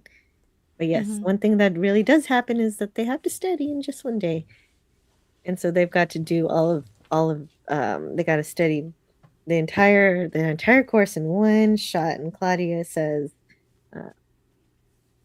do you think they'll give us the same questions? And he says, no, it's going to be harder. And you can count on that. Just go step by step and play defense. Don't bring anything. No pencils, no erasers, nothing. Don't wear clothes with too many pockets. Don't let your eyes wander. No spacing out. Don't give them any opportunity to call you cheaters. You are the true dreamers, and dreams accomplish wonderful things. You're the best. Tomorrow you'll prove that you're the champs. And that's really inspiring. And a few of the kids are so dedicated. They even go to Chemo's house to study as he fixes them dinner. That's some major dedication there. Pancho decides he's had enough though, and he leaves. He's fried. He's got to go home. Angel lightens the mood, saying, "Joke, because the dinner's almost ready. Let's order out, man." And Pancho goes over to Lupe's house to make up with her and to apologize that he's been an asshole, because he has. And she makes a point to let him know, "You can't expect me to be your girlfriend at your convenience." And that they Good for her. Good for her speaking up. Mm-hmm. Yeah. It's a good example. Definitely. Yes. Oh, I'm not showing it on screen, but there they are. I showed it too small. So then they take the test again. And this time with the testing board, the proctoring, so we've got Ramirez and Pearson proctoring this time. And so they're taking the test again, and we get to look in on some of their answers, doing a good job testing, erasing. And so, but this time though, we get this montage, and we see that Anna finishes her test early, but not because she finished it. She didn't finish it. She has to go to she has to leave the test early for an important scholarship that she's got, so she doesn't have every moment to finish. Oh, I love all of these everything. Oh, what great, yeah. A lot of memories. And she's got an appointment, so she's actually taking this whole thing very seriously. She wants to go to medical school, so she's even though the real Anna became an electrical engineer, so but it's great. So she really does end up going to college. And and just exactly when so they're on pins and needles waiting for the test, and since they said they were double checking, that'll do it. That's yes. when Chemo knows they passed before they even tell him. So he's and they go through all the kids. So if you weren't sure what everybody's name is throughout the movie, we get to find out everybody's grades. And 3 is passing, 5 is a perfect grade. And yeah, and don't scoff at Pancho getting a 3, because this test was hard. I got a 3. So and it's still passing. That's the equivalent of a C, I take it. Yeah. That's why I took it again, because I was like, no, this isn't good enough. I don't like C's. C's are to me failing, so I figured I failed calculus, so I took it again. And we had Javier got a 5, and I definitely needed to take it again. It was great. And look at it's got, so of course Angel's got a 5 too, and the only reason Anna got a 4 is because she didn't finish her test. Oh, right. Yeah, and so that happened. And just to do a bit of a roll call, Mark got a 5. We don't remember. Okay, some kids we didn't really get to know, like Jose and Maria. They all got 4s and 5s, but their original scores might have been higher. So he says, "I want the original scores reinstated." So the original scores must have been higher, which is why I was saying to Scotty that maybe Pancho got a 4 the first time. We don't know. But if eventually Francisco does get a 3, that's Pancho. Anna gets a 4 because she had to leave early. But she's a 5. She's a 5. Yeah, her original 5 still, gets I'm in still state. impressed that she left early and still managed to pull a 4. Mhm. Yeah, these tests are no joke. Especially with the accused of cheating, the second test probably was kind of harder. Oh, no doubt. No I doubt. I bet. And so then we have tell them to hold the meeting. We have great news. Yeah, so everybody's happy. And so of course the biggest change is Angel. Angel starts off as a gang member, smoking cigarettes. Mhm. And at the end he becomes a great student, probably still smoking cigarettes because that's addictive. But he got the highest score you can Mhm. get on an AP calculus exam. And, you get your happy ending where you get to Mhm. see that, everybody passed. 18 students passed in 1982, which is the class that this movie is based on. The next year, 31 passed. Year after that, 63, 77, and finally, in 1986, 78 passed. And finally, I love this one. It's poetic. 1987, 87 students passed the AP calculus exam. And that is not just Escalante. He started to recruit other teachers to teach calculus, and so this became a whole program. It became a mission for Garfield High to get students on the path to success with calculus and um, make college entry a little more possible in terms of getting scholarships and all these other things to help these kids uh, figure out what their dreams are and to actually go do them. And it's pretty great. It was a great program, um, and this film accurately portrays it, according to Escalante, 90%, 90% correct. And Well, he's a teacher, so he gets to you'd think give he'd the know his he gives percentages he gives the movie Stand and Deliver an A, basically. So Mhm. he graded the movie. for verity, And so just a few more for production notes. accuracy. Mhm. Just a few production notes. Warner Brothers acquired worldwide distribution rights. So there were people after the screening. They're just like, "Hey, we want this movie." And apparently, during that screening, also learned from Midnight's Edge, it was kind of a party, and people were already huge fans of the movie just right after watching it. And I think the actor for Pancho, Gote, somebody was fussing with his suit, and he's like, "Hey, get off!" Because it wasn't he'd been either given to him or he was borrowing it or something. And so that's how wild people were for the movie for to begin with, and that's just how good it is. If you haven't seen it, I did not take away from your ability to see it. Please go Oh, watch it. It yes. is so good. It Yes, is it's wonderful. the story, but it's also the Mhm. characterization, and the acting is excellent. Everybody's good. Everybody's really Mhm. good. Yeah. And I love that. I actually love that they compressed several years because that would have been a drag to have like a 3-hour calculus movie. So I like that they compressed it to an hour and a half Mhm. just for 2 years instead of 4 or 5, and it made it more dramatic. I still felt like 4 years went by, Jill. Mhm. My assumption was that the first class, the kids are all freshmen, and then toward the end of the film, Mhm. she mentions about being a senior. Yeah, So that's yeah. four I don't years. if they were freshmen, but I don't know. In a 4 year school, that's 4 years. If you go in as a freshman in ninth grade True, and true, not but 10th. that's not confirmed in the story. But because I was in a classroom full of seniors learning algebra too, and I was not a senior. I was a sophomore, That's true. and so it's you could have kids of varying Mm-hmm. grades in one class. Like I Mm-hmm. was, Yeah, as long as you've done the prerequisite, mhm. usually. Yeah.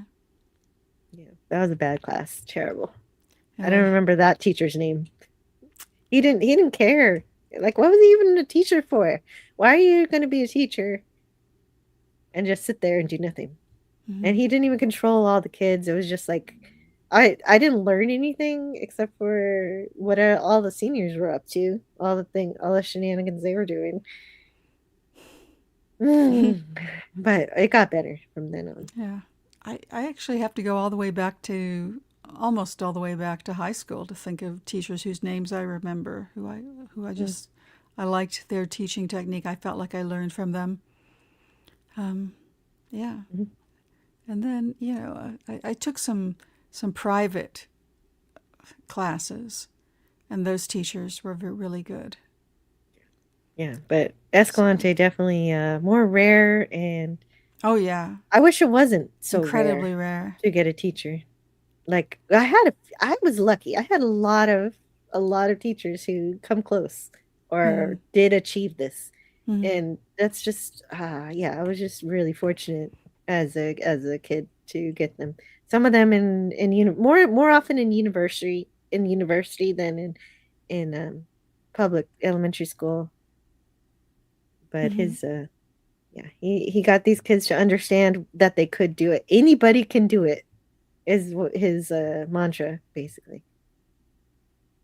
And and that quick in the approaches that he had to get people, it's kind of like formulas. He created his own formulas, and it really helped the kids figure this stuff out. Outcast Creative is here. We're talking Outcast about Creative. Hey, Stand and Deliver. Yeah, we're talking about Stand and Deliver. Have you seen Stand and Deliver, Lance? So good to see you, and congratulations on getting that new computer that you got. Oh, I'm just so happy that people pulled together for you to bring you back up to speed, to be back on the air. And I'm so sorry still that you lost all that data. That is so sad. But it did. I think essentially the ending is pretty happy to that particular story, just like this story. Very happy ending. Yes. Well, and I was inspired, and I was just so happy. But some of the problems of reviewing movies, you learn that real life is not so happy. So, so what happens in real life is right after this, because all the publicity. Because now Escalante is doing all this film stuff, film promotion, and having visitors. He had George W. Bush come to his classroom, and all these distractions and everything. I saw a film with Arnold Schwarzenegger that would have been in that era. Yeah, and Escalante in class together. It was a hoot. Oh yes. Yes. You said George Bush showed up even. So yeah, and Arnold, and who knows how many celebrities. Probably many. Oh, I think he flexed Arnold. Who wouldn't? Didn't that happen? Is that what happened? I'm trying to remember. So. Yes. I didn't write down that note, but you're right. Because I was listening to some stuff too. Thanks for bringing that up. Yeah, all this popularity and everything of this program actually tanked the program. So after 1988, just some drama happened with the school, and the administrators were like, "This is our chance to kill this program." I don't know why they wanted to kill it, but it died, and everybody who was with Escalante left for other schools because they were not allowed to teach the calculus they wanted to teach. And so there were a bit of a solidarity there, but it was really sad that the Garfield kids after 1988 had to miss out because of the movie, but at the same time that sad thing happened, it inspired so many more people. Absolutely. There Yeah, are a lot of national, people, I believe. I seem to remember it on the national news in the day, as well as local. There are lots of people who credit this movie as part of their success, and that's part of mine too. It was like, we can do this. Why not? And it definitely it lifts you up whenever something is a particularly difficult problem is beating you down. And I think one time I went to I used to go to tutoring. Actually, going to calculus tutoring is how I became a tutor myself. So I got into it, and I really went to tutoring a lot, and did it so well that eventually I aced my classes and became a math tutor also. And cool. also, it is cool. Like I said, one of my calculus teachers taught us to go up to the board to solve our answers. So that I did that with the people I tutored to get them to use the whiteboard. And it does really help with the engagement. It's less than just me solving their problems for them and them actually being involved in the answer. Mm-hmm. And oh, let's see. I haven't read all of these notes that I have in here. I think I found a few things. It looks like there was a pledge drive that raised $162,000 for I don't know for what though. It doesn't say. Oh, I think it was for the program itself. So they actually raised money for the program that died. It's so sad that it died. Wow. So what did the school do with that money? I'm kind of upset with this, with that the program was allowed to die. It should not have been. Los Angeles. Los Angeles is probably the answer. Ortega times 10. That lady. And imagine lots of them. There's a lot of corruption. Yeah. And poor decisions, but that's, I think, true for many school boards everywhere. Those folks have a lot of power, and they just step into it as often as not. So even though Edward he didn't get the Academy Award, as you were saying earlier, he didn't get the Oscar. He was nominated, which is huge. Mm-hmm. That's huge for an actor. Definitely. He was actually it says he's the first American-born Latino to receive that honor. Wow.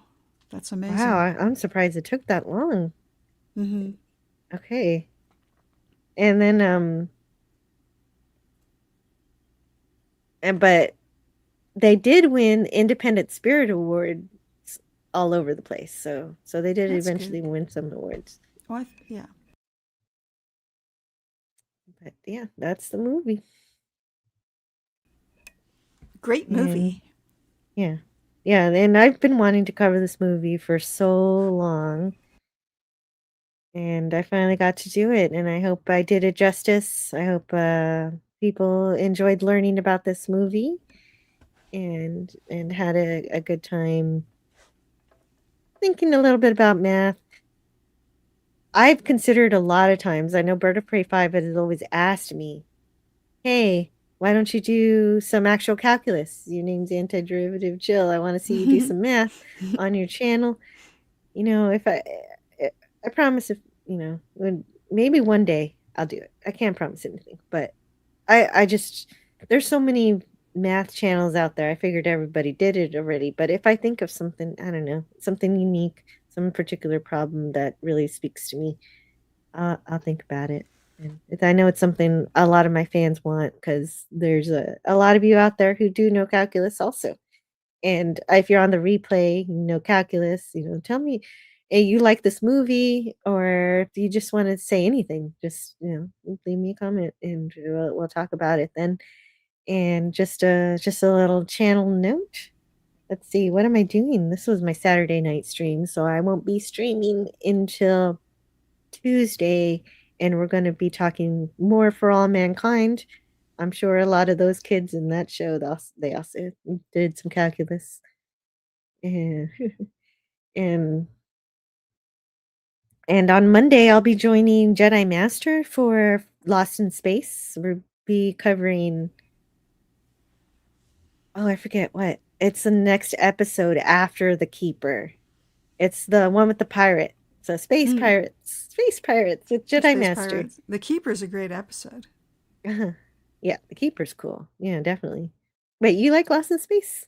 First season, that black and white. After that, it just gets a little too surreal. The Batman, the Batman effect. I can kind of appreciate it, but it's just, the first season's really good. It's got that kind of little ring of earnestness to it. Well, we're trying to make science fiction, kind of like Johnny Quest. Yeah. Yeah, but that's all out the window from the second. Yeah, the first season tries. That's why I love the first season too. And I didn't get past the second season the first time I tried to review it with Pop Culture Curator. I miss you. Nim says, I prefer pie to pie. But pi solves for pi. Pi will tell you the area of pi, and you can find out how much pi you've had with pi. I love Pi Day. I don't know if you ever knew this math YouTuber named Beehart. It was my favorite tradition to go to her channel every year. She would have these great videos about pi. I don't know if anybody saved them on archive.org or not, but they were just magical. And she quit her channel and deleted everything. Oh, what? I don't remember. What's her I don't name know again? why. It was Beehart. It was Beehart. Beehart? And yeah, Beehart. what I a- miss her. She's alive. She didn't Wow. die, but she's gone from YouTube. Oh, that's heartbreaking. Yeah, for me, it was my other tradition on Pi Day, which is one of my, I turned it into a bit of a holiday because sometimes I get wrapped up with, screens and things and stuff. Pi Day is a day where, this started when my son was a baby.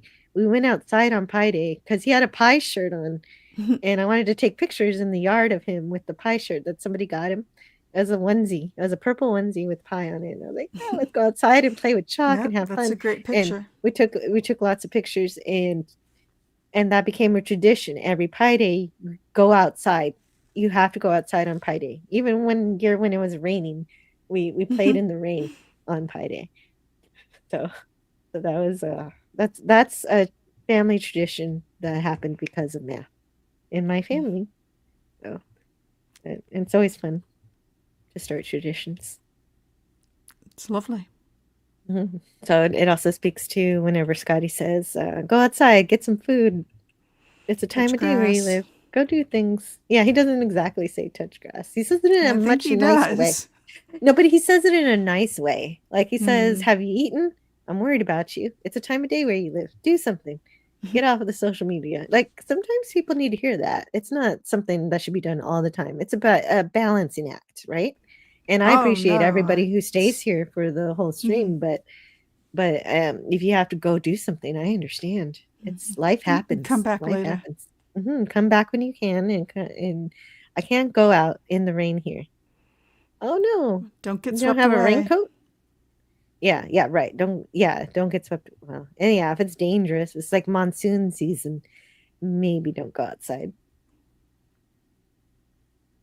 But yeah, definitely always play outside on Pi Day. That's my idea. And let's see. Next Friday, what am I gonna do? Oh, are we reading Lord of the Rings this month? I haven't started my reading. Have you? Boy. I have not started reading yet, no. I don't know. We'll talk about it later if you want to. Yes. Later would be better than, airing our laundry Yeah. before the world. But you're here, so it makes me That's think about true. it. That makes it convenient. I just bought hardbacks today. Nice. That's awesome news. I've spent way too much time researching which one to buy and trying to find one at a good price, and I'm kind of a little regretful, so of the one I picked, but it'll be a beautiful book. I think it'll be easy to read. It'll be a good size. I think it's a 10-inch book, which is nice size. It'll be easier to read it, I believe. Yeah, which will be good. I'm sorry that Nim Nim can't go outside without a staff vest. That's not good. That's not as good news as Lord of the Rings books. I wish that you could protect yourself, or were allowed to protect yourself. The Second Amendment is a good thing, and more countries should have it. Sorry, Nim Nim. But I don't want to. Oh my God, Yeah. You're frightening me now. Yeah. Do take It's good really care. sad. Always. Yeah, take care of yourself, please. Yes. The best you can. Yes. Team I know you don't have a channel or things, but is there anything you want to promote elsewhere where you hang out on the internet? Anybody you want to shout out? I'm here representing myself. Yeah. Right on. Yes. Right on. And in support of Jill. Yeah, and Canadian Spider-Man, I guess I'll promote their stuff. Yes. They've got stuff. And Scotty. And I need a minute because I haven't fixed my bot to help me with this yet. That's cool. I'm just Yeah, this is the end where Yes, it's Scotty would be like, late. "Why are we still here?" Yes, my tummy It is has late. started to rumble, Thank so I'm you, kind thank of you. reaching up for the mute regularly. I Oh, have no idea where I that's haven't coming heard it from. yet.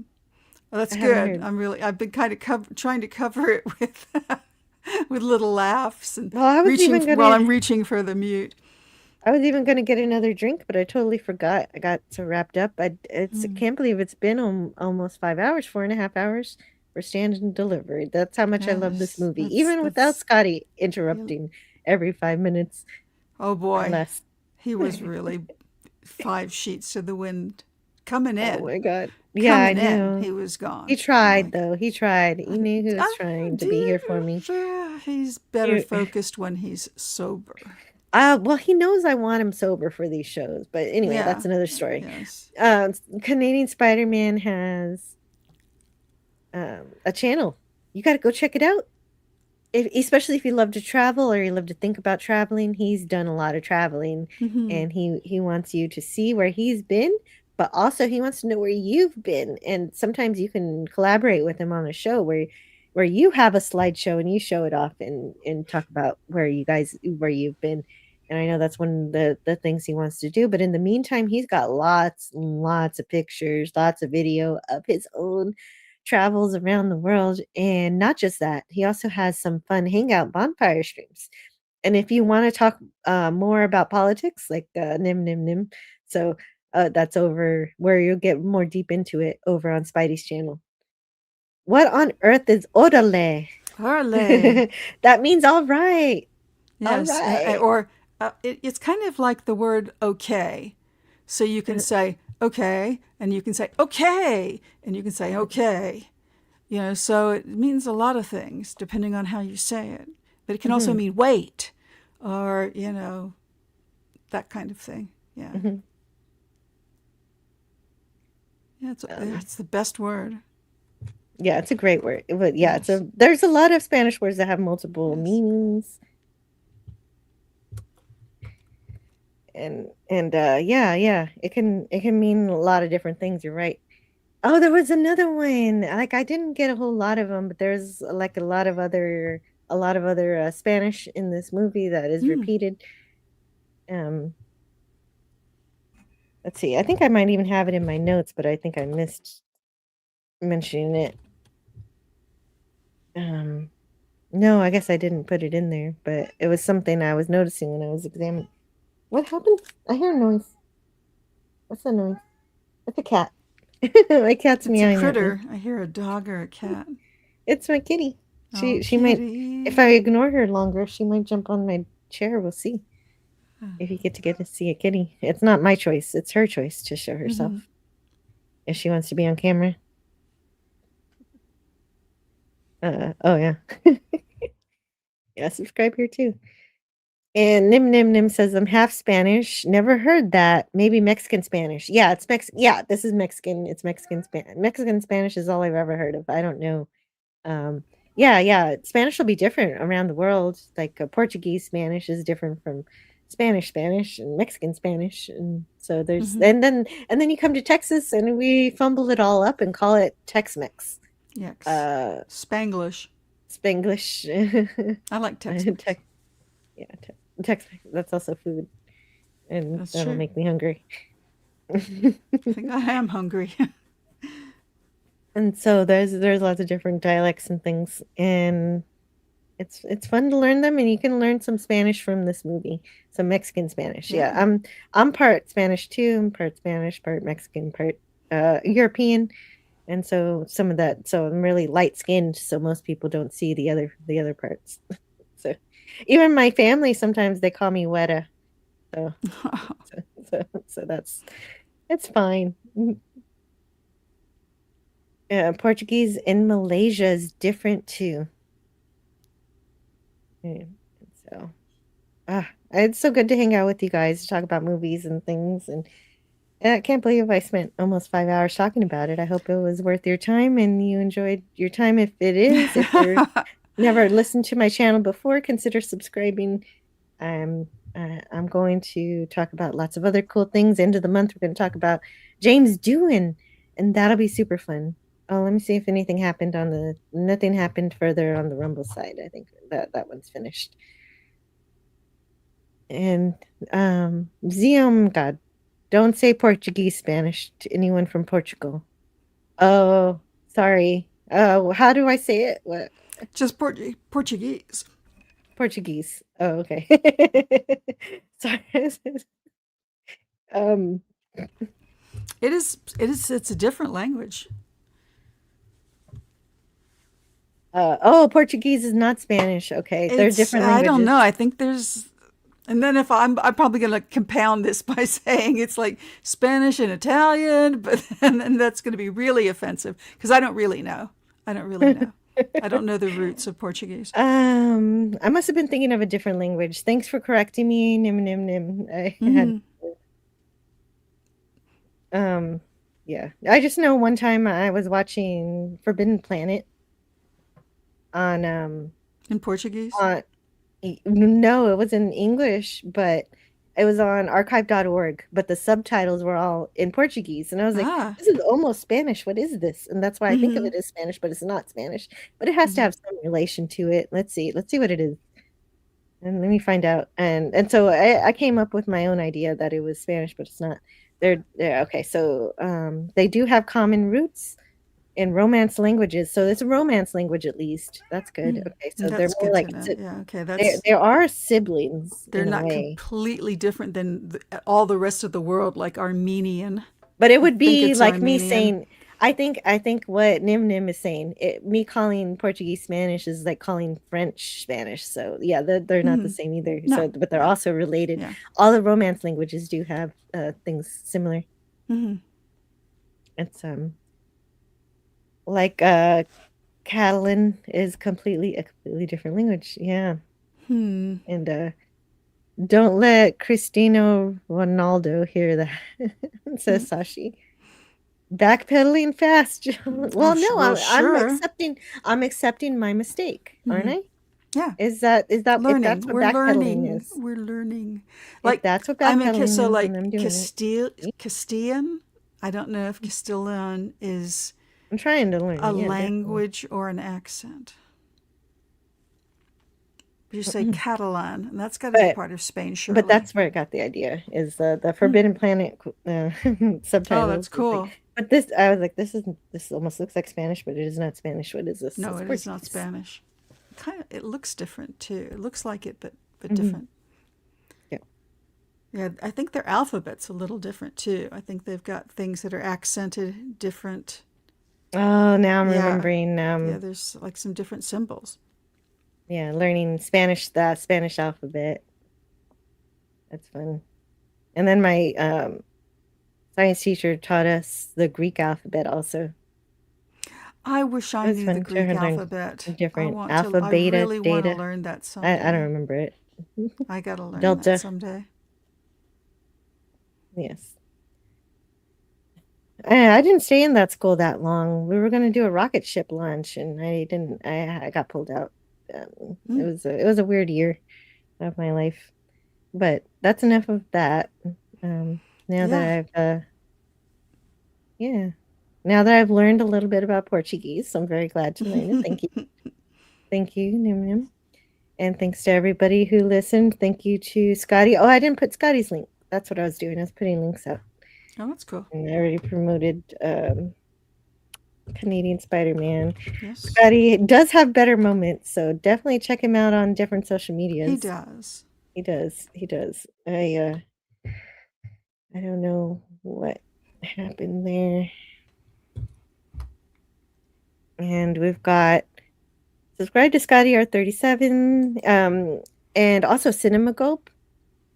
But even Scotty, he doesn't have a channel yet, but he's making some points that he might want to start a channel at some point. So, check him out at some moment. You never know when that's going to go live. I don't know if he's working on a video yet. But also, he sometimes hangs out at the Phantasmagorium. But not a lot lately. But, they're great. They're great over there. Go support Kat and Steve and Ernesto and anybody else who shows up over there are really great people. And I used to be able to write in Jawi, which is the local Islamic style script. Wow, that's impressive. I can't write in any scripts except for JavaScript and coding scripts. I guess those are different languages too. But before we start talking about computer science, I'm glad Jamie Escalante got that school some computers. And so we'll talk next time about other stuff and things. Oops. I don't mean to drop you out. I was just moving that's cool. I didn't do my cycles. I'm getting to let me see if I missed any clips from the movie, if you don't mind. No, I had a lot don't of mind clips, at all. but I don't think I played them all. Love them. Okay, so I got that one. And I got that one too. Oh yeah. Giving you the graph. Check it again. No, Kimo, I got the same answer as the gordita. Don't call me gordita, pendejo. It's 0 to pi. I like the pendejo. That's great. Hey, Kimo, you proud of me? I'm the first dude here. What's calculus? I did play that one earlier, but it's always good to see it again. And I'll play this one again too for Nim Nim Nim. Okay. That's right. No word.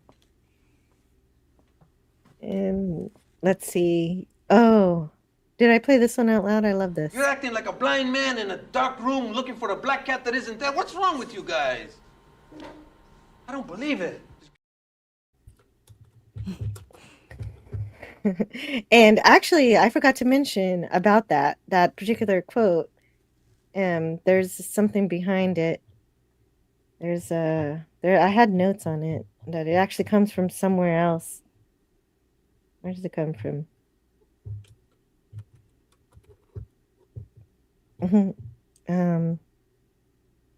Oh, did I lose it? Oh yeah, Charles Darwin. That's it. Charles Darwin. So Escalante's description of the students is a famous quote by Charles Darwin describing all mathematicians and the nature of their pursuit. So that's and the nature of their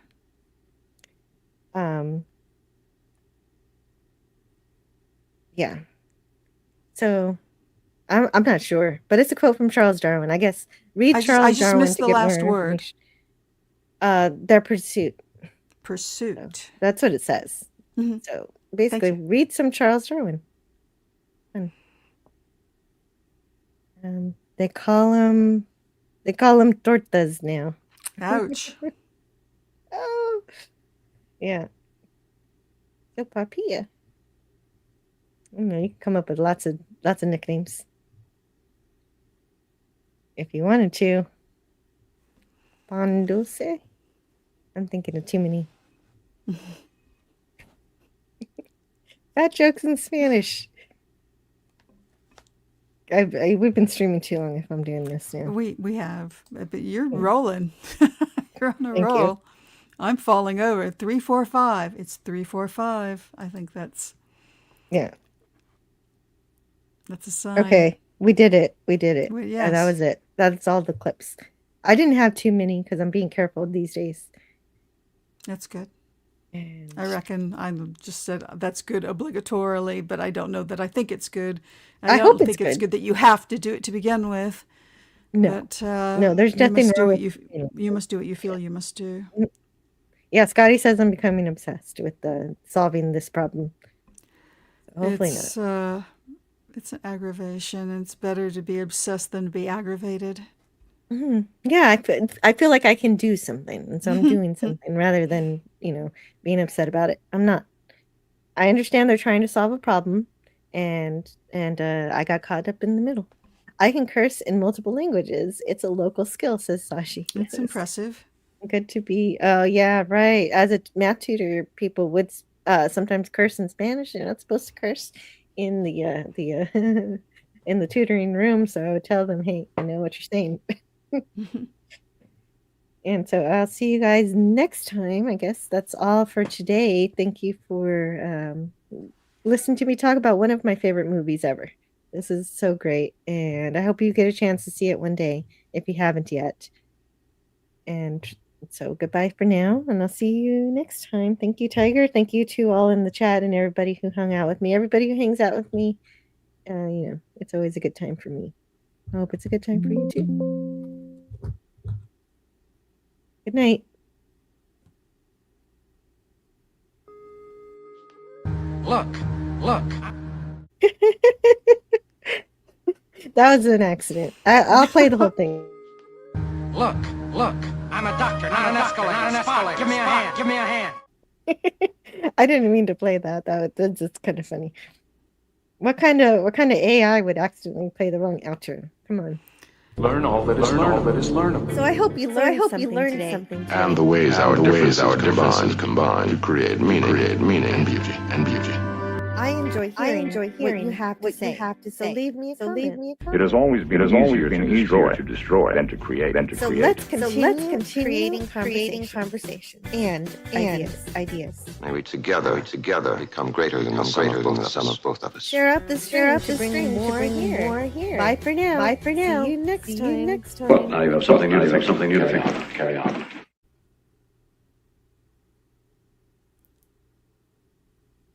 Is there an echo on that? Yes, Oh, how much has there been echoes? the whole time. When the whole time? The whole show? Maybe. Oh shit. I'm Nobody told sorry. me. I saw it a few times, and I was kind of just watching the chat and like waiting for somebody to corroborate it. I didn't Anyway. want to mention it if it was only me. Always mention it. Learn all that is learnable. So I hope you learned something today. And the ways our differences combine to create meaning and beauty. I enjoy hearing what you have to say. So leave me a comment. It has always been easier to destroy than to create. So let's continue creating conversations and ideas. May we together become greater than the sum of both of us. Share up the stream to bring more here. Bye for now. See you next time. Well, now you have something new to think about. Carry on. Going to bed. Gotta turn off the lights. Hey, there's TV. Gotta turn off the power. Hey, turning off things. Yeah, it's time for bed. So now, where's the sleepy place? It is upstairs, but I gotta make sure the door is locked, and now it's time for bed. Baxter, he's on the couch. He wonders why I'm singing. I'm going upstairs, and Baxter's coming with me. Just found a little poop. Gonna pick it up with my fingers and throw it in the toilet. Baxter is not to blame. Hey, buddy, you coming up? He's looking at me like I'm a crazy person. Come on, it's bedtime. Anyway, that's my song.